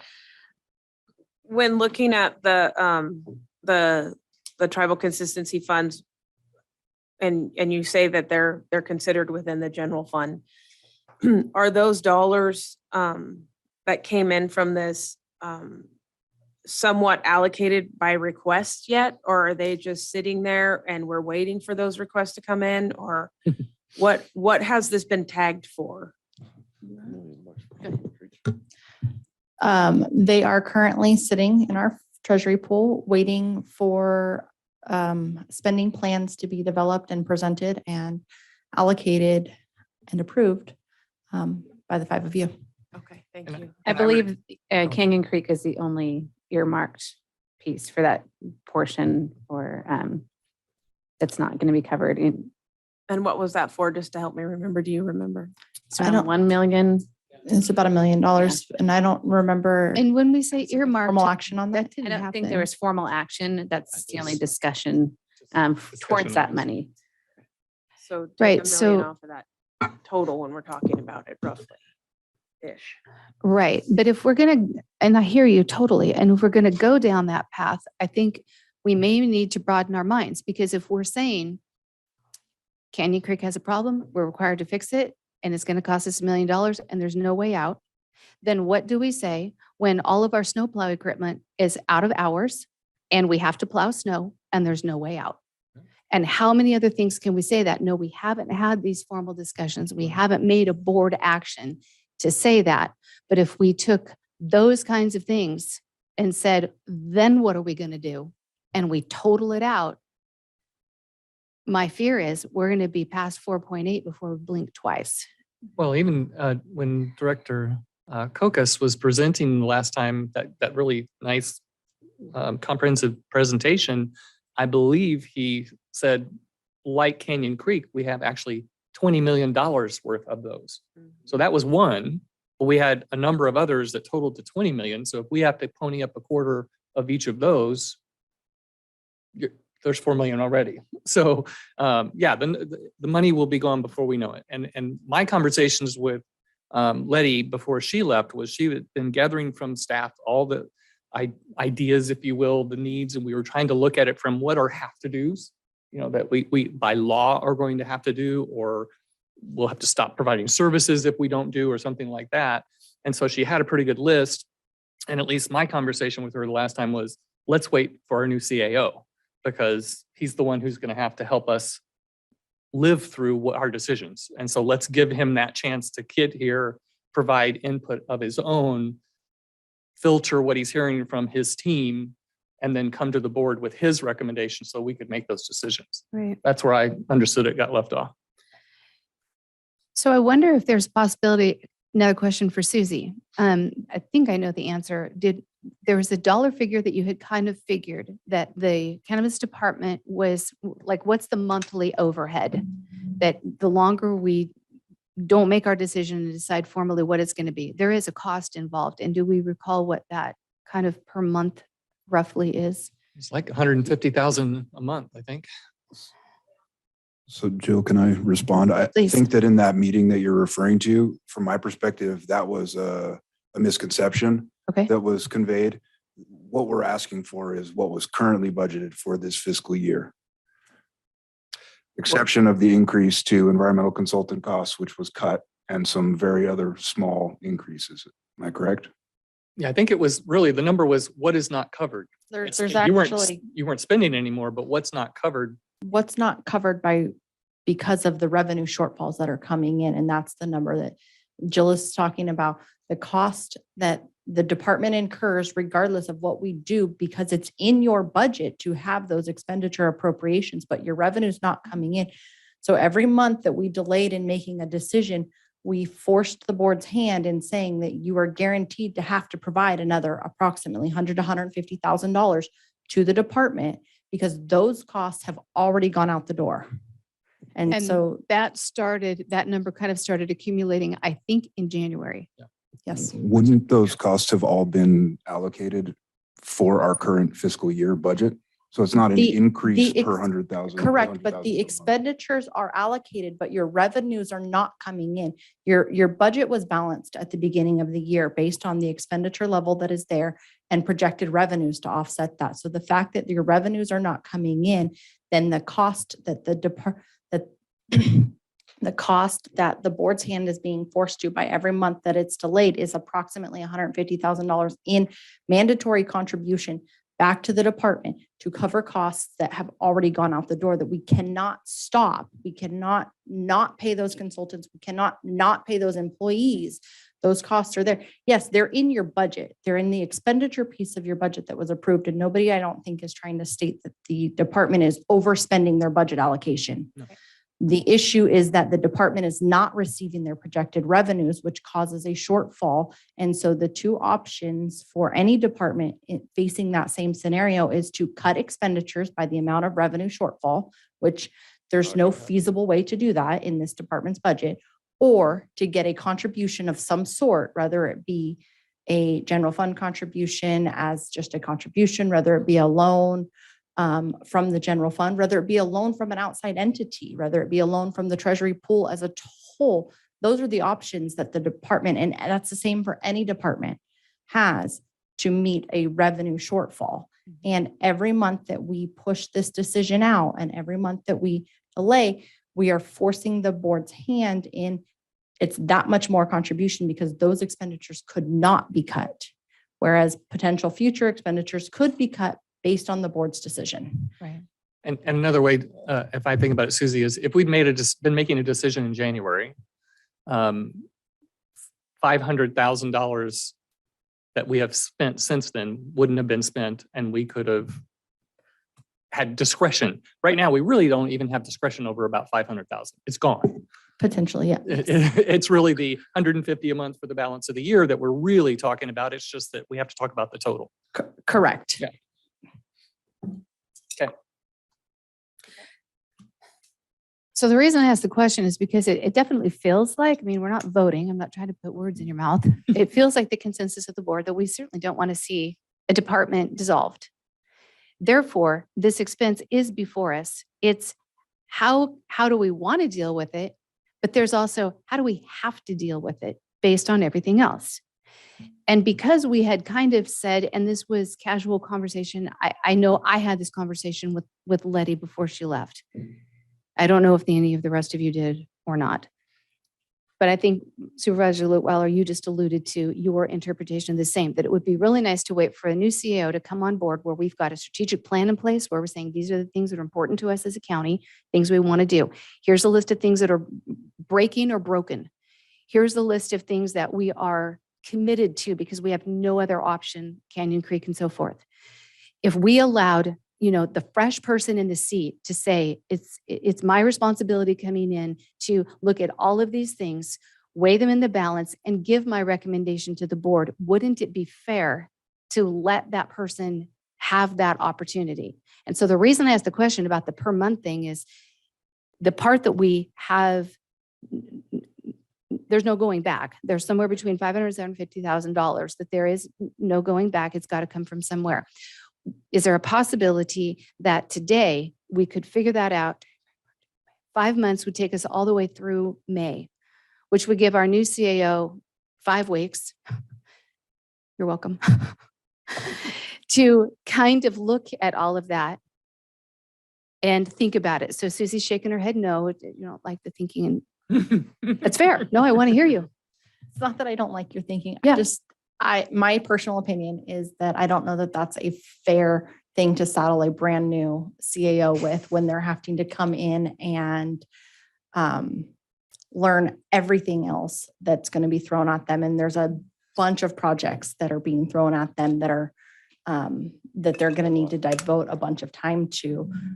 When we have spent months working through this project and have a final solution for this fiscal year presented to you, that my personal opinion is I don't know that that's something that's overly fair to do to them. Okay, I appreciate your perspective because I was coming at it trying to be fair.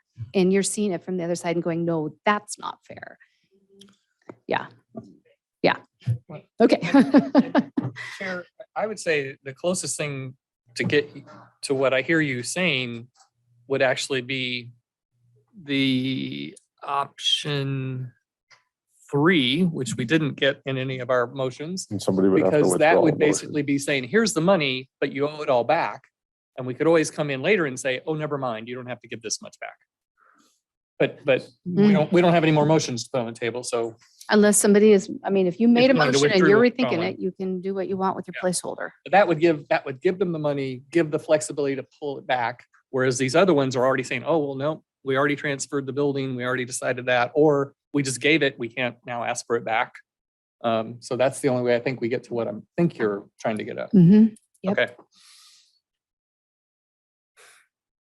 Could I be reminded who made and seconded option 4 as the first motion on the table? Liam and Liam made the motion, Lutwiler second. Oh, Rick, you seconded it. And then I made the option 1 and I Jill seconded, seconded. and then option 2, Liam and, And I believe I seconded that one. all right, all right.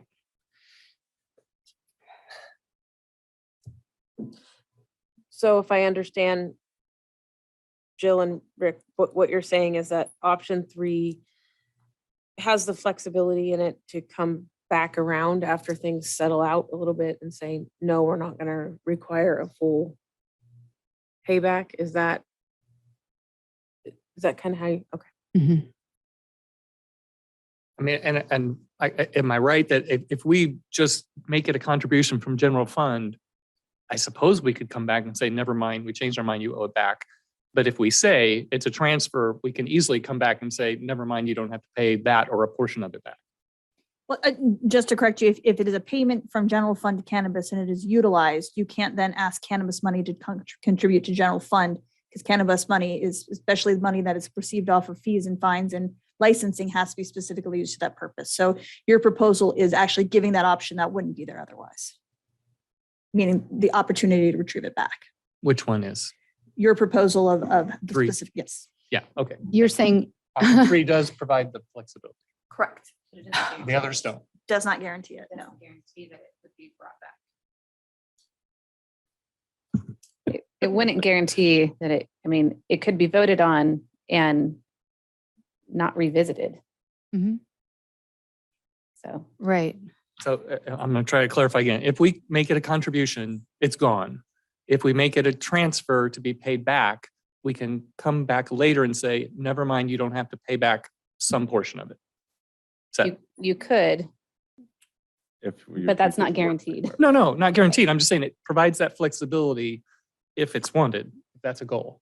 So legally, yes, you're correct. Okay. Yeah.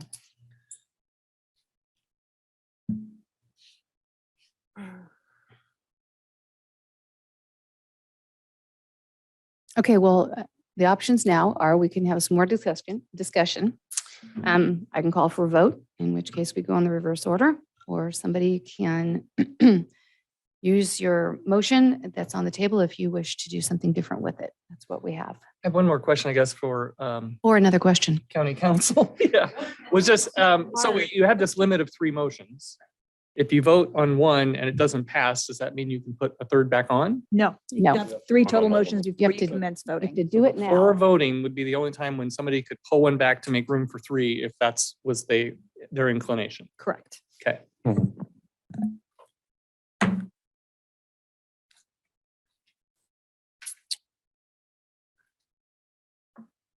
Well, I will withdraw my second from the third and final motion. So it's Which the was option 2. Option 2. 2. Okay. Okay, so that one is open. Unless someone else wants to second it.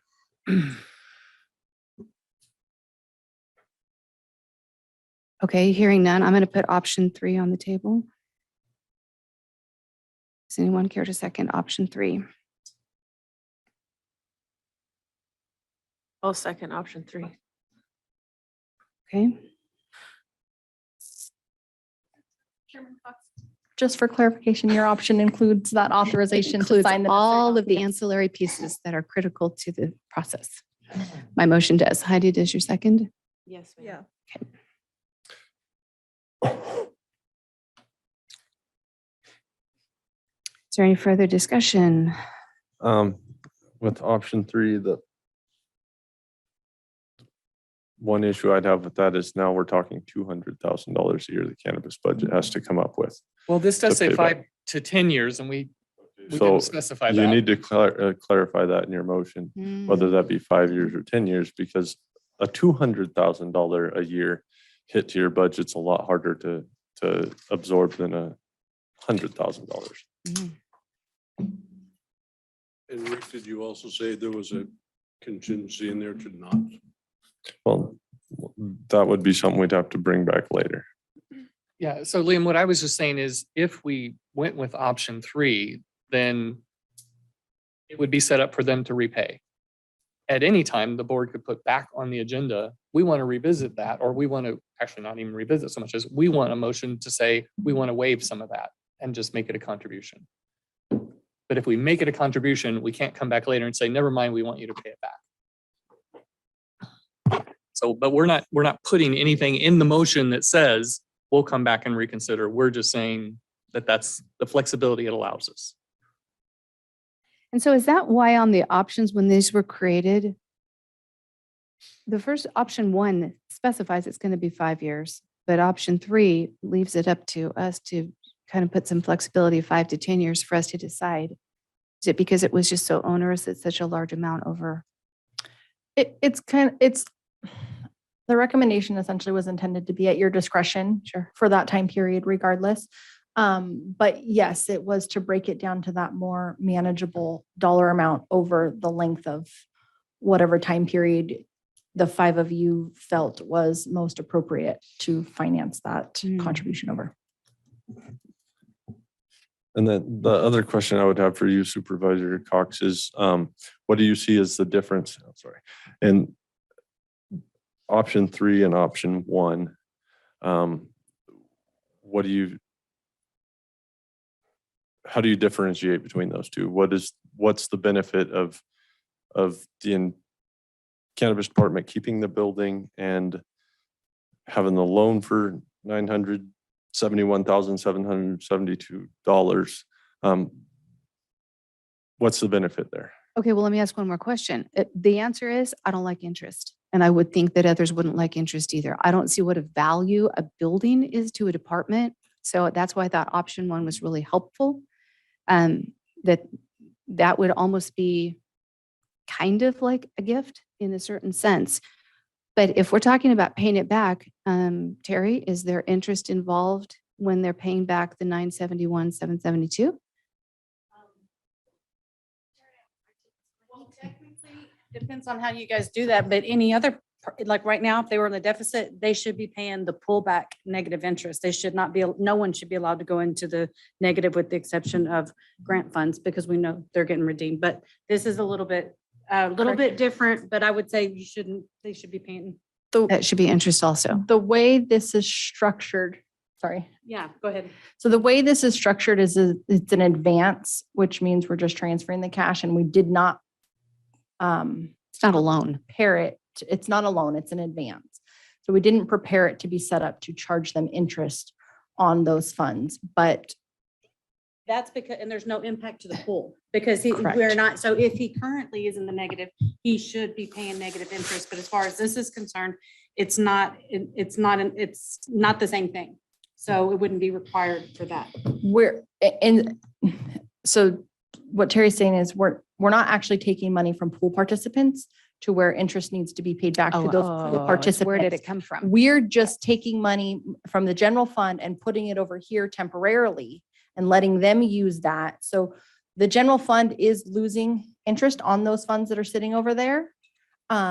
We could calculate that amount and transfer that, but the way that the advance is set up, we're just transferring those funds over there, and then we're going to ask them to transfer them back over a period of whatever time frame the 5 of you deem to be most appropriate. If I could just summarize it from a legal perspective, if it was any other budget source other than general fund, the answer would be yes, you're required to pay interest at the fair rate.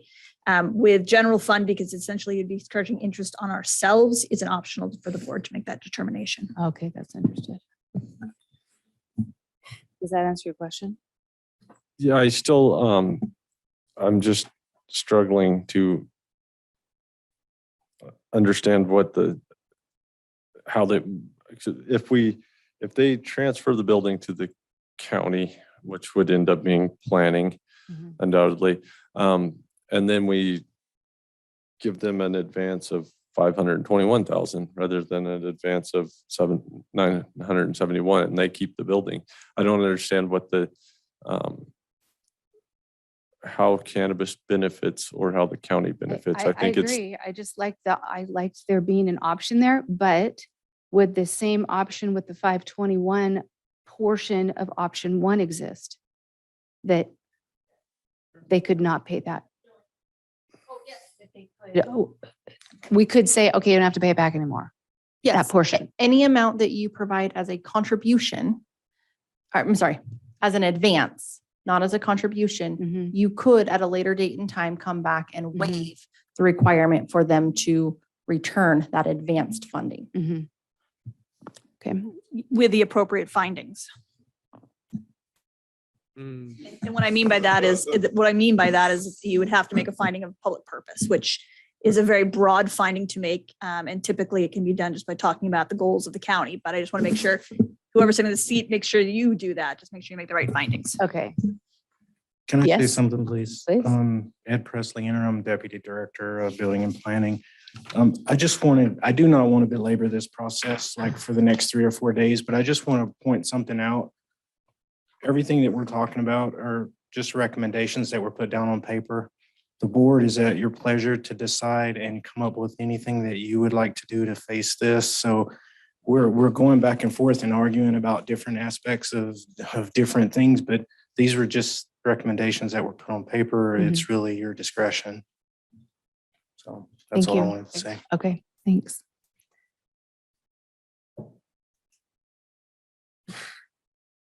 Well, as we get ready to call the vote, I would love to be in a position where I felt like it was the right fiscal thing to do to make it a contribution. I think there are many reasons to be able to do that and to be able to justify that.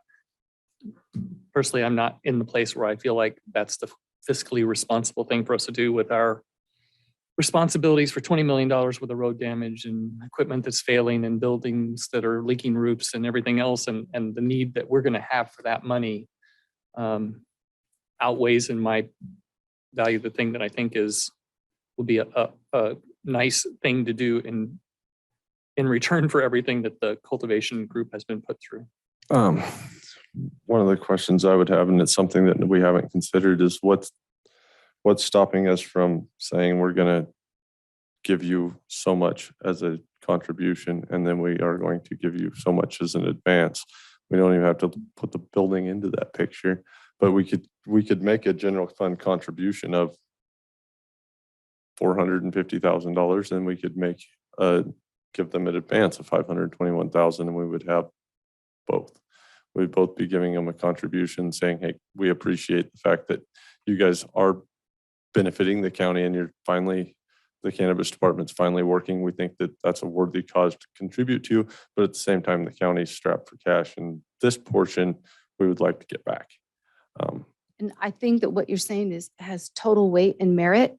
I think we just aren't sitting in the crystal ball position to be able to do that today.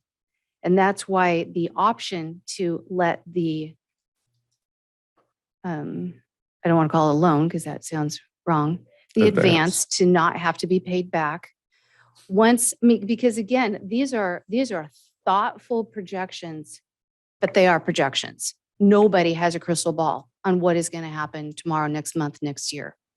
And so structuring my motion to add the 10-year payback, I would be great with that, to drop that down to make it be as less burdensome as possible. Is there a second to, Heidi, would you, I have to specify some sort of time frame. No, this is my motion where I have option number 3 on the table as the third motion. And have it be repaid over. And I didn't realize I had to choose in there because 10 years. yes, let it be 10 years to be as least onerous as it can be right now. And so if what we see, because what we might see is I've heard in public comment today, hey, cultivation's on an uptick. If that continues that way and the money starts flowing and we get Canyon Creek and trucks and all of these other things that are, we don't know how we're going to take care of those. And we can say, okay, great, end the payments. Then we have the opportunity to do that. But we don't know what that's going to be right now. So to me, it's the same thing. It's, and I agree with Supervisor Lutweiler's comments. I too feel terrible for what people have been through. Terrible for what you've, Continue.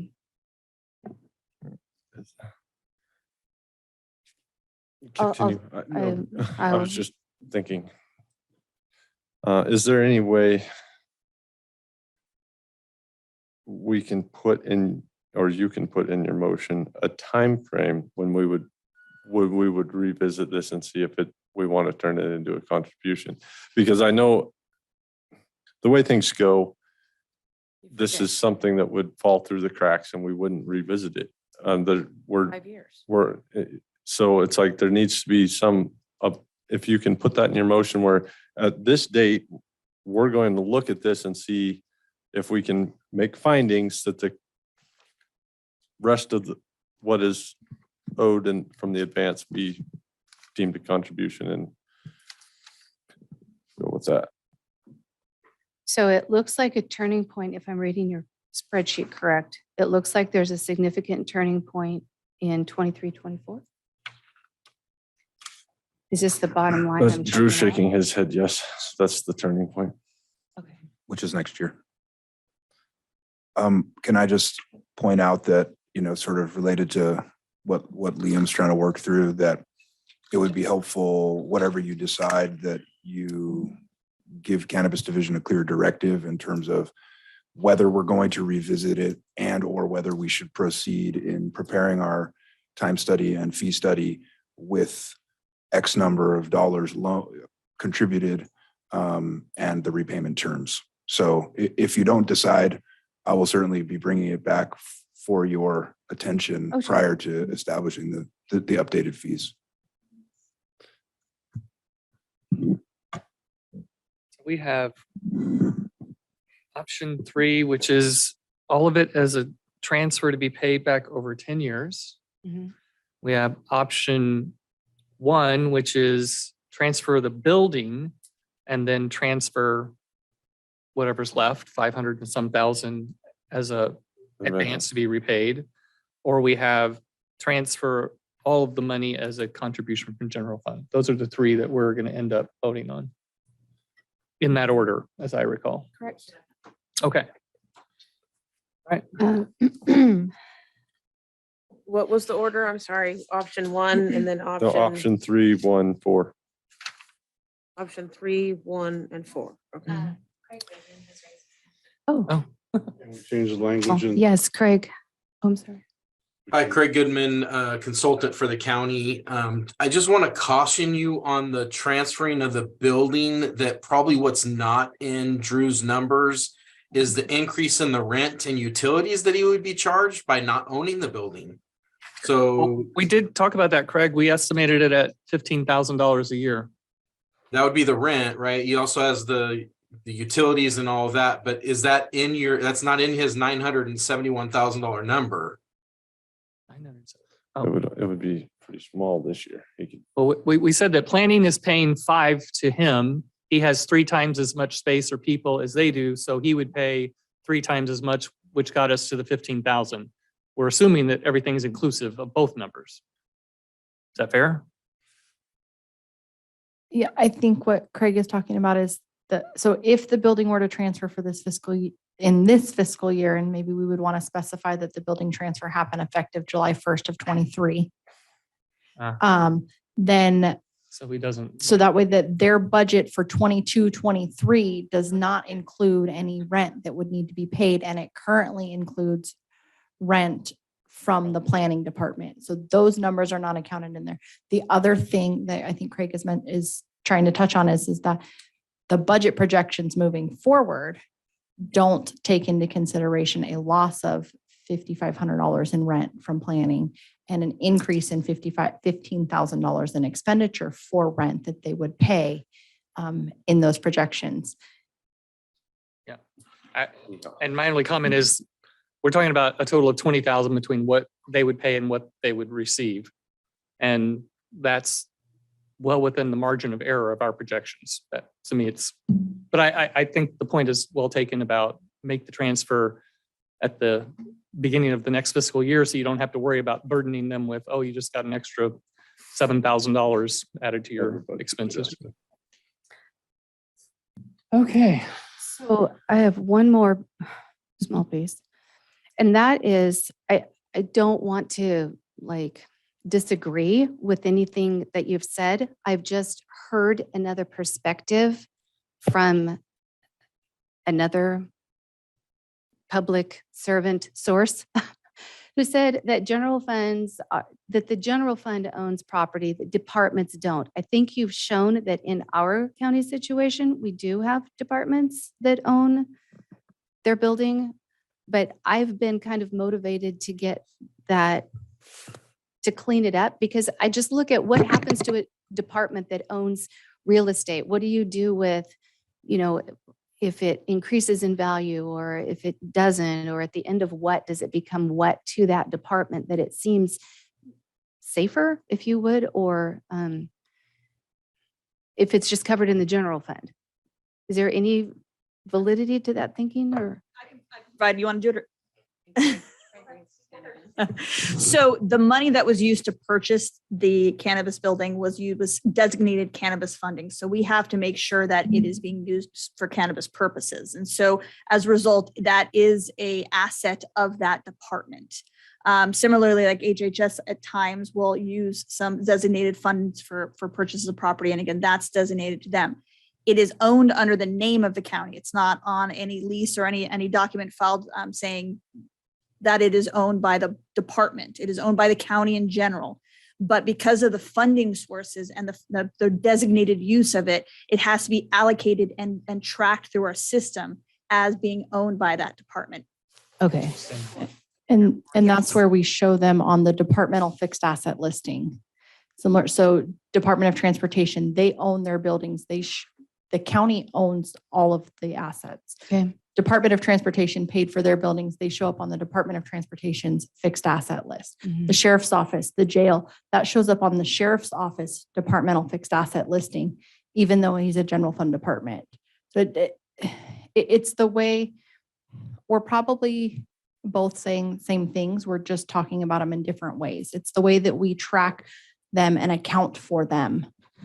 When I say that they're owned by the department. If that's owned by the department, then the department is kind of like playing the real estate market, just like we do when we own our homes. My home could appreciate in value, in any given year, my home could depreciate in value. And so if that building appreciates, there's a little more value to the cannabis department. If it depreciates, they take a loss. So there's a risk game going on with that department. Kind of. So would it be a benefit to the cannabis department to take that risk from them, or is that something that is appreciated? And I don't mean increased in value. To me, the way it was just explained to us, if we took that asset from cannabis's fixed assets, it's going to go into planning's fixed assets. So then the planning department has that risk or reward. It doesn't matter if it's in a general fund. And it can't be owned just by the general fund generally, and both departments pay the general fund. It has to be under the guise of some. Oh. But I think, Chair, to your point, my thinking, whether it's right or wrong, is that if the building is transferred and the division gets that $500,000 without any responsibility to pay it back, That's a benefit to the department, to Right. me. Right. And it's a greater benefit. It's $100,000 a year for the next 5 years benefit compared to paying $15,000 a year in rent. Yeah. So it's a net $85,000 less expensive to the division to give up the building. That why do they care if they own it or not? If it's, Right. if it's money in, money out, Right. it's less money out in option one, which is why I leaned there in the first place. Mhm. And with your option one motion, would the opportunity to revisit that repayment also, is it already included in your motion? Yeah, because it's an advance. It's just, because it's an advance, it would be there. Okay. By doing it as an advance, that leaves us that flexibility to revisit. Okay. With that understanding, I'm going to remove my option 3 third motion from the table. So there's now a slot open if somebody has another idea. Should I do it? I don't have any more hair to turn gray, so. Well, no. I still am considering what I had talked about before, where what would we be out if we just take the building out of it, make a contribution of $450,000, and we have option one, except they still own the building. And then Leave the building in place. I'm sorry, leave the building in place, give them the approximate same value in a contribution and make the rest in a yes, transfer. so, and I will, I'll make the motion to make a general fund contribution of $450,000 and to transfer approximately 500 and, well, it would be exactly $521,772 as a advance from the general fund, and along with all the other stuff that Susie needs in order to make that work. Your time frame is 5 years. I'll second that for discussion. I would say that the net impact is that is more financially favorable to the department division because now they're not paying rent. The county is out as in terms of money given the same. It's just that the county, well, it's just that an asset doesn't transfer between departments. And Because we the don't county have, still owns the building no matter what is what we've clarified in this process. and we don't have to pay somebody to assess the building and go through all the paperwork of paying a fair market value. We just say, we're gonna make a contribution of this much, and then we're gonna give an advance of this much. Take some of the out of the county away. And the option to revisit within 5. It's still there. It's built into the fact that The it's advance, yeah, it's the an advance. Would you be willing to go to 10 years on that? I don't think we need to. Drew already made it clear that wouldn't be a financial hardship to come up with that 100,000 a year if you're budgeting it going forward. Yeah, I mean, And I just want to clarify that it, from my perspective, it's not so much whether the transfer of the asset is of benefit to the division or not. It's really about what we're going to require fee payers to pay. Mhm. So this is, whatever options you're considering, the advance or the contribution option obviously makes the county take on that cost, and it doesn't go back on the backs of the fee payers. So that's the main significant difference from my perspective. There's really truly a $20,000 difference between giving the money or transferring the building. Because the money gets given either way. It's just a matter of whether you pay rent or you don't pay rent a year from now. And we don't have to make Susie go through all the nonsense of getting those fair market value and all that. Did someone second Dan's? I did. Did. Oh, okay. Okay, if there's no further discussion, I'm going to call for the vote. Okay, so we have Supervisor Frazier's motion to make a general fund transfer of $450,000 and an advance of $521,772 to be paid back with 5 years. and approve the CAO and auditor to sign any budget adjustments. Supervisor Leutwiler, Aye. Supervisor Frazier, Aye. Supervisor Gogan, Aye. Supervisor Carpenter Harris, Aye. Chairman Cox. Aye. I should have said that one. Okay, we're gonna take a, does anybody want lunch? Do you want a break that actually gives you a break? We're gonna take an hour. We'll be back, almost an hour. We'll be back at 3:30. Good job. I should have made it round number. Yeah. Would be fair and safe for everyone. Well, actually, I feel like we. The only thing I.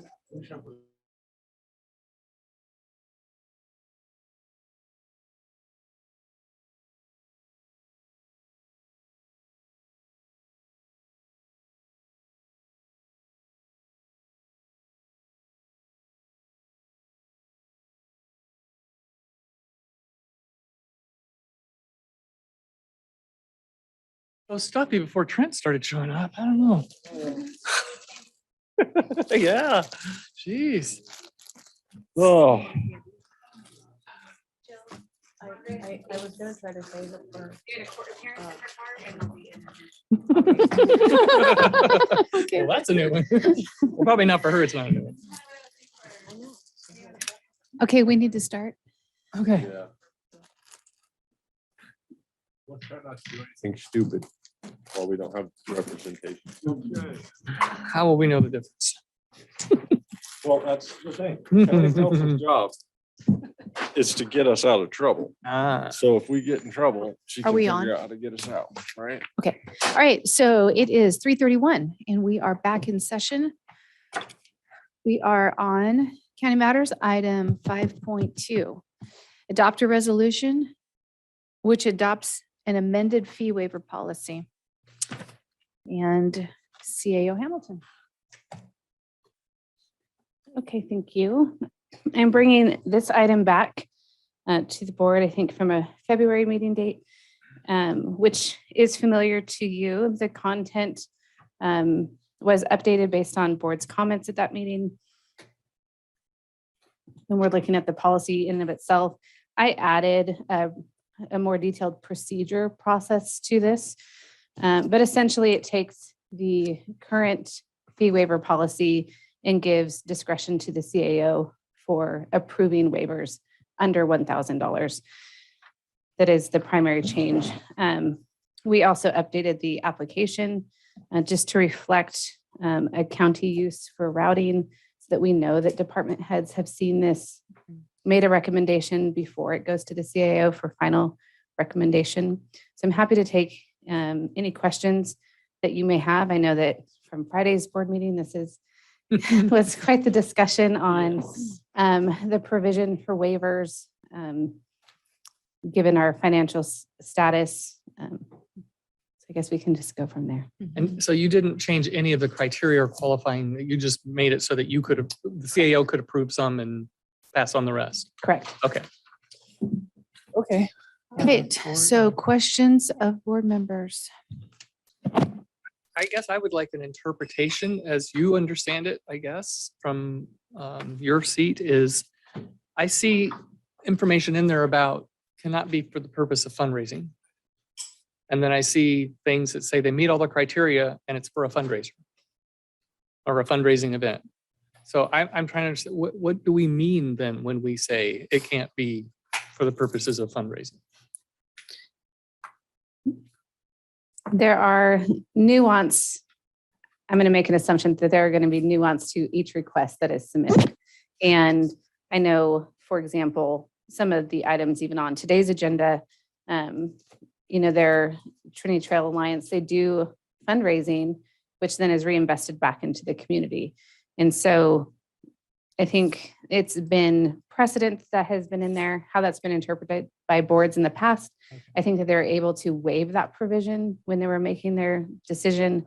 I think that we could dive further into the language that we need for that to say that there's discretion in that depending on the community event. Again, it's going to be the nuance of every application in that I think to Supervisor Carpenter Harris' comment, even on Friday, would this project not be completed in the absence of the waiver? Well, yes or no? How do you really whittle that down each and every time? So I would recommend that we stay at kind of the large 30,000 view because you could get weighted in the details, or just allow that discretion. Well, I don't want to get into the conversation yet, which I think there will be a bit of, but I just wanted to make sure it was as clear at least as it could get, but it sounds like it's just as confusing as I thought it was. I think it's difficult to make it incredibly black and white in that regard because of nuance for every project. Right. Okay. Thanks. That's my only question. So one of the questions I had here is, it seems like we've never had a fee request that actually would shut down, that they actually could not afford. So one of the criteria was that they could not afford to do it by themselves. If we didn't give the fee waiver, their project would not go forward. I'm pretty certain I've never seen anybody that didn't get a waiver not be able to move forward. I would not have knowledge of that in past applications for the specifics. I think that there could, I think it's reasonable to assume that there's other alternate funding sources, but I wouldn't speak to that as fact. Any questions? It's not necessarily well, I don't know if it's a question. It's just a comment, I guess. Supervisor Cox, last time we had the discussion about this, brought forward the concern that, due to our county's current financial situation, that fee waivers do take money away from departments, and they do take the actual funds necessary to provide the service that the fees are supposed to be rendering. And so I'm curious to know, has there ever been a time historically when the county has said we are going to suspend our fee waiver opportunity for 6 months or a rest of a fiscal year just because we don't have any money? Do you guys ever recall that? I'm just curious to know if that's ever happened. Yeah, not in the 10 years since I've been working for the Okay. admin office. We have not suspended our receipt of requests for waiver of county fees. Okay, I was just curious to know that. Thank you. Okay. If there are no other questions of board members, then I will open the item to public comment. Is there any public comment in the room?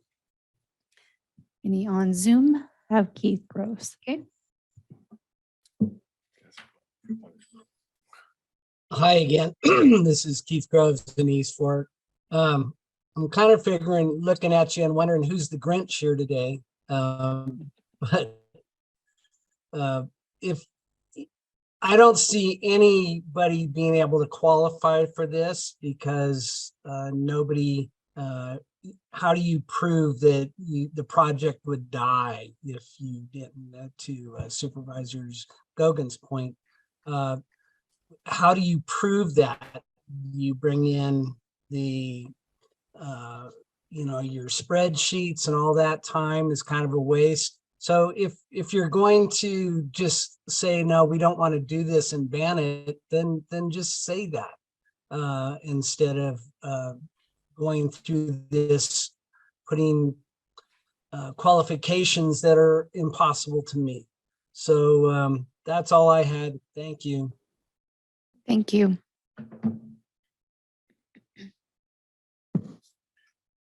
I have no other raised hands, no chats. Okay, with that, we'll close public comment, bring it back to the board. I think it would be interesting to entertain an idea of not having it. To when we look at the item that you have here, where'd it go?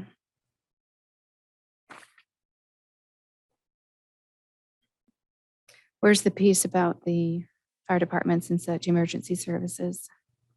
You see that? As an agenda item? No, as a No. part of the policy. Oh, okay.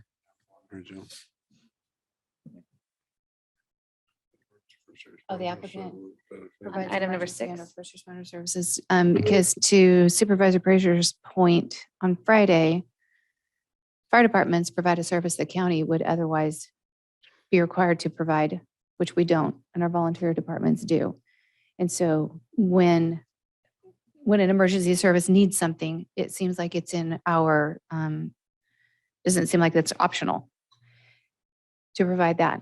But I'm going to put a motion on the table and then we can talk about it. And I don't know if I can, the way the item is stated, I don't know if I can do this or not. Support. Oops, 5-2. Adopt a resolution which adopts an amended fee waiver policy. I would need counsel to know if I can do it, but I was going to put a motion on the table to just not have a fee waiver policy other than for emergency services. As a discussion item. Well, it would seem like you could at least say, this is saying an amended fee waiver policy, so it can be amended to say there isn't one, or it's only for volunteer. So I think we might have to come back for a second reading because it's not the same details as we have here. This is the ordinance, so. It's a resolution, true, so just once. Or to deny the item with further direction to staff. Okay, maybe that's the better way to say it. I'm not counsel. I'm not gonna. That's what we did I'll give it a try.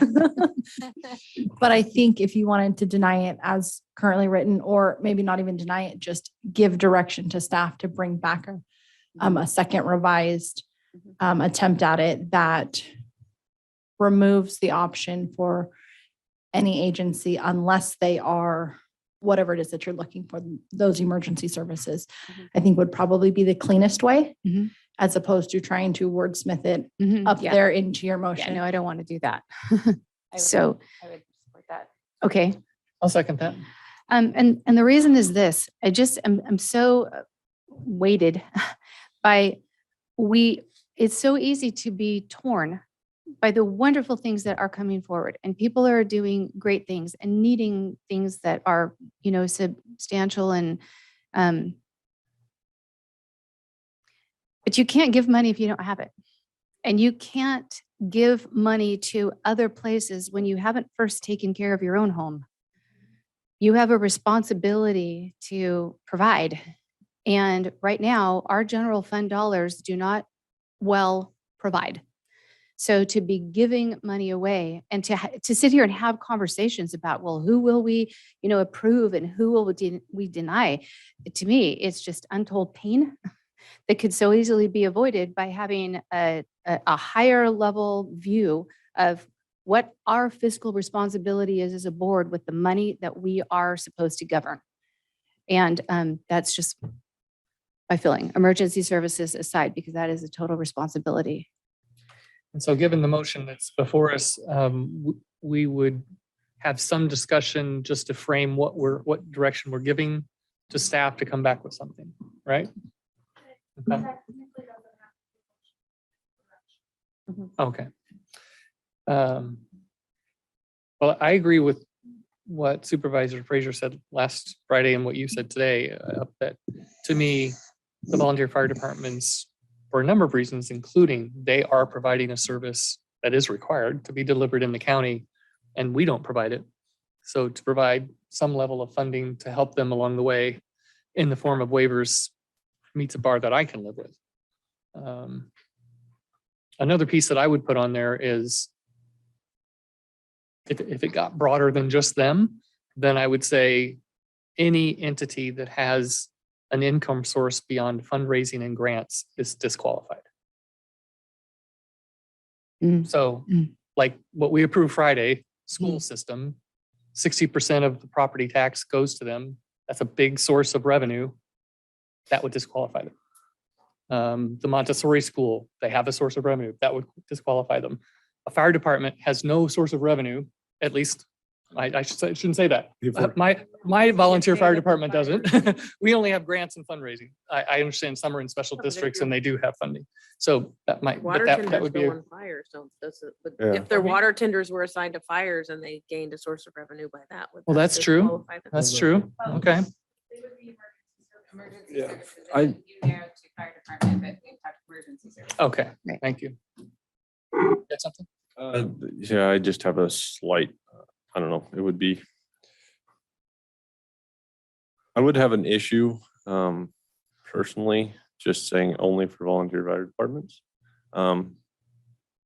Mainly because I spent years as the chairman of a volunteer fire department board. I'm still on the volunteer fire department. So it's different if I'm speaking about the entirety of all nonprofits or whatnot, but if I'm talking only volunteer fire departments, there's some bias there, and I would have a hard time with that personally. So what would you, I think that well, at the same time, I mean, we have later on the agenda, the Sparkies. Are they a fire department? Or are they just a fundraising arm of a fire department? I mean, I think we have to be really careful just saying fire departments. I can see the concern with our fee waiver policy as it is. The biggest concern I have with it is that first line where it says that the project would not go forward without this fee waiver. To me, I would strike that and just say it's an economic hardship. If we wanted to go deeper than that, I think that the thing to do would be to not give the CAO the authority to sign these and bring all of them to the board, and everybody has their own chance to present their case. They can tell us what their economic hardship is, why they think they deserve to have their fees waived, and we can make a decision at that time. If we're going to give the CAO the authority to waive fees up to $1,000 like this was saying, then I think we have to use a more broad brush. And the main thing to me is that they need to be able to check that box that it's going to provide a benefit to the county as a whole. And so I don't know how we do that. and so it's not that you disagree with the volunteer fire departments. You don't want it limited to that. I don't want to vote to limit it to that because I would feel that I was conflicted because I am tied in with the volunteer fire department. Gotcha. Would I make a competing motion to let the county administrative officer shall have the discretion to and authority to waive all or portion of the fees for projects that meet the criteria up to $1,000. So you're making a motion to approve as presented? Yeah. We don't need to go through every single one of these and spend time. If the CAO, who's our financial kind of backbone here, they think it's good under $1,000, let's just go with it. If there's anything over that that needs to be discussed, they can bring it to the board. Make it simple. There's no bias with fire, non-fire, ambulance, and then nothing. Leave it up to the CAO. It's under $1,000. Leave it with that and make it simple for all of us. That's my motion. I'll second it for discussion purposes. I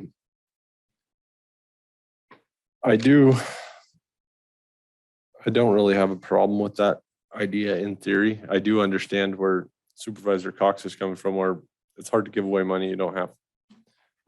But at the same time, this is something that's happened in Trinity County for ever.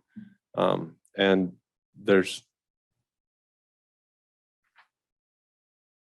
it's not like we're creating a new policy.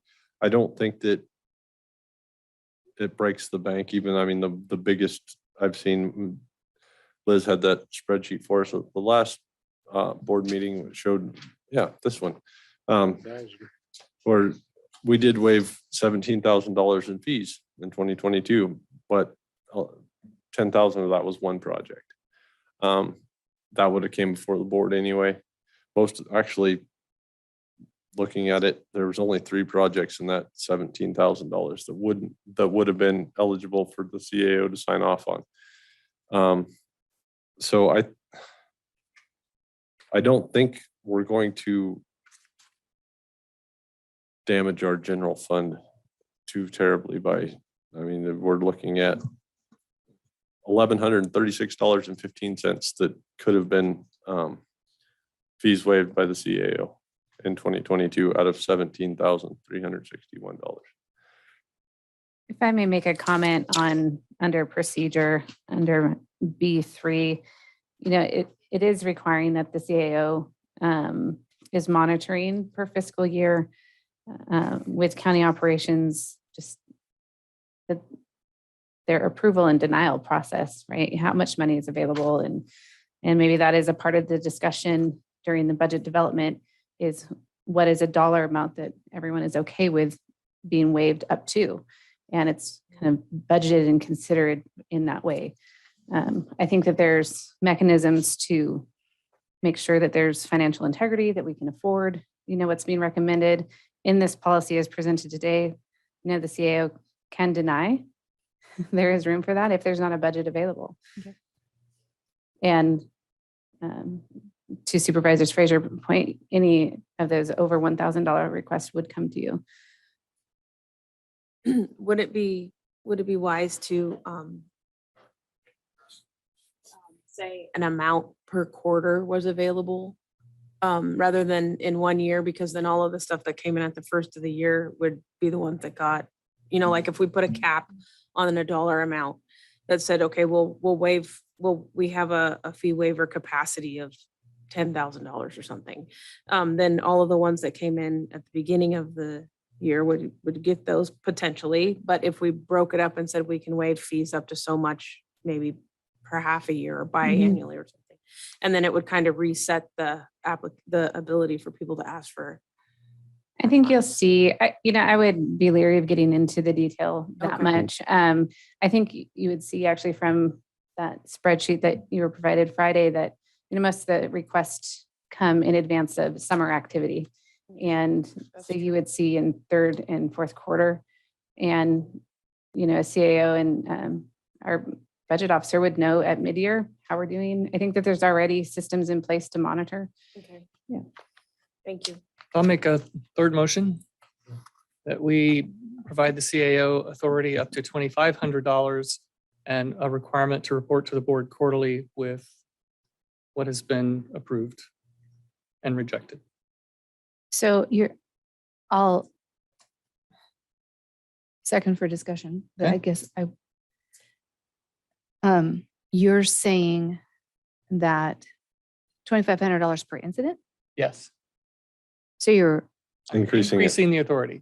oh, I'm saying, well, we just signed off on letting the CAOs sign $25,000 checks. We're saying that in this discussion, the CAO is managing our funds on our behalf. Give a little more, if we're giving leeway, give a little more leeway so less has to come to us. He's in a position to make informed decisions, but on a quarterly basis, come tell us how it's going. So that if we need to revisit it, we can revisit it. But otherwise, we're trusting him to make the right decisions and not wasting his and everybody else's time preparing agenda items, everything else, when if we can trust him with $1,000 decision on a fee waiver, why not? Yeah. More. Yep. I like it. And I'll say at the same time, I think we need to do less of them. Yeah, no, actually, I love that. That's where I think it should rest anyway. Is that a second? It was already before, seconded. okay, yeah, I didn't say it very loud. Yeah, sorry. So yeah, I'm super comfortable with that. And then if there really is something, it's over $2,500 and he really wants it, well, then that should be a board discussion, and Yeah. then it's something significant and unique. And 2,500 isn't a magic number to me. It's just, it seemed 1,000 was too low. Well, I'm just looking at this spreadsheet and that would make all but 2 in the last 2 years would have been within the wheelhouse of the CAO rather than coming to the board, which, I mean, if you really think about it, the time and effort involved in putting these on the agenda is probably costing the county as much as the giving the money back, waiving a yes. lot of times. Yep, I agree. Okay, good. Is there any further discussion? All right, well, we have a motion by Supervisor Lutweiler, seconded by myself. We'll call for the vote. Chairman Cox, Aye. Supervisor Lutweiler, Aye. Supervisor Gogan, No. Supervisor Carpenter Harris, Aye. Supervisor Frazier. Aye. And All right. it was in the motion that that'll be reported quarterly, so. So is that something that just became policy? So the next two items are So would we remove the CAO next decisions? items? Well, no, except for that will become policy. Probably not retroactively before this agenda went out, would it? I would recommend that we wait for council Yeah. on, and if we can, Chair, consider reading other items out of order. Sure. Certainly.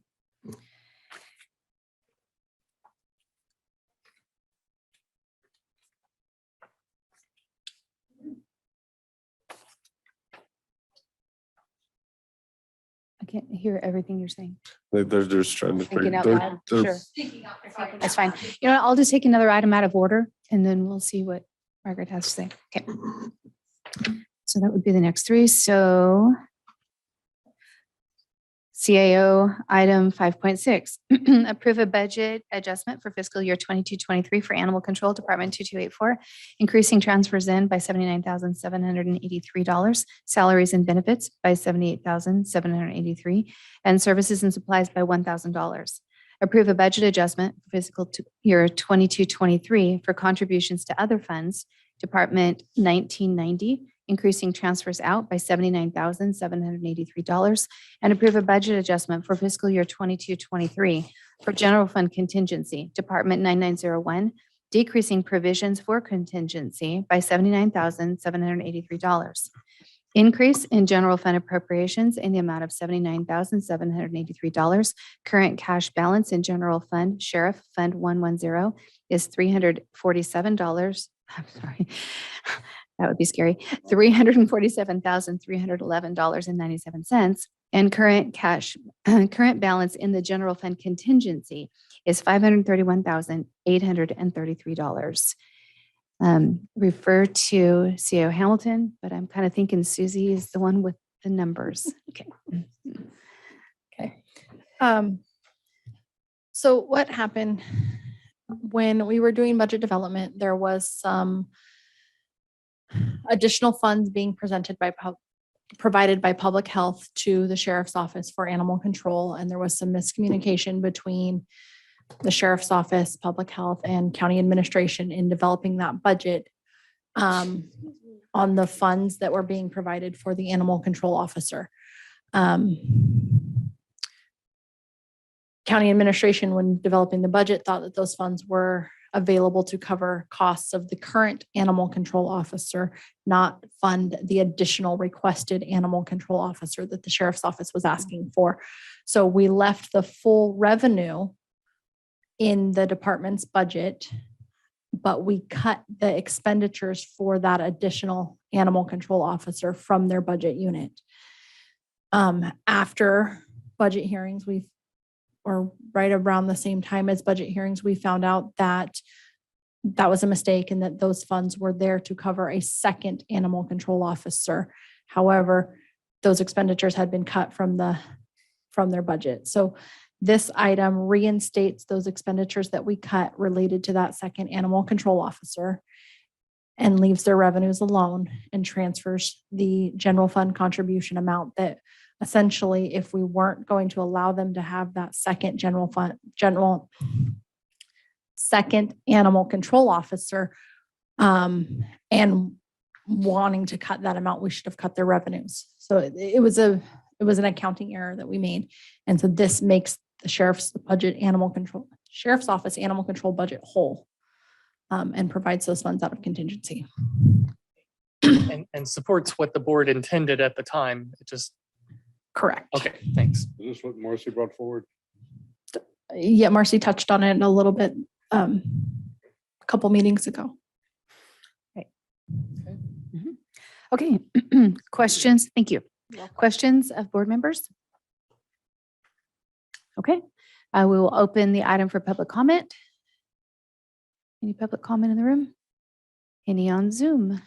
I see no raised hands and no new chats. All right, close public comment, bring it back to the board, entertain a motion. I move to approve as presented.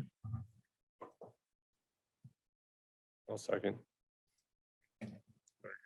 All right, we have a motion by Supervisor Lutweiler, seconded by Supervisor Frazier.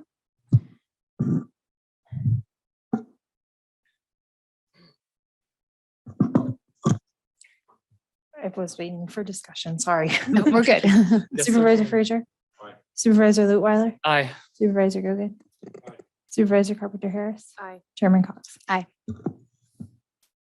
Right, item 5.7, waive the reading of and enact an ordinance amending Trinity County Code Section 2.64.050 regarding various county fees, potential increase in revenues in an unknown amount to various county departments. CAO Hamilton.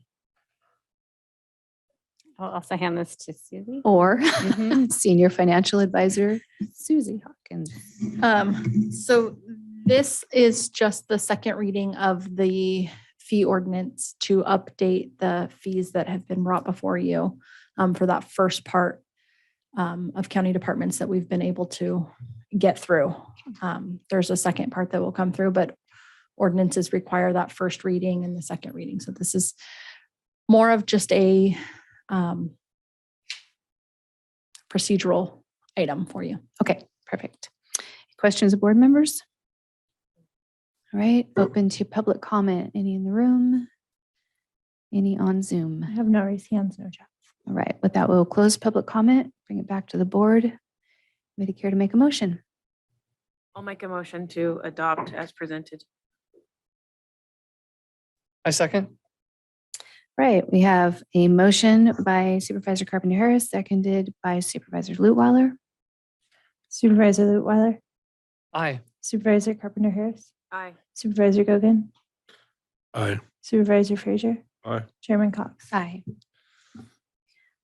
Right, Health and Human Services, item 5.8. Take the following actions regarding the transit driver and transit coordinator classifications. Number 1, approve a side letter agreement with the general unit modifying spreadsheet A of the MOU regarding the transit driver and transit coordinator classification. And number 2, authorize the Director of Human Resources to modify the alphabetical listing of classification, changing the ranges for transit driver to G182 and transit coordinator to G205 retroactively effective March 1, 2023. No impact to the general fund. Approximate cost in salary and benefits per month for a transit driver at A step was $5,013 and is now $5,678. Approximate cost in salary and benefits per month for a transit coordinator was $6,340 and is now $6,910. CEO Hamilton with perhaps her Director of Health and Human Services hat on. Actually, it should be the human resources. Okay. Title. Oh, sure. We have worked with staff and the union to update these classifications via a side letter to increase the salaries and, competing with minimum wage and wanting to be above that and be able to tend to their recruitment ability. And I don't know how much more I have to add, Susie.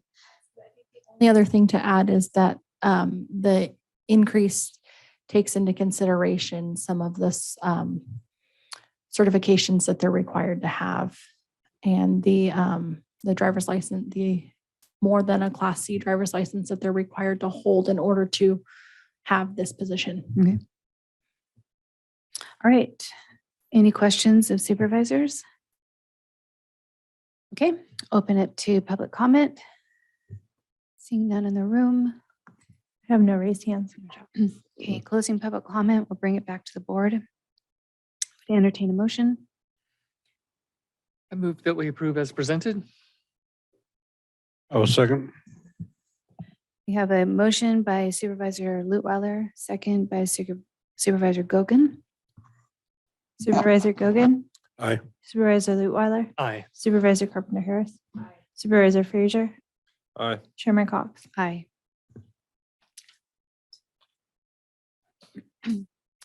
Item 5.9, Treasure Tax Collector. Adopt a resolution authorizing and approving the use and promotion of Easy Smart Pay, a third-party service providing taxpayers with the option to pay secured property taxes in monthly installments. No fiscal impact. Terry, hello. So, well, in our office, in the property tax world, most everything we have is governed by some sort of code that dictates how and when, and why we do things. So currently, and I'm included in the item that you have, that we can only at this point collect property taxes in 2 installments. But it is a frequent conversation I have with taxpayers that those that are on fixed incomes or that are just, there's a lot of reasons. But anyhow, so they've expressed the need. And so this is, we don't want to get into being someone's personal bankers per se, but this is an option for them. And this company is a company that is through CSEC Finance Board, kind of oversees this. And so they are offering something that would serve a need that we have within our county. And there's not a cost to us. The majority of the people that I would see that would probably take this option up would be ones that you already don't have an in-house account. So that's what that would be for. So because currently we'll talk to people about, Christmas accounts and things like that, so that if they have trouble with budgeting, that's another way for them to do this. And they are keeping the costs really competitive. So it's like less than 2%, which is it's a cost, but it's not something, again, that the county would bear. Okay. All right, nice. Questions? Yes. So I have a couple questions.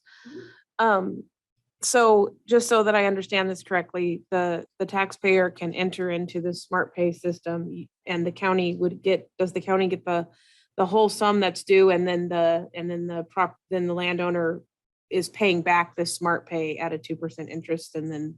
It would not be like a loan. So what they would have to do, what I'm trying to do, I was looking at timing as well. So right now, if we have the second installment still due. Okay. So it wouldn't benefit anyone for me to go ahead to set them up right now because they wouldn't have an opportunity. They'd have to pay the whole amount. Right. By starting this program up, and more than likely it'll be like after April. Okay. Sorry. So it would be after April, and with it being after April, that would give them the potential to have all that time so that they could be contributing to that. And it would Oh, be they're like paying it forward. forward. Yes. Okay, cool. So, I get and then it would, and our systems won't allow for us to apply partial payments. Okay. And then what if they have back taxes? They have a couple options. It depends on where they are in their delinquency, but there's installment plans available. But an impound account, more than likely, they're going to have everything paid up in order to pay that off.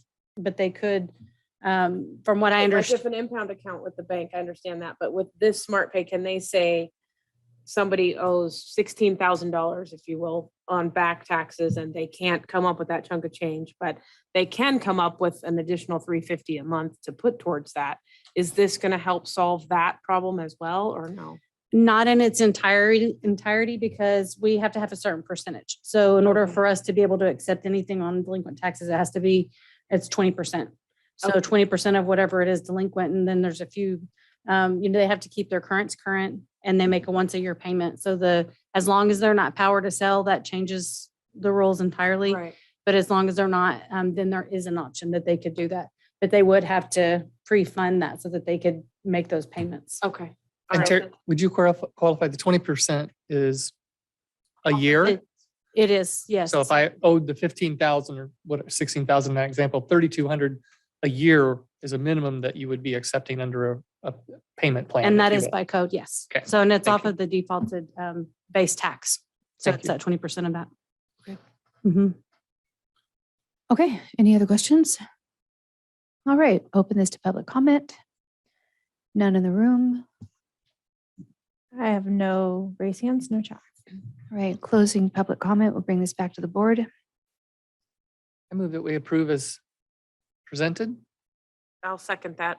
Okay, I have a motion by you. Supervisor Thank you for Lutwiler, finding it. second by Supervisor Carpenter Harris. Supervisor Carpenter Harris, Aye. Supervisor Lutwiler, Aye. Supervisor Gogan, Aye. Supervisor Frazier. Aye. Aye. Okay, that motion passes. 409. I think we'll take a 5-minute break and check on our county council, and we'll be back at 4:15. A whole 6 minutes. Enjoy yourselves. That's right.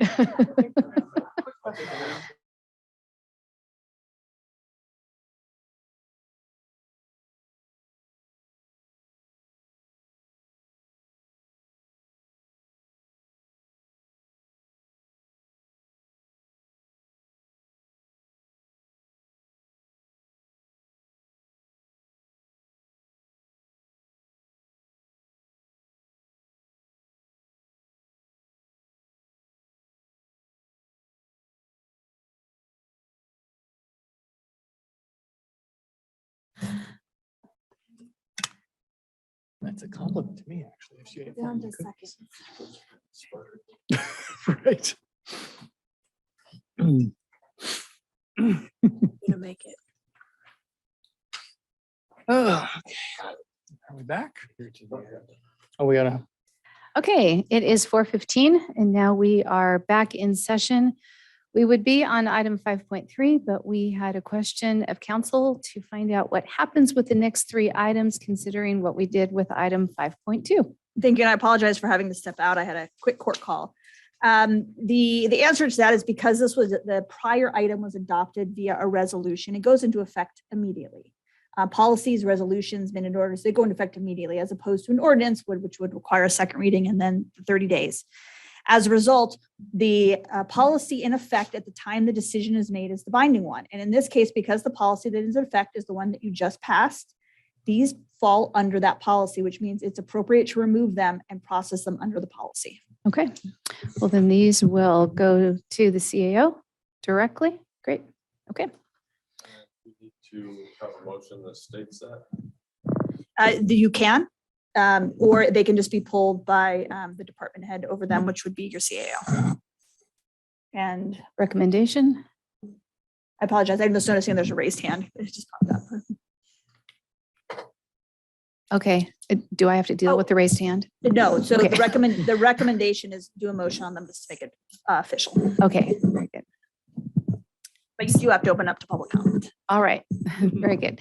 So I'm going to assume we don't have questions, or do we? Questions of council? I was gonna raise a question with that because these were agendized and noticed. Do we have to open public comment on each one of these, even if we are going to send them back to the CAO to make a determination? Yes, we do. Each, okay. So we're gonna have to take each of these items separately in order to do this and make a motion to, well, we're gonna have to go through the Follow our public. policy and send it through in public comment. Okay. Okay, we can do it. I have a comment. Yes. On 5.3, there's also a support letter. Yes, we. So.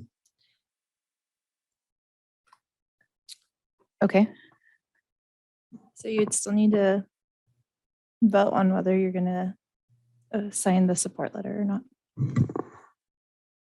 oh, it's 2 separate components to it. Thank you for that. All right, so I am going to, 5.3, authorize the chairman to sign a letter supporting the Trinity Trail Alliance's LaGrange Classic Mountain Bike Race to be held, that date is incorrect, it's June 3rd, 2023. And waive provision 2C of the county fee waiver policy, find that the Trinity Trail Alliance's LaGrange Classic Mountain Bike Race provides a public benefit, and approve their application for a waiver of county fees, waiving general services, and this also had a mistake on it. So it's actually, they were asking to waive general services Loudon Park rental fee in the amount of $462, Loudon Park camping fee in an unknown amount. but they did not intend to ask for a fee waiver for the solid waste dumpster fee in the amount of the $736. So just to read that into the record the way they had intended, potential loss of revenue of an unknown amount for the general services. And it wouldn't be $736 for solid waste. So this being a two-part item, we would need a motion regarding the letter and also regarding our updated fee waiver policy. Any questions on this item of board members? Okay, we'll open public comment. I have Alan with Trinity Trail Alliance. Okay. Hi, thank you. This is Alan Sigmund of Weaverville, Chair of Trinity Trail Alliance Board and Co-Race Director for LaGrange Classic. And I would just ask that you approve our letter of support so that we can move forward in our planning of the event for this June. Thank you. Okay, thank you. I have no other raised hands. No. All right, we'll close public comment, bring it back to the board. I will make a motion to authorize the chairman to sign a letter supporting the Trinity Trail Alliance's LaGrange Classic mountain bike race, and also move forward with the newly adopted policy regarding waiving of county fees. All right. Motion. second that. Second. All right. So we have a motion by Supervisor Frazier, second by Supervisor Carpenter Harris.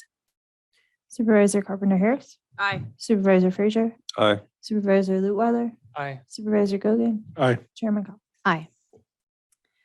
Item 5.4, waive provision 2C of the county fee waiver policy. Find that the Lewiston Sparkies Old Lewiston Peddlers Fair provides a public benefit and approve their application for a waiver of county fees, waiving solid waste fees in the amount of $1,104, loss of revenue in the amount of $1,104 to the solid waste department.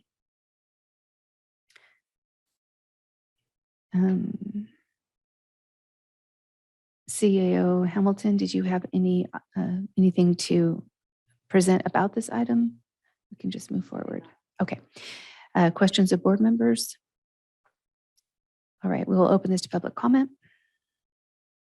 I have no raised hands, no shots.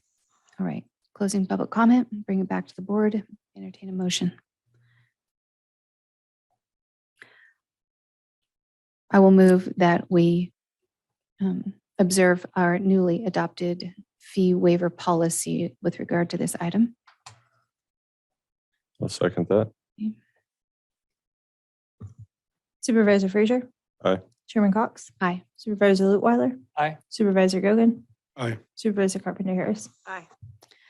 Right, item 5.5, pursuant to Trinity County fee waiver policy, find that the North Folk Granges project to install a backup generator provides a benefit to the county, that this project is not for the purpose of fundraising, and approve the North Folk Granges application for waiver of county fees, waiving building department fees in the amount of $180, potential loss in revenue to the building department in the amount of $180. Okay, thank you. Any questions of board members? All right, open for public comment. I have no raised hands, no shots. Okay, closing public comment, entertain a motion. That we accept the fee waiver. Do I have to say according to the new, So we're referring this to our new policy. that we're referring this to our new policy? Okay. I will second. All right, motion by Supervisor Carpenter Harris, second by Supervisor Gogan. Supervisor Gogan. Aye. Supervisor Carpenter Harris. Aye. Supervisor Lutwiler. Aye. Supervisor Frazier. Aye. Chairman Cox. Aye. Right. Moving on to closed session items, item 6.1. Government Code Section 54954.5E, Public Employee Evaluation County Council. Item 6.2, Government Code Section 54954.5C, Conference with Legal Counsel, Existing Litigation. Number of cases, 1. Hogreef et al. Versus Trinity County et al., Trinity County Superior Court Case, number 20CB058. And item 6.3, Government Code Section 54954.5F, Conference with Labor Negotiators, County's designated representatives. I think it's going to be Margaret Long and Susie Hawkins. All right, thank you. Get too retired. people. And They've been retired for like months now. employee organizations will be all bargaining units. Is there any public comment on closed session items? I have no raised hands, no jobs. All right, we'll close public comment and adjourn the open session portion of today's meeting. Thank you.